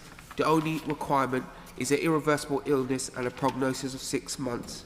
Extraordinarily, as it may seem, there is no consideration of palliative care or pain relief. A person could qualify even if they're not suffering at all. And for my own community, a working community, a poor community, this is deeply troubling, where many face hard financial realities every day and social pressures. To add a law that allows assisted suicide without any requirement for suffering could turn hardship into a reason for death itself. This is where coercion is born from. Research in Oregon shows that nearly 1 in 10 people who opted for assisted death did so partly because of financial pressures. We cannot allow a situation where people feel forced to death because they cannot afford life. Coercion is not only about another person's influence, it can also be about the crushing weight of poverty, isolation, fear, loneliness. Listening to the great speech made by my noble and learned friend Lord Bannon, this bill already has mission creep built in. Research by Marie Curie Palliative Care Research Department found that prognosis can be accurate in only 23% of the time. Many patients given 6 months to live, survive and even thrive for years. In a community like mine that struggles, the danger is doubled, with a prognosis that may make people feel the pressure to give up too soon because of financial worries. This combination could be lethal. To legislate with such weak foundations is reckless. My Lords, this bill cannot and should not pass into law. It is built on a flawed assumption and will expose the most vulnerable in our society to irreparable harm. We are told it is about choice, but for the poor, the sick, the isolated, the terrified, people who've grown up relying on this system, not like us in this room, who've benefited from it, people who rely on it and trust it and believe in it. Yeah. It could lead those people to see this as a burden, a pressure, even a duty to take their own life. We cannot allow a situation where we expose the poorest people in this country, the people most dependent on us in this room, to do the right thing for them, to this poorly thought out legislation. It will devastate communities, the communities that many of us have never been to or understand. We will be placing something down now that will become a myth in that community. We'll be pre-legislating for their early death because their lives have been hard. As the bill stands, instead of working for vulnerable people or make more people vulnerable, we must choose life over fear. My Lords, I thank all those who have sent me opinions and information on the issue, and to declare my interest as a registered nurse and a Fellow of the Royal College of Nursing, which has adopted a neutral stance on the bill, recognising the wide disparity of opinion within their membership. The fear expressed by some people that they will be coerced into asking for assisted dying is real. The concerns are particularly strong amongst marginalised communities, as so amply demonstrated by the previous speaker. Many people with severe disabilities believe that they may become a burden to other family members, or those living alone who express fear about the future and difficulties of living with a progressive condition do not like the bill. However, considerable safeguards within the bill are designed to ensure that undue pressure concerning assisted dying is never placed on individuals. If a patient is given the opportunity to discuss their future options when planning the last months of their life, this should include the right to refuse further treatment and receive compassionate palliative care. Patients must be given the chance to explore the options available to them. One of the many issues raised in this House and in correspondence with the public is that many people fear staying with the uncertainty about dying, not necessarily about when they will die, but how their health and bodily functions, including continence and mental capacity, will deteriorate. People report being fearful of incontinence, speech difficulties, and losing capacity so that they're unable to express their wishes as they become increasingly dependent. Let's encourage society to discuss and complete advanced directives relating to their future care in the way that we are encouraged to make wills. This approach would enable those who would never want to discuss or consider assisted dying to make it clear within their personalised advanced directive and vice versa. Nurses and care workers are often those who are asked by patients, frequently during intimate procedures, including, for example, changing soiled bedding and washing. When as a district nurse, I recall one patient saying something similar to this to me. My kind husband just can't cope with washing me, so I wait for you, and I do not tell him I am dirty below, but just lie here in it. He doesn't know, nurse, because he doesn't sleep in the bed with me anymore. We were so happy together. We're worn down with it. Can't you hurry it up for me? The Royal College of Nursing has published excellent guidance on how to respond to such a request to hasten death. It states, nurses should acknowledge and act on all concerns raised, instigating and escalating them to the doctor responsible for the patient's care and treatment. The bill is designed to establish a system for terminally ill adults to access assistance, yet no mention is made in the bill of the responsibility of health professionals to refer patients to an appropriate medical practitioner for preliminary discussion to be recorded in the person's notes when such requests are made. When the process works well and advanced directives have been made, agreed active treatments may be stopped and compassionate, excellent palliative care interventions accelerated. Early clarity on the patient's position on assisted dying would be helpful to everyone. However, if the patient's wishes have not been recorded and they choose an assisted dying pathway in the late stages of their illness, should the bill pass, there could be challenges from relatives who are vehemently against assisted dying for religious and/or ethical reasons. I'm broadly supportive of the bill, but would hope that we can consider the two issues that I've raised on advanced directives and other healthcare professionals' involvement. I would like to present 5 bases of rejection to this bill this afternoon. The first will be the evolution of this bill in the other place, so we could hardly call that to be Parliament at its best. It was deemed to be a private member's bill, but I'm sorry to say I think we're being fooled here. It is quite obviously a government bill in disguise, and I have to say that Lord Faulkner of Thoroton indicated this last week in his fine speech that he made here, when he referred to the civil service assistance he's had to date, and I have to say that is more than unusual for any private member's bill.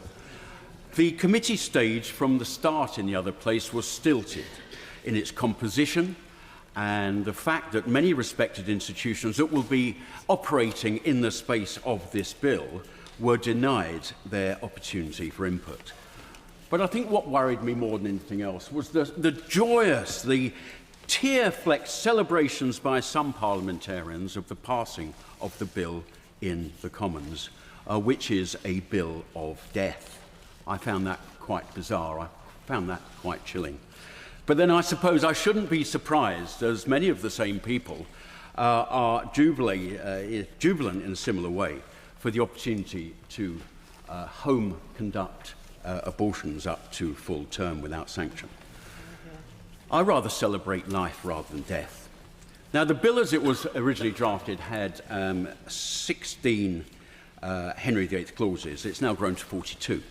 Including many that will allow ministerial powers, secondary legislation, to create criminal sanction. Now, my noble lords will be aware that this is just not right in legislation. This should not happen without really great cause to create criminal sanction by secondary legislation. It's hugely widely condemned. My second objection is the reality where what we've seen in other jurisdictions, we've seen a loosening throughout, whether that be in Australia or Canada or most certainly Belgium. Now, Lord Faulkner last week predicted that only 1% of deaths would be through legalised suicide within 10 years. Now, that doesn't really fit very well with Australia's 3% and Canada's just under 5%. In all jurisdictions, the "I don't want to be a burden" has become bigger and bigger. And in Belgium, children as young as 9 are being euthanised under similar legislation. Let me say that again. In Belgium, children at the age of 9 are being euthanised under similar legislation. Now, I have grave concerns about the human rights industry in this country, where whatever happens in Parliament gets overturned through judicial activism. And I can be absolutely sure that this would be watered down to death on the state on demand in due course. That is my great fear. Now, further, my third grave concern is inheritance. I'm professionally trained and licensed to do probate work through the Institute of Chartered Accountants. And believe me, battles post-death on inheritance can get very, very ugly. I'm very fearful of the coercion of the elderly and the vulnerable. It is obvious. It's so obvious. I'm worried about time, the 6 months. Now, we have a very sort of similar thing in DWP for end-of-life PIP. You have to have an assessment that you may only live up to 12 months. Now, the reality is very different. The average is over 2 years, and very commonly people live for 3, when the assessment was just a year. So are we really going to terminate lives earlier than may be the case? Now, Lord Forsyth of Drumlin, he gave a fine speech last week, a personal account of his father. I think what he's looking for, and what I'd be looking for, is that very end-of-life solution where things can be put right, that making comfortable that we know sort of happens today. If that is the bit that needs codification into legislation, that's fine. Yeah. We should be considering that. Finally, and I'm sorry about time, the NHS. I'm concerned that we want to embed an option for death within the NHS where its modus operandi should be for life and for doing its bit, obviously, when palliative care is needed. To have this as an option is very dangerous. I'd like to see, if we have to have this at all, a separation, because unfortunately NHS would have skin in the game in terms of costs and staff problems. This is an unwholesome bill, and I will oppose it. Yeah. My Lords, there's nothing easy about confronting mortality or dealing with suffering. The number of us who have chosen to speak at second reading on this bill is a reflection of the importance of these issues and how universally relevant they are. Every one of us in this place has been touched and shaped by losing people we have loved and seeing what they have gone through as they reach the end of their lives. Like others, I have valued deeply the personal stories of so many who have written to me over recent months, and also hearing from practitioners who work with families at the end of people's lives. Whether the law is in the right place as it stands today, or whether it could be improved, is an important discussion to have. This, though, is not the right time to have it. The noble Lord, Lord Stevens, couldn't have put it better when he said, "Palliative care may not be the answer, but it has to be part of the answer."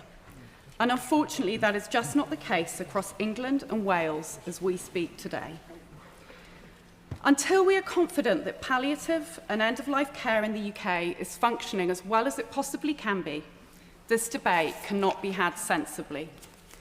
It is clear that if assisted dying were to be brought in before we have better provision of care, there is too great a risk that too many people could feel forced into choosing to end their life prematurely because they believe there to be no reasonable alternative. Too many people who could be supported better at the end of their life today are simply not receiving that care. Clause 47 of the bill, to oblige the provision of an assessment of the availability, quality and distribution of palliative care within a year of its passing, is a tacit acknowledgement of this point, but it is the wrong way round. We need to do the work now on palliative care provision and then come back to this bill and have this discussion later on. There have been numerous reports and analyses published recently showing just how inadequate the current resourcing is. To quote from just one of these, a Marie Curie report which was published this time last year and painted a deeply concerning picture. Our findings reveal patchy and inconsistent provision of care for people approaching the end of life.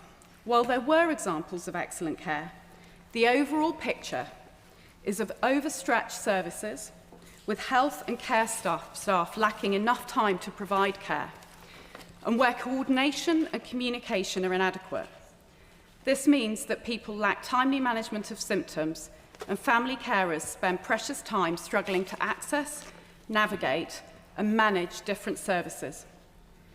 In addition to providing much of the care needed themselves, this leaves carers feeling unprepared, unsupported, traumatised, and let down, which has lasting consequences into bereavement. Another report, this time by King's College academics, called for a comprehensive plan to look at care for people in the final stage of their life. All aspects of this, from earlier access to palliative care, right through to better support for informal carers. It is clear that current provision is woefully inadequate. There are numerous issues with this bill which have already been raised, from the definition of mental capacity through to the relatively arbitrary 6-month terminal prognosis threshold, and the lack of detail around the practicalities of what would be administered or how it would be supervised. That is before we even consider the deeper cultural challenges around how to ensure that such a piece of legislation does not lead to a redefinition culturally of how we view people's worth. The overseas evidence on people feeling a burden is particularly troublesome. There are a mix of some very profound and some very practical questions that need to be looked at, but we cannot even begin to have this discussion sensibly until we are confident that people, no matter where they live in this country or what community they are part of, have greater access to support and care as they reach the end of their life than is available to them today. Yeah. My Lords, I had not intended to join this long list of speakers, but it has become increasingly clear that it would be right to register all testimony in support of this bill. I was not at first in favour of it, as I thought it could result in the exploitation of elderly or infirm people's vulnerability. But as I saw the evidence, particularly from people with disabilities, I came to the conclusion this choice must be made available. Perhaps I should declare that I am a patron of Humanist UK, but my conclusion in this case was not determined by the admirable way they have set out a systematic exposition of the issues. My views were further strengthened by experience. I am in my 90th year, and I have seen all too many of my friends and their partners put under all-consuming stress and suffering by having to postpone an inevitable death in great and continuing pain and increasing loss of capacity. I well understand those feelings myself. Those caring for people in those last but often prolonged stages are taken over by care, helpless compassion and powerless sympathy, which, and I have seen instances, their dying companion explicitly wanted to relieve them of. I too would like to be able to relieve my family as well as myself of intolerable suffering, so how could I deny it to others? I recall in one of the many debates we have had in your Lordship's house on this subject, that the late, much lamented local noble Baroness Lady Warnock asked, why should not old people be allowed to be altruistic? Well, I've spent a large part of my adult life putting the interests of my children at heart, and I don't see why I should stop now. And this does not feel to me like altruism, just a continuation of normal service. I hope my children won't listen to this. The last point I want to make is the part played by other people's opinions. Like most of your Lordships, I have received very many letters and emails about this bill. It was striking that almost all of the ones against were professionally informed, well-marshalled arguments, if often with unusually similar turns of phrase, many coming from the same email address. In contrast, those four largely wrote from lived and agonizing experience, some not very articulate and in not very educated handwriting. All through my civil service career, I was conscious of less powerful voices, less well organized, whom it was difficult to reach, but who were in the majority, rather like the opinion poll evidence of national feeling in favour of assisted dying, reflecting, of course, the verdict of their elected representatives in the other place, people whom we need to pay attention to. I would like to do that now and make available the compassionate choice about the last momentous event in people's lives. I conclude that it is nationally important that this bill should pass through all its stages. My Lords, I've listened to many of the speeches over the 2 days of debate, and I also carefully read Hansard of those that I missed. But my conclusion is, whatever the issues surrounding assisted dying, what is clear to me that this should have been a government bill with a free vote. There should have been pre-legislative scrutiny with the Joint Committee, and as we've heard, impact assessments were issued late during the process through the Commons. The bill clearly gives excessive use of delegated powers, 42 in total, and we all know how difficult it is to reject and impossible to amend secondary legislation in this House. More surprising that it gives the Secretary of State the right for up to 4 years to delay its implementation. I'm not sure of any other recent bill that has such a power. My Lords, this is a private bill, not covered by any convention, as we know, passed only by a small majority, therefore I'm sure will be subject to amendment. Now, my Lords, I do understand the moral arguments against assisted dying. However, one cannot help be moved by the terrible tales of excruciating pain and suffering that could be avoided. We all have personal experience of friends or family suffering in such a way. I don't believe that assisted dying means that as a society we believe some lives are not worth living, but as a society we recognise that prolonging extreme pain and suffering can be properly remedied with all the needed safeguards. The very fact that over 50 people go abroad at considerable expense to end their life cannot be ignored compared with the many who cannot afford such an outcome, and of course the many who already take their own lives in this country, as we've heard. Against this, having listened to the arguments, there's no doubt that palliative care and end-of-life care in this country is not good enough. We cannot allow those suffering to feel that they must end their life due to lack of resources, or lack of decent care, or guilt, or burden on their families, or even burden on the state. At the end of the day, it's about choice, individual choice, a decision made by those who seek an end to suffering on medical grounds of prolonged severe pain. A choice made by no other. An outcome that is certainly better than the painful alternative of some who have refused food and medicine. Pain, of course, is subjective. It's personal. My lords, I support those who in terrible circumstances wish to end their life, as palliative care does not always reduce the pain or the mental anguish.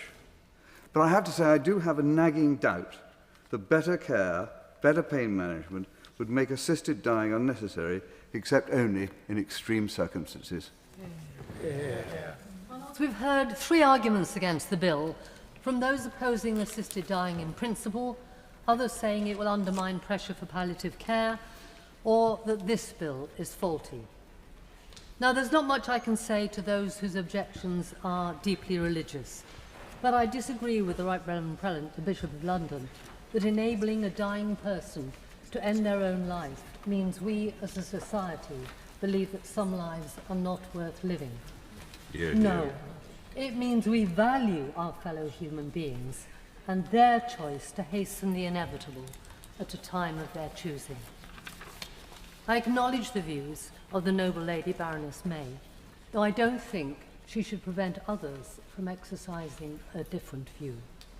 And I disagree with her that as a society we believe that suicide is wrong. As the noble Lord Panic says, it's legal, but there are no safeguards, and as we heard, particularly when people go to Switzerland.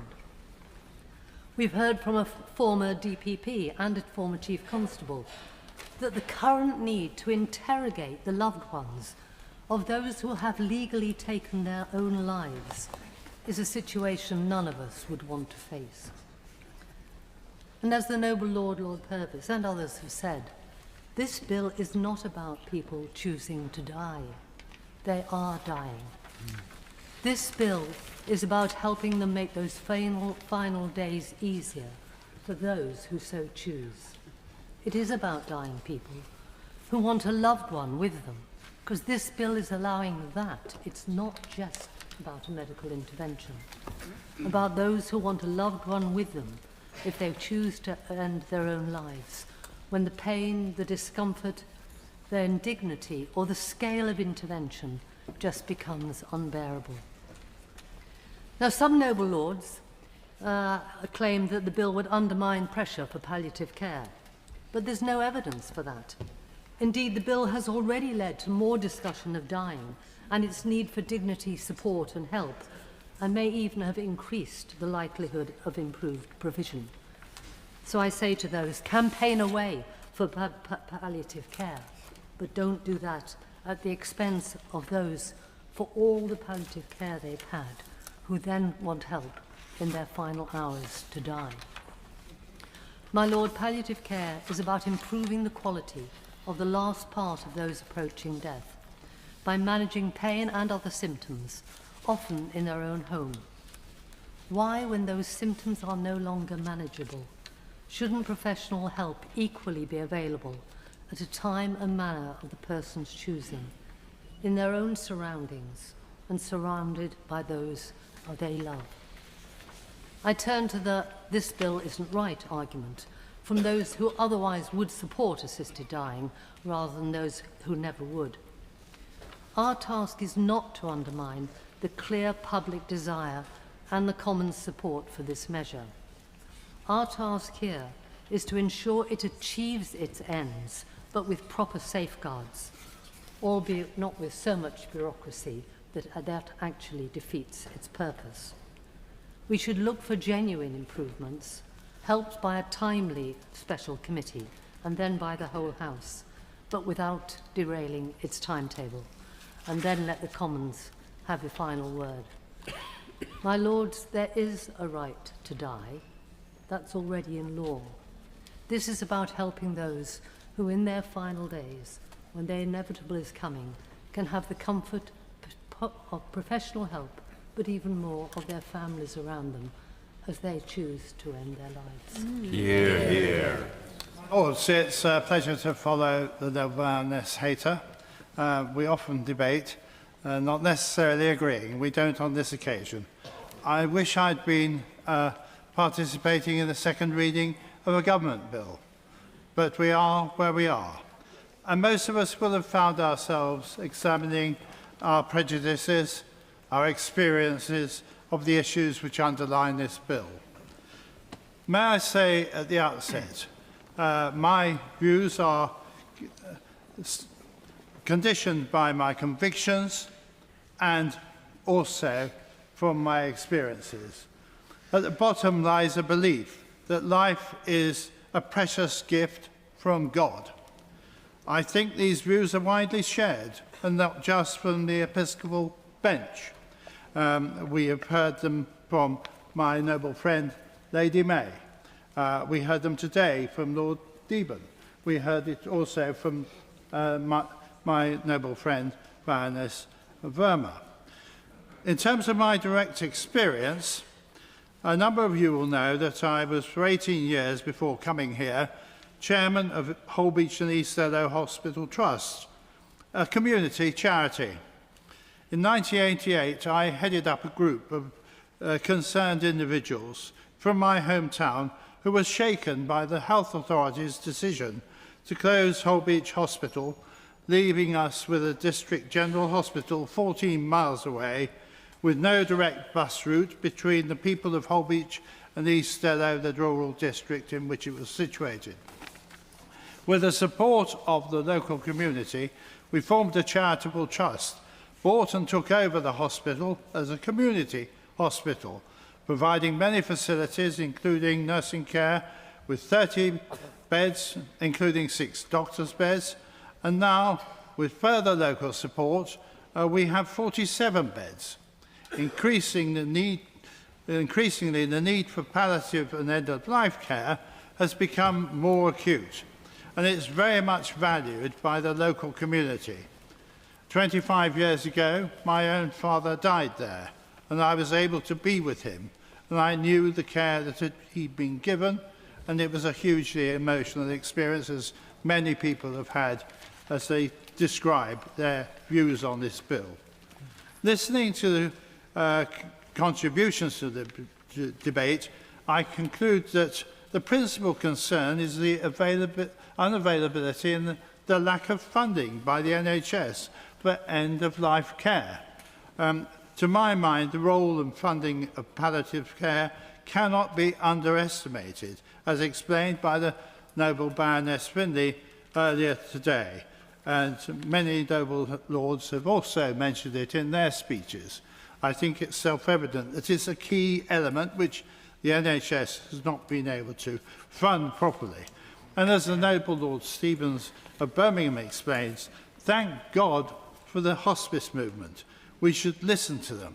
And indeed, we should listen to the hospice movement and know that they are not supportive of this bill.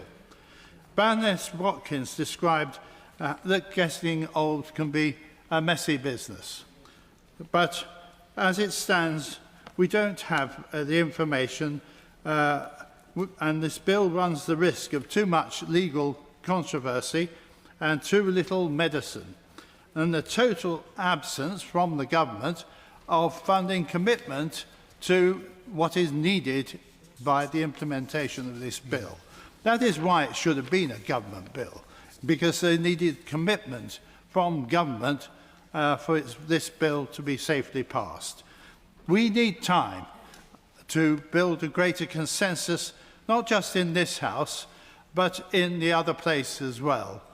And I will support the noble Baroness, the Baroness Berger, in her proposal to set up a select committee to report back to this House when it has examined the bill thoroughly before we set out to amend this bill.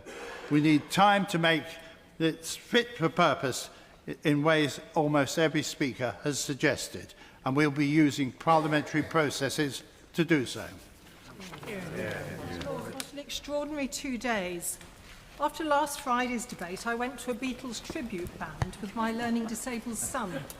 We sang All You Need Is Love. My Lord's, compassion is love, and it means journeying alongside someone, even at the end of life, as I did when my husband died from motor neurone disease earlier this year. Nursing him, with the help of fast-track NHS continuing care funding, with hospice and district nurses, and the brilliant Epsom rapid response team, which aims to keep frail and dying people at home. MND is often called the most feared disease. Martin just smiled. He told his grandchildren and his friends that he was just fading away as his paralysis increased. Some want this bill to pass because they are afraid of dying, even though most of us will die peacefully, as my husband did.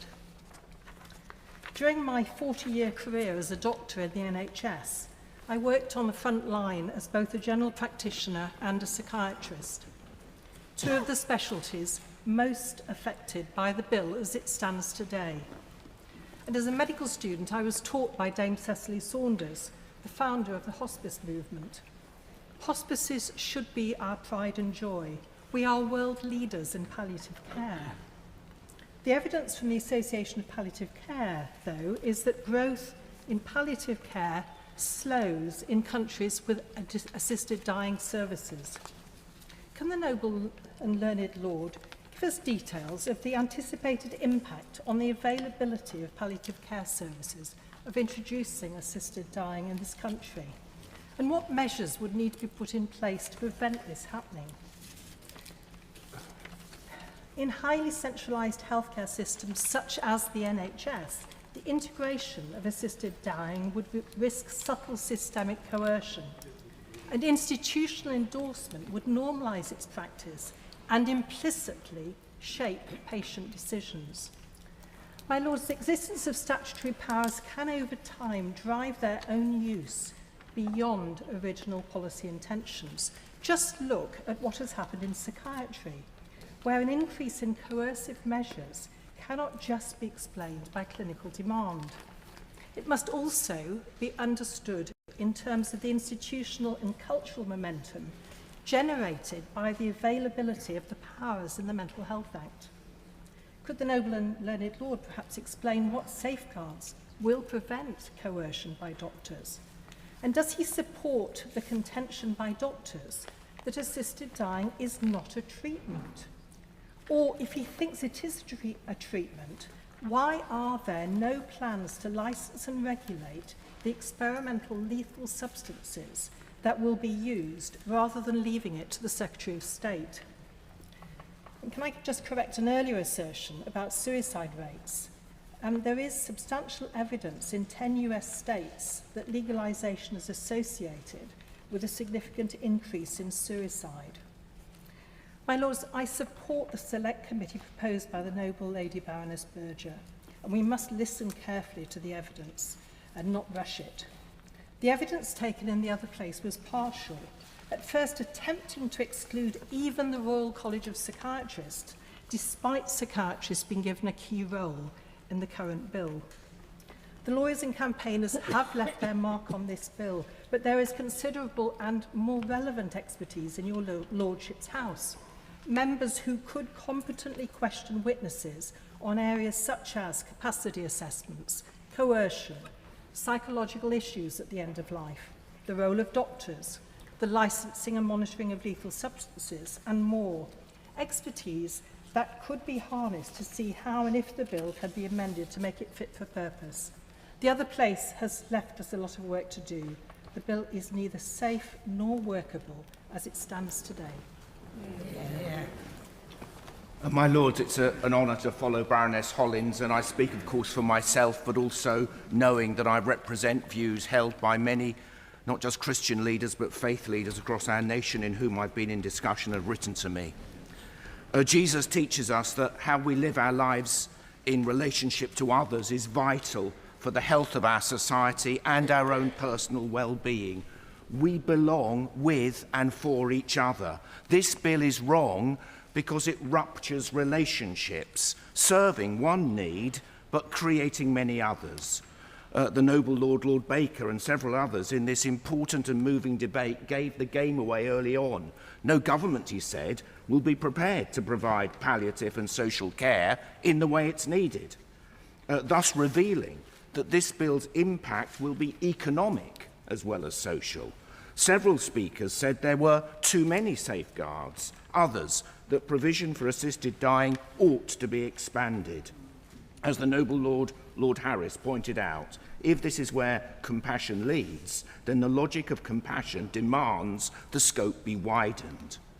On this side of the argument, and also motivated by compassion, we must say that whilst we share the same anguish as we witness the death of a loved one and long for the suffering to end, there is a moral universe of difference between doctors and clinicians in consultation with families withdrawing treatment in the last days of someone's life to picking out 6 months as the point at which life for some can be extinguished. If we do this, we unleash into our society a fundamental change in our relationships. The relationship between death and life, between doctor and patient, between parent and child, between citizen and state. And I saw this firsthand in Canada last year, where priest after priest told me heart-rending stories of people choosing an assisted death because it was better for their family than spending an already meagre inheritance on expensive care, and sometimes feeling forced into this choice, they felt it was their duty to die. I know this is not what we want here, but this is what we are proposing. Do we seriously think that if this bill was passed, palliative care won't be detrimentally impacted, or that 6 months won't in due course become 12? I think we can do better than this. Of course, I don't want anyone to die a painful, agonizing death, but nor do I want poor and vulnerable people to be faced with such agonizing choices. Better palliative care can massively ease the first dilemma.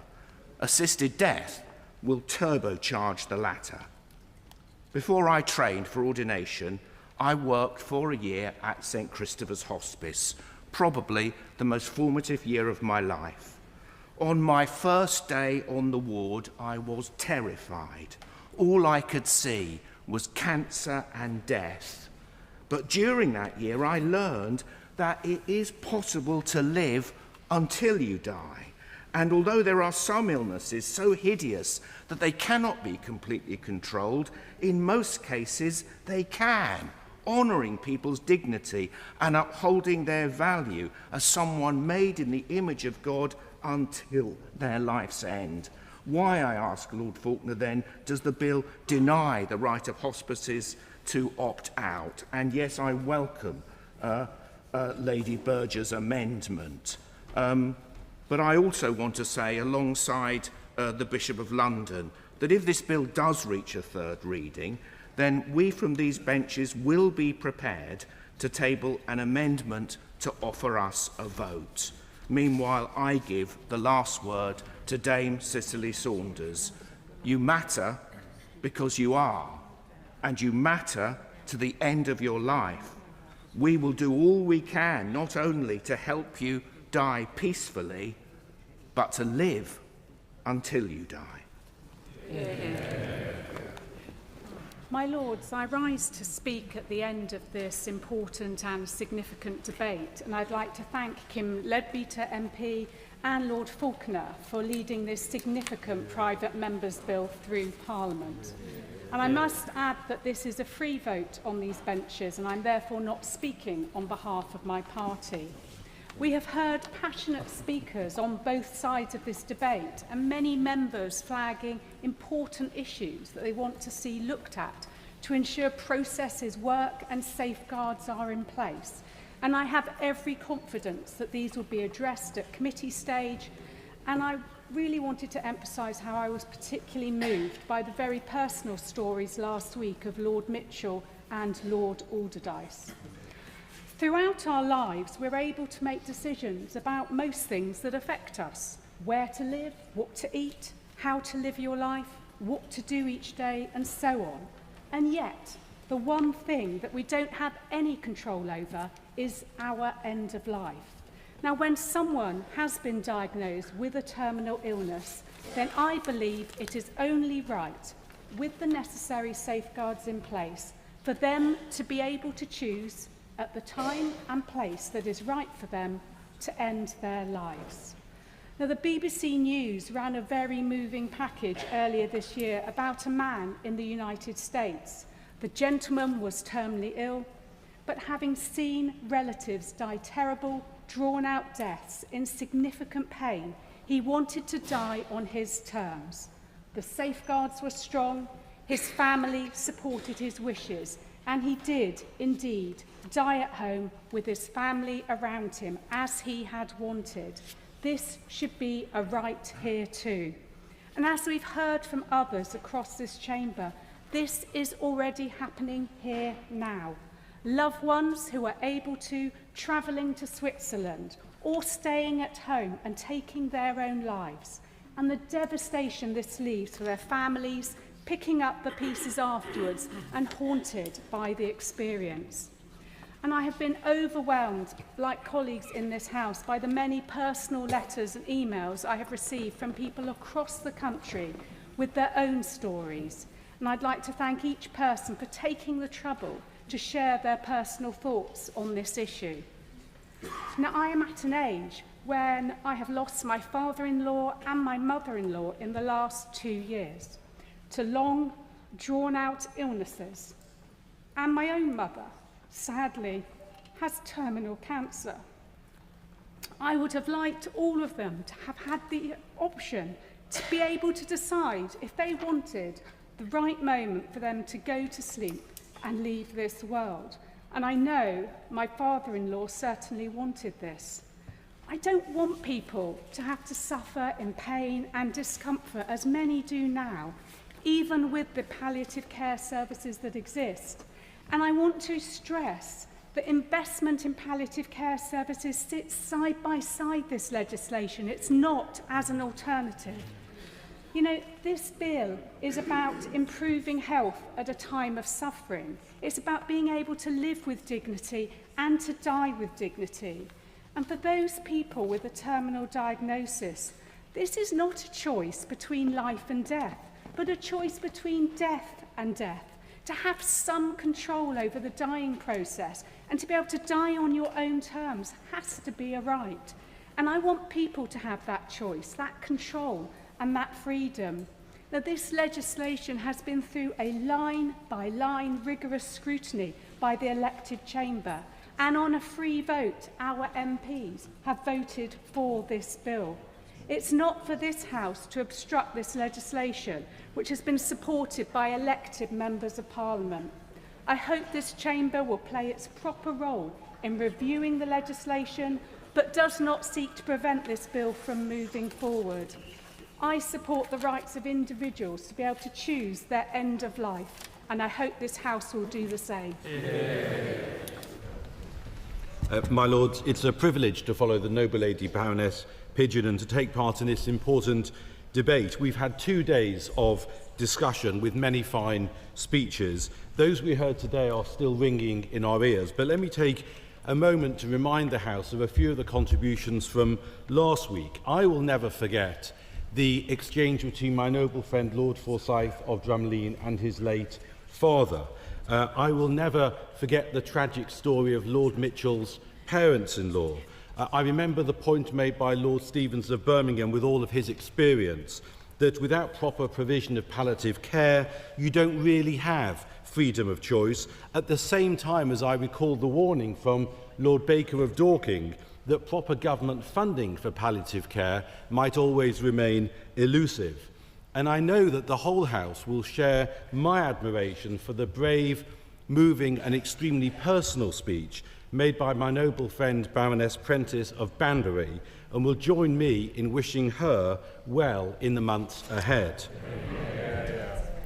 Now, although I'm winding up for the official opposition, we don't have an official position. These benches have a free vote, and so I speak for myself and my conscience. Now, 2 points flow from that. First of all, we all bring to this debate our background, our education, our professional or other knowledge, our faith or lack of it, and our personal experiences of the fact of death and the experiences of the dying. And I suggest that it is as wrong to discount an opinion because it is informed by religious faith, as it is to ignore an opinion grounded in a sincere belief in the irrelevance of faith, because both the supporters and the opponents of this bill sincerely believe in the validity of their arguments. There is no doubt in particular the noble and learned Lord Falconer of Thoroton places this bill before us in perfect good faith. But to repeat a point made by my noble friend Lord Pollock in the name of Chief Rabbi Lord Sachs, can I just say on a personal note, I miss him especially on days like this. He said purity of motive has never guaranteed righteousness of outcomes. Second, we do not sit here as moral philosophers, or with the evident exception of the Lord Spiritual, as theologians. Over the past few weeks, I have looked deeply into the learning of my own tradition. I've read the letter from the current Chief Rabbi and essays by Orthodox thinkers. I've considered articles from modern Reform rabbis such as Rabbi Romain, who was mentioned earlier today. I've studied a responsa from a rich written legal tradition extending over 3,000 years. And yet I confess to your lordships, I vacillate on the underlying moral question. Perhaps as a lawyer, I spend my life dealing not with black and white, but with shades of grey. I feel like I ought to have clarity on the underlying moral and philosophical questions. But if I may respectfully borrow from another biblical tradition, on this issue, I see through a glass darkly. But, and this is the key point, we sit here as legislators. And it is as a legislator and a lawyer that I look at this bill, because the ultimate question before us will be whether this bill should become law. And my answer to that question is no, and certainly not in the state in which this bill is now in. By contrast, my answer to the question, should anybody put it, whether this bill should get a second reading, would be, of course it should. And I say that for two reasons. First, because this is a serious, if also seriously flawed, bill, which merits this House's careful consideration in committee. And second, because the other House did pass this bill and handed it over to us. But that, I suggest, is the limit of the force of the point that the House of Commons passed this bill. Some have suggested that because the House of Commons passed the bill, we should not reject it. For my part, I reject that contention. I accept that this House should not, except in the most exceptional of circumstances, unceremoniously dispose of a bill passed by the House of Commons. So the fact that the House of Commons passed the bill means that we need to take it seriously. And we are taking it seriously. But it does not mean that we have to pass the bill as it is, or even as it might be, following amendment. That is right, I suggest, as a matter of constitutional principle. But it's especially right in the case of this bill, where a number of members of the other place only passed the bill on the basis that it would be the subject of detailed scrutiny here. So in those circumstances, the idea that we should uncritically defer to the House of Commons seems to me to be the parliamentary equivalent of heads I win, tails you lose. Now let me make four short substantive points about the bill. First, a number of us have made the argument, repeatedly, that because some people in this country have the option of paying to go to Switzerland and Dignitas, this bill is needed for those who cannot afford that option. But that superficially attractive point suffers from two defects. First, there's a conceptual problem. The fact that Switzerland offers assisted suicide and offers it to non-Swiss residents doesn't mean that we have to follow because of that. Otherwise, the fact that any country in the world adopted the Swiss model would mean that we should also pass such legislation. And I would suggest that is not a sound basis on which to legislate. The second is a practical problem. This bill would not cover many, if not most, of those who travel to Switzerland. Because if you have a degenerative disease, but you have more than 6 months to live, you can go to Switzerland, but you're outside the scope of this bill. And that also means that the story we've heard of relatives who are anguished as to what might happen to them if they assist their relative to go to Switzerland would still be in that predicament even if this bill were to pass. The second point is to respond to an important speech by the noble Lord Panic. And he'll know that I listen to anything he says with particular care. He made 2 points. First, he said, the law already rejects the absolute sanctity of life and recognises the right to suicide. Second, he says, citing the decision in the Bland case, he drew an analogy between the right to refuse life-saving treatment, which is our right under English law, which I support, and the right to demand an assisted death. Now, as to the first point, I don't think it's correct to say that the law recognises a right to suicide. Suicide is no longer unlawful, but that doesn't mean there's a right to commit suicide. Indeed, that point was emphasised by the Master of the Rolls, Lord Bingham, in the earlier case of Pretty. And as to Lord Panic's second point, I accept the law rejects the absolute sanctity of life, but that is a straw man. All religious and philosophical traditions in practice, if sometimes sotto voce, reject the absolute sanctity of life. Nobody would suggest that we should tax everybody in the country out of half of their wealth to give one person another 3 months of life. Absolute sanctity of life is a straw man. But the law does respect the sanctity of life. The sanctity of life is a religious and philosophical principle, and that means that in our law, all human life is regarded as being intrinsically valuable, and that we do not deliberately terminate a life, even if the patient so consents. And indeed, that is at the heart of the decision in Bland, to which Lord Panic referred. The detail the House will be happy to hear, the detail will await committee. But Lord Gough of Cheveley began his speech by referring to the applicable principles of law, of which the first was, and I quote, the fundamental principle of the sanctity of life. And he drew a clear, indeed his word was crucial, distinction between the withdrawal of life-supporting treatment and actively causing death. Because the key point is that withdrawal of treatment by doctors does not cause death. It is the underlying disease that causes death. The doctors do not have any intention to kill. They want to discontinue something which is of no benefit to the patient. And indeed, it's on that basis that most religious traditions, including my own, support the withdrawal of treatment in those circumstances. The authoritative responser of Rabbi Moses Feinstein in his monumental Igrot Moshe, where Lahavdil, he draws the same distinction as Lord Gough does in Bland between removing impediments to death on the one hand and hastening death or assisted suicide on the other. And so my answer to Lord Panic's question, if you can refuse treatment, why can't you demand to be provided with barbiturates, is that this is contrary to the basic principle that human life is inviolate, even if the person in question has consented to its violation. Third, I've carefully read the Human Rights Memorandum which accompanies this bill, but I've not seen there any response to the point, why is the line drawn at 6 months? And the legal challenge is going to go along the following lines. 1, my personal status for the purposes of Article 14 discrimination is how long I have to live.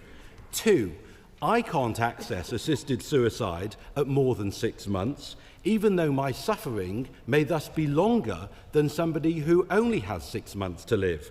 3, there's no obvious reason why 6 months has been chosen. Perhaps that's a lawyer's way of putting the slippery slope argument, but legal slopes, in my professional experience, are exceptionally slippery. And it seems to me that once you're on this slope, you will slide inexorably to the point where anyone with a terminal illness should be permitted to avail themselves of the provisions of this bill. And I'm afraid we do have here an inherent contradiction between the supporters of the bill. My noble friend Lord Johnson of Marylebone accepted that the logical outcome was that anyone with a terminal illness should be permitted to avail themselves, and at the same time we're told that the 6-month limit is a fundamental protection. Both points can't be right at the same time. Finally, let me say a word about an absent friend, the High Court judge, who we were told when this bill was introduced would stand as guardian to make sure everything worked as it should. But our judges have their work cut out making sure that we live in peace, and they didn't like the idea of having to make sure that we die in peace as well. And so the High Court judge has gone to be replaced what's now been rather euphemistically called an expanded panel. Well, it has been expanded in that there were more people on it, but it's been diminished because one member does not have to be a judge. A King's Counsel is sufficient. Now, I'm the last person to denigrate the ancient and honourable status of one of His Majesty's Counsel learned in the law, but the fact is there is now no minimum period of practice before you apply to take silk, and it's also not immediately apparent to me why a barrister of, say, 12 years call who's taken silk last week can be on the panel, but the senior partner of an international firm of solicitors cannot. The truth, I suggest, is that this judicial panel falls between two stools. It is too complex for the normal, straightforward case, while it is not equipped with anything like sufficient powers for the more difficult cases. I'm not sure what the answer is, or even if there is an answer, but the current proposal, I'm afraid, is neither fish nor fowl. It is something of a statutory red herring. Now, to repeat, although I've spoken from the dispatch box, I've spoken only for myself, and I look forward to the forthcoming stages so that if and when this House has to decide whether this bill should pass into law, the bill is by then in the best possible state. But, my Lords, as matters stand today, this bill is not fit for the statute book.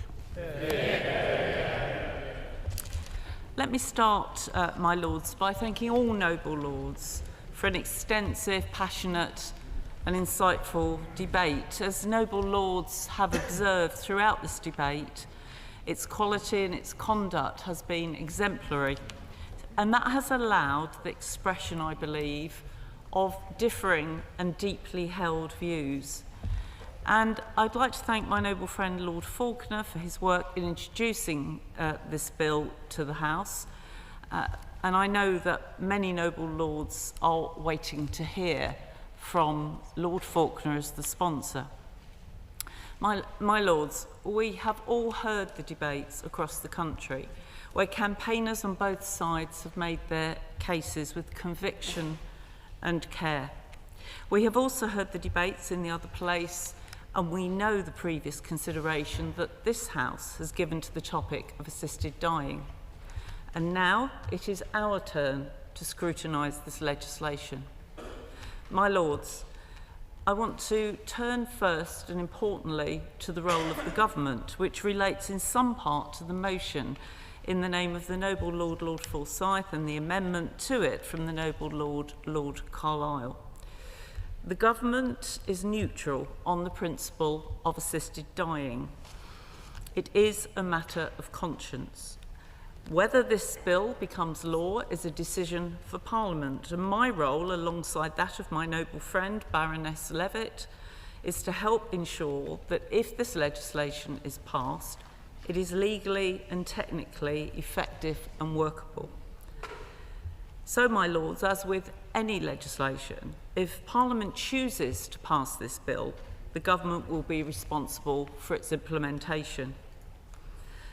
The noble Lord's motion refers to time being made available for consideration of amending stages. Scheduling is, of course, a matter for my noble friend, the Government Chief Whip, who will indeed keep this under review. The government has a duty of care to the statute book, and as such, my officials and those from the Ministry of Justice have worked with my noble friend, Lord Faulkner, and the Commons sponsor, Kim Leadbeater MP to offer drafting support and workability advice. This will continue throughout the passage of the bill and is, and has been, usual practice. Turning to the motions in the name of my noble friend, Baroness Berger. I'm most grateful to the noble lady, the Minister. Could she explain why, despite requests from the sponsors of the bill, and despite the precedent which has been taken with other bills, which were private members' bills, but matters of conscience like capital punishment and abortion, why is the government not prepared to provide time so that this House can ensure that it is properly scrutinised and considered? I can only repeat the point I made, that the Government Chief Whip will listen to the will of Parliament and will review as necessary. My Lords, I'd like to turn to the motions in the name of my noble friend, Baroness Berger. These motions refer to a select committee reporting to the House ahead of Committee of the Whole House commencing. The committee should report by Friday the 7th of November. The outcome of these motions and any other are indeed a matter for this House to decide on. To the points that noble lords have raised over whether this matter should have been one for a private member's bill or for a government bill, I would suggest and remind us all that on matters of societal change, the private member's bill, with government neutrality, has long been used as the right vehicle to handle matters of sensitivity and importance, such as this one. And on this point of neutrality, I do hope, therefore, that noble lords will understand my role and why it is not appropriate or possible for me, as the government minister responding, to respond to every point raised during the debate. I would, my lords, like to thank the Delegated Powers and Regulatory Reform Committee and the Constitution Committee for their scrutiny of this bill. As many noble lords have highlighted, these recommendations will be important in the consideration. The content of this bill and any delegated powers are a matter for the sponsor and a matter for Parliament. And I am grateful to both committees because their recommendations will inform the scrutiny of your Lordship's House. And as noble lords have already heard during his opening remarks, my noble friend Lord Faulkner has already and will continue to consider these reports. My lords, many noble lords have spoken about the importance of high-quality palliative care for all those who need it. I want to be clear that irrespective of any legislation on assisted dying, everyone must be provided with high-quality, compassionate care through to the end of their life. Whilst the majority of palliative and end-of-life care is provided by the NHS, we do recognise the vital role played by the voluntary sector in supporting people at the end of their life, which is why we are providing the hospice sector with £100 million of capital funding for eligible adult and children's hospices to ensure that the best physical environment for care is available.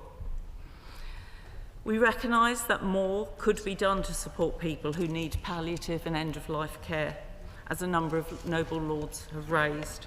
We are looking at how to improve the access, the quality and the sustainability of all age palliative and end-of-life care in line with the recently published 10-year health plan, and to make the shift from hospital to community, including to do that as making that care as part of the work of neighbourhood health teams.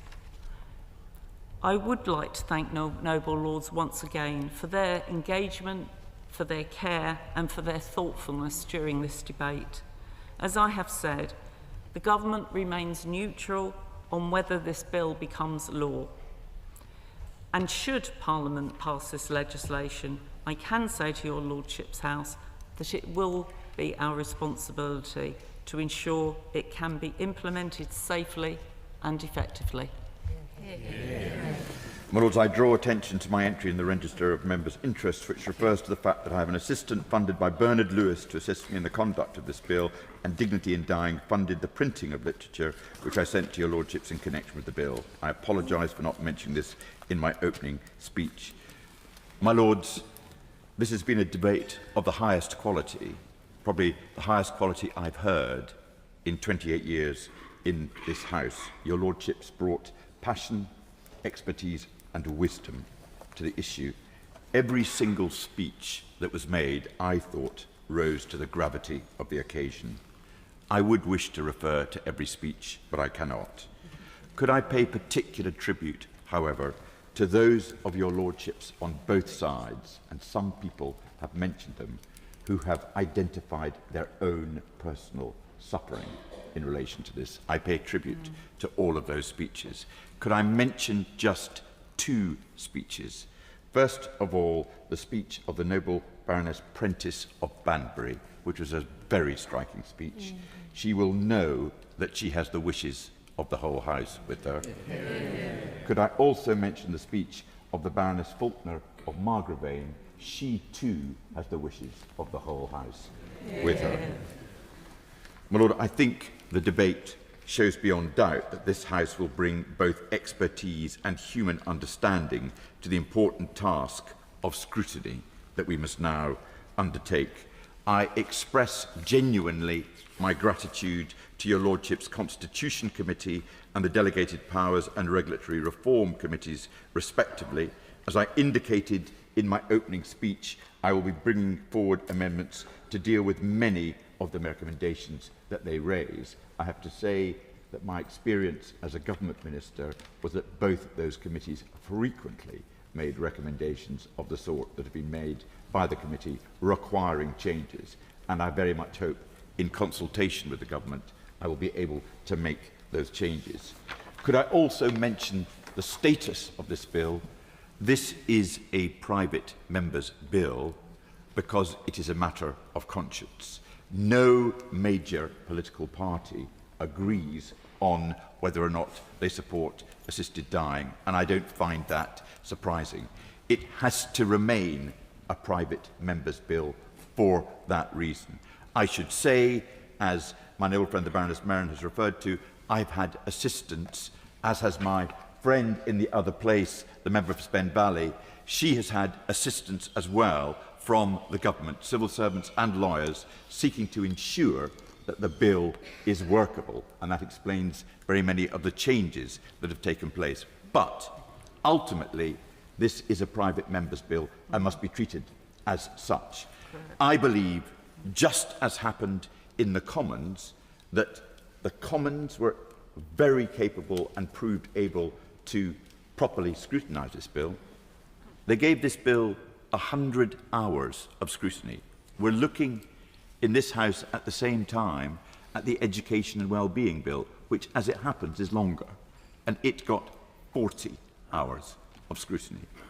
We're looking at a bill in the Commons where there were no guillotines, so every clause was debated, not just those that were reached before the guillotine fell.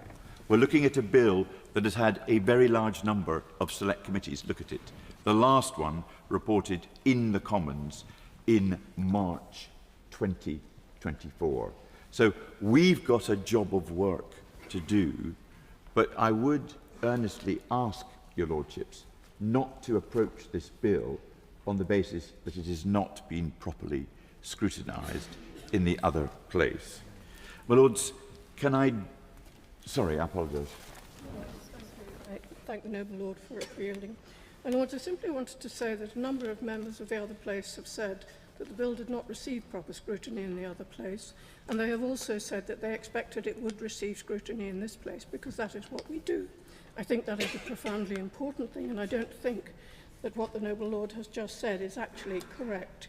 I would also say that there were a number of amendments tabled and a number of MPs who wanted to speak who were not permitted to do so. And I think that is reflective of the fact that the bill did not receive proper scrutiny in the other place. I'm grateful to the noble Baroness's intervention. I've laid before the House what are the facts. I recognise that some members of Parliament say it wasn't given proper scrutiny. I wonder if those were members of Parliament who didn't agree with the conclusion. I don't know, but I've laid before you the time that was spent and the fact that it got more scrutiny than government bills. May I say what the essence of this bill is? The essence of this bill is that those who are terminally ill, and that means they have a diagnosis that they will die within the next 6 months, that if they are terminally ill in that sense, they should have the option, subject to safeguards, to be assisted to take their own life.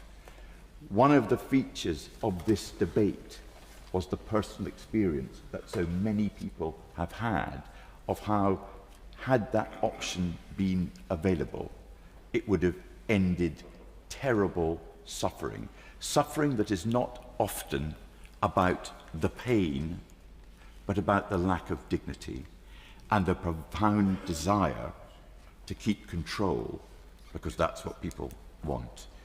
I believe, from my own experience and from talking to so many people, that that option is an important one to have. The points that have been made against it, which I've listened to incredibly carefully, are essentially not that people should not have that choice, but that it brings dangers with it. And the dangers are, first, that people will be over-persuaded, and secondly, it will affect society in other ways. First, that people will be over-persuaded. The bill provides for, first of all, a conversation with the doctor in which all the options, including the palliative care options, are laid out. Secondly, that a doctor decides it is a free choice.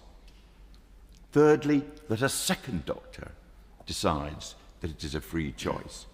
And then fourthly, that a panel consisting of a senior judge or a King's Counsel, a psychiatrist, and a social worker concludes that the person is not being coerced, that they are capable of making the decision, and that it is their free choice. As it happens, that is probably the most safeguarded procedure in the whole of our healthcare system. It is certainly the most safeguarded process when compared with other terminal illness bills in other countries in the world. I profoundly believe that people should have this choice. I profoundly believe, not based on either my spirituality or my lack of spirituality, but by looking at evidence in other countries, that this will not lead to people being over-persuaded. I have in mind those countries which already have a terminal illness bill. The one that has been in force for longest is the one in Oregon, but there are many other states in the United States of America that have terminal illness bills that have been in force for 20 years and more. They do not have those safeguards. They do have annual reports and record keeping of the highest sort about assisted death. They show no evidence of the coercion that people in this debate referred to.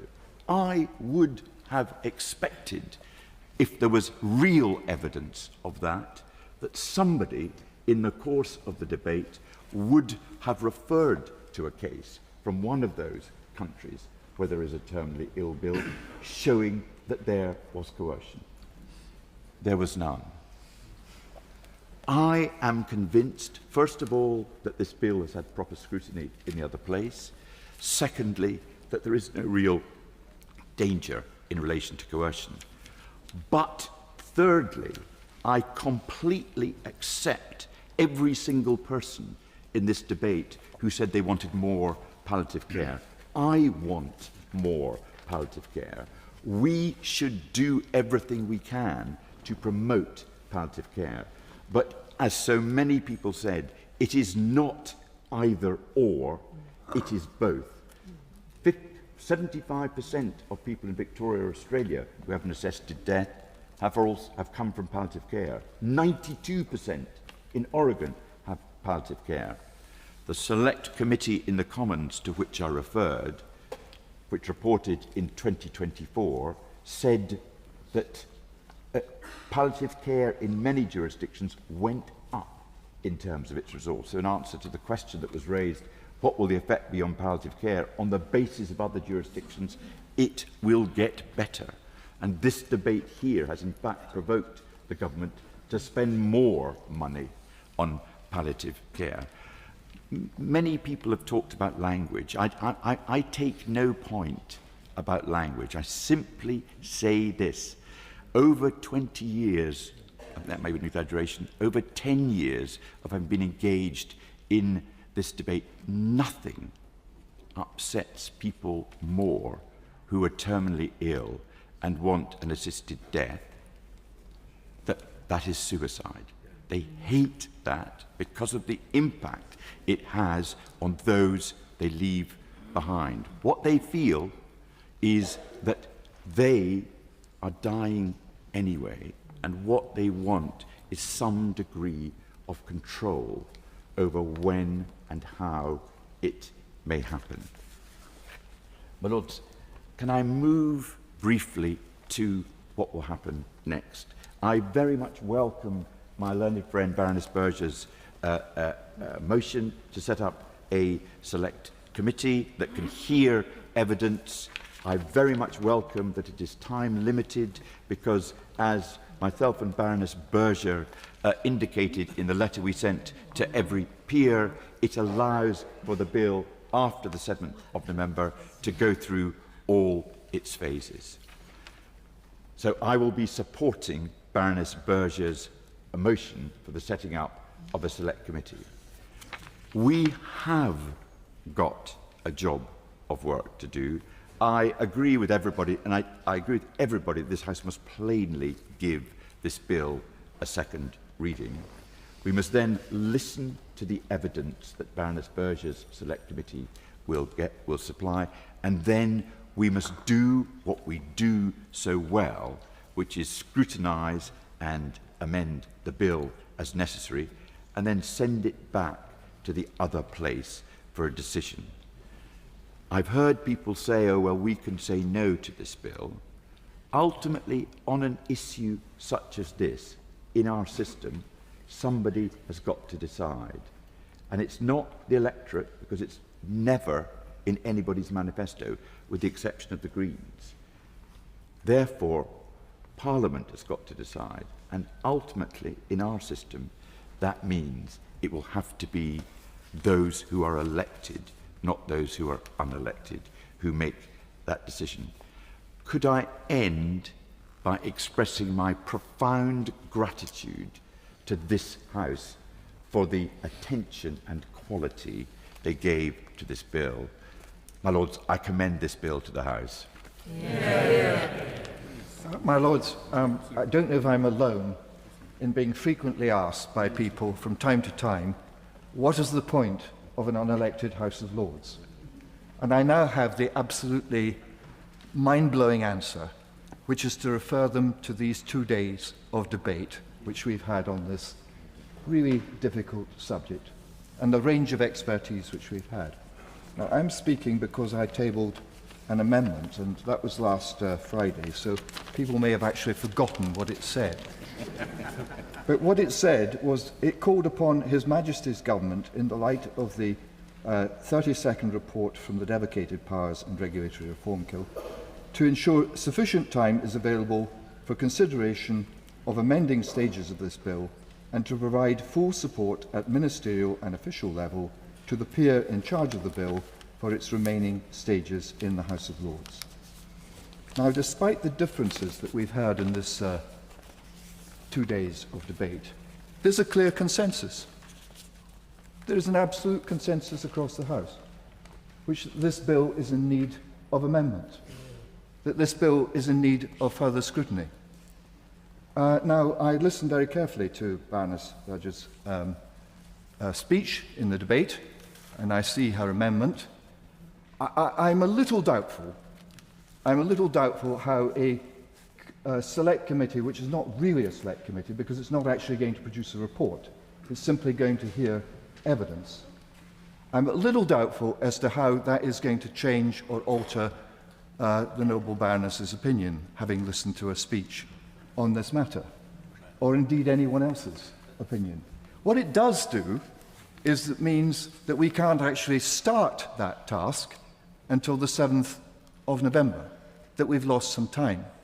Now, as many speeches have pointed out, none of us know when and how we're going to die. None of us here know when the end of the session is going to be. So, between the 7th of November and the end of the session, listening to all of the speeches and thinking of the number of issues that are going to have to be addressed, I would venture to suggest that 4 Fridays for private members' legislation, unless we're going to completely destroy the prospects for other people with private members, is not going to be sufficient time. And therefore it seems to me that it is essential that the government provides time. Now, I understand why the government doesn't want to do that. You know, if I were in government and I were in the Prime Minister's office, I'd be saying, well, that means, you know, that we won't have time for this, that, and the other. This is an absolutely life and death issue, and it's important that it's considered properly and put on the statute book, if it is going to be on the statute book, in a way that will satisfy my noble friend Lord Wilson of Trethgar in his brilliant speech, where he showed what we are doing here is actually making legislation, and we should put legislation on the statute book which has been properly thought through. And that, I think, means that there has to be government time. And the speech that struck me, because I happen to know that the Cabinet Secretary advised the government that this should be treated in the way that all private members' bills dealing with matters of conscience, like abortion, like the death penalty, like the decriminalisation of homosexuality, they were private members' bills which the government took on board in order to ensure that they had proper time and were properly supported. And I do not, I was going to say for the life of me, do not understand why that should not apply to this bill, having listened to these 2 days of debate. I suspect it might be because the Health Secretary and the Justice Secretary were opposed to the bill. But then we're told that the government's neutral, and therefore I don't see why the government should not provide that time in order to satisfy those people who have written to us on both sides of the debate. I have to say to the noble prelate, the Archbishop of York, who threatened to vote down the bill at third reading, I hope that he will think again about that. I hope he will think again about that, because the expectations are sky high. And to vote down a bill which has not been properly considered and has not been given enough time, I think would be to put this House in a very awkward position for no good reason. Our duty is to scrutinise the bill, to send it back to the House of Commons, and to ensure that we have the time to do a proper job. My Lords, your Lordships may recall, but I'll remind you just in case you've forgotten, that I tabled an amendment to amend the noble Lord Forsyth's amendment. I tabled that amendment because it seemed to me that Lord Forsyth wanted to turn this bill into a government bill and to give it all the authority of a government bill with a minister in charge of the bill, or putting the noble and learned Lord in the position of being a minister. But I've listened to the noble and learned Lord, and he has said absolutely rightly, I totally agree with him, and I totally agree with the noble Lord Wolfson too, that this is absolutely what should be and should remain a private member's bill. My Lords, I've also looked at the potential effect of the potential amendment to the commitment motion by the noble Baroness Berger, who I think has approached this bill with great energy, superb intelligence, very good judgment, and has done great credit to the House. Yeah. Having considered that and the state of play as it is now, I think it's right that I should beg leave to withdraw my amendment so that we can move quickly on to other more substantive matters. Yeah. Is it your lordship's pleasure that the amendment be withdrawn? The amendment is, by leave, withdrawn. Terminally ill adults end-of-life bill amendment, Lord Forsyth of Drumlene. My lords, I beg leave to withdraw my amendment. Is it your lordship's pleasure that this amendment be withdrawn? The amendment is, by leave, withdrawn.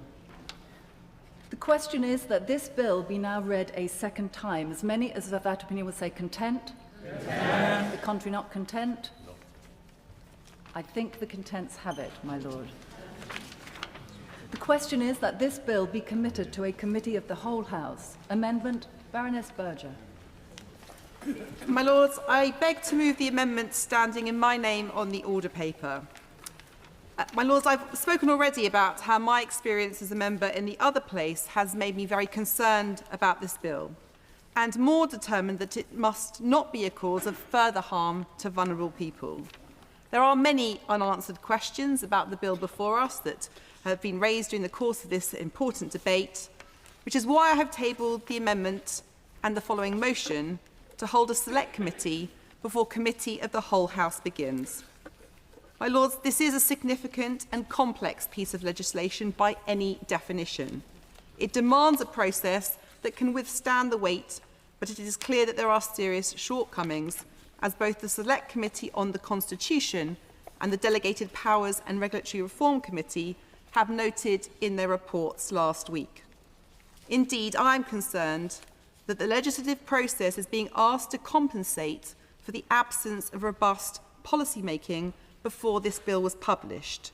No comprehensive review, no public consultation or prior engagement with professionals and other stakeholders, no green paper or white paper which we have seen had it have been a government bill, and I understand the case made for why it isn't a government bill, but that has diminished what is before us today, and no published analysis of international experiences. Instead, Parliament has been asked to grapple with questions about implementation, safeguards and NHS implications without this groundwork we would usually turn to for a law change of this magnitude. Considering what Jill Rutt of the Institute for Government has said, the Institute for Government are neutral on the principle of assisted dying, back in March said, we're expecting common scrutiny to do far too much, things it simply can't do. Common scrutiny is being left to solve a whole range of problems it isn't equipped to deal with. And so we have seen the dropping of key but expensive safeguards, like the review by a High Court judge, and whole new clauses and schedules introduced to replace them with very little opportunity for thorough scrutiny. It was a clear pattern in the other place that when significant concerns were raised that had not been anticipated, the response was often to add another delegated power. There are now, as we know, 42 delegated powers contained within this bill, 42 areas where government will work out the detail later, with Parliament largely excluded from the conversation. The result is a bill that is today substantially different from when the Bill Committee in the other place took evidence in January of this year, but now with less clarity. I don't wish to detain the House any longer than is necessary, but I have been asked many questions on the process about what is before us, which I will seek to address. My amendment ensures that we can have some evidence, expertise and insight on the bill we have before us today. We need this information before we commence line-by-line scrutiny. Noble Lords will have received a letter setting out the witnesses, and it's a condensed list of witnesses that I and other supporters believe this House must hear from, including my noble and learned friend, Lord Falkner of Thoroton, and those who will bear the responsibility for delivering the bill should it pass, and how they would use their delegated powers. The Secretary of State for Health and Social Care, the Chief Executive of NHS England, the Secretary of State for Justice and the Chief Secretary for the Treasury. We must also take evidence from the professional bodies whose members will be asked to carry out the functions that the bill sets out. The Royal College of Psychiatrists, the Royal College of Physicians, the Royal College of General Practitioners, the British Association of Social Workers, and the Law Society. We are, of course, not able to hear from serving members of the judiciary, but may hear from the former Chief Coroner of England, Thomas T. Casey, and Sir James Mumby, President of the Family Division of the High Court. And we must also ensure that we understand the impact of the bill on our hospices and care homes through Hospice UK, the Association for Palliative Medicine, and Care England. A previous suggestion of a select committee in parallel alongside a committee of the whole House would not achieve... So I do apologise. I do not want to detain the House longer than necessary. Can I just ask one question on the evidence before the Select Committee? Will that evidence be published, and will all the evidence before the Select Committee be published? Just to clarify, for noble lords were asking. I'm very grateful for that intervention. I will in just a moment answer the question, but I'll seek to answer it now. And the answer is yes, absolutely. The intention is that all the evidence that will be accumulated and amassed during that time will be published for all of the House to interrogate and consider in advance of us going into committee of the whole House. Just to confirm that the reason why this select committee could not be taking place in parallel is to ensure that we receive evidence on vital parts of the bill before we go into debate, so that we're not in the unenviable position of knowing what was wrong with the bill, but being unable to amend it.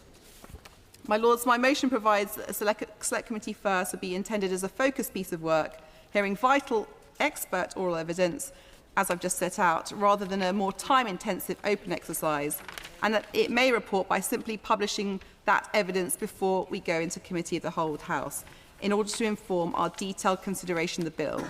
As I understand it from the clerks, the revised timetable allows the committee to hold 6 meetings over 3 weeks, with 2 panels of witnesses on each of the days, to begin the week commencing the 20th of October and allowing it to conclude by the 7th of November. The revised timetable ensures that the bill can progress to its next stage and still maintain the opportunity for 4 sitting Fridays before Christmas. My Lords, we have over the past 2 Fridays shown the determination of your Lordship's House to discuss this bill in a considered and constructive way, and it is my strongest hope that we can continue to do that. If my amendment is accepted, I do not intend to speak on the motion that will follow that contains the detail that I have just set out. I am grateful to my noble and learned friend, Lord Faulkner of Thoroton. This that you've explained would give evidence, is that finally determined, or would it be possible, for example, to add the Royal College of Nursing with 500,000 nurses? I thank the noble member for the intervention. As I understand it, it's within the gift of the Select Committee to determine who will be called for evidence. I've sought to set out who I believe are the key people, but of course there'll be many other suggestions. Obviously, conscious of the tight timetable, we won't be able to have an extensive list, but I'm sure the Chair, as and when they are appointed, will consider the suggestion that's been made. I was expressing my gratitude to my noble and learned friend, Lord Faulkner of Thoroton, for being prepared to work with me to reach an agreement that would allow the House to engage carefully with the substance of what is being proposed and the powers we are asked to bestow on ministers. I am grateful to the many noble lords who have already indicated during the course of our debate their support for my amendment and motion during their speeches. My Lords, I beg to move. The original question was that this bill be now committed to a committee of the whole House, since when an amendment has been moved at the end to insert the words set out on the order paper. As many as are of that opinion will say content. Content. The contrary not content. The contents have it. The question is that the commitment motion as amended be agreed to. As many as of that opinion will say content. Content. The contrary not content. The contents have it. Motion for a select committee on aspects of the bill. Baroness Berger. My Lords, I beg to move the motion standing in my name on the order paper. question is that the motion in the name of Baroness Berger be agreed to. As many as of that opinion will say content. Content. The contrary not content. The contents have it. My Lords, it's been a long day at the end of a very long week at the end of the September sitting, where we made good progress on the legislation before the House, and I thank the usual channels for that most sincerely, and all members. As we adjourn our proceedings, I'm sure all noble Lords will join with me in thanking the catering staff, the attendants, the clerks, Hansard staff, the broadcasting unit, the security staff and the police and the doorkeepers for their excellent support, keeping the House operating and keeping us safe. I recognise as Government Chief Whip the pressure this places on the staff of the House. I will continue my discussions across the House to ensure proper support is always in place when we return on the 13th of October. I wish everyone a well-deserved break as we move into the conference season. For everyone attending a party conference, whether that be in Bournemouth, Liverpool or Manchester or elsewhere, I wish you an enjoyable time. And for those who not attending a party conference, you probably got the best deal. And I also wish you well. With that, my Lords, I beg to move the House to now adjourn. That the House do now adjourn.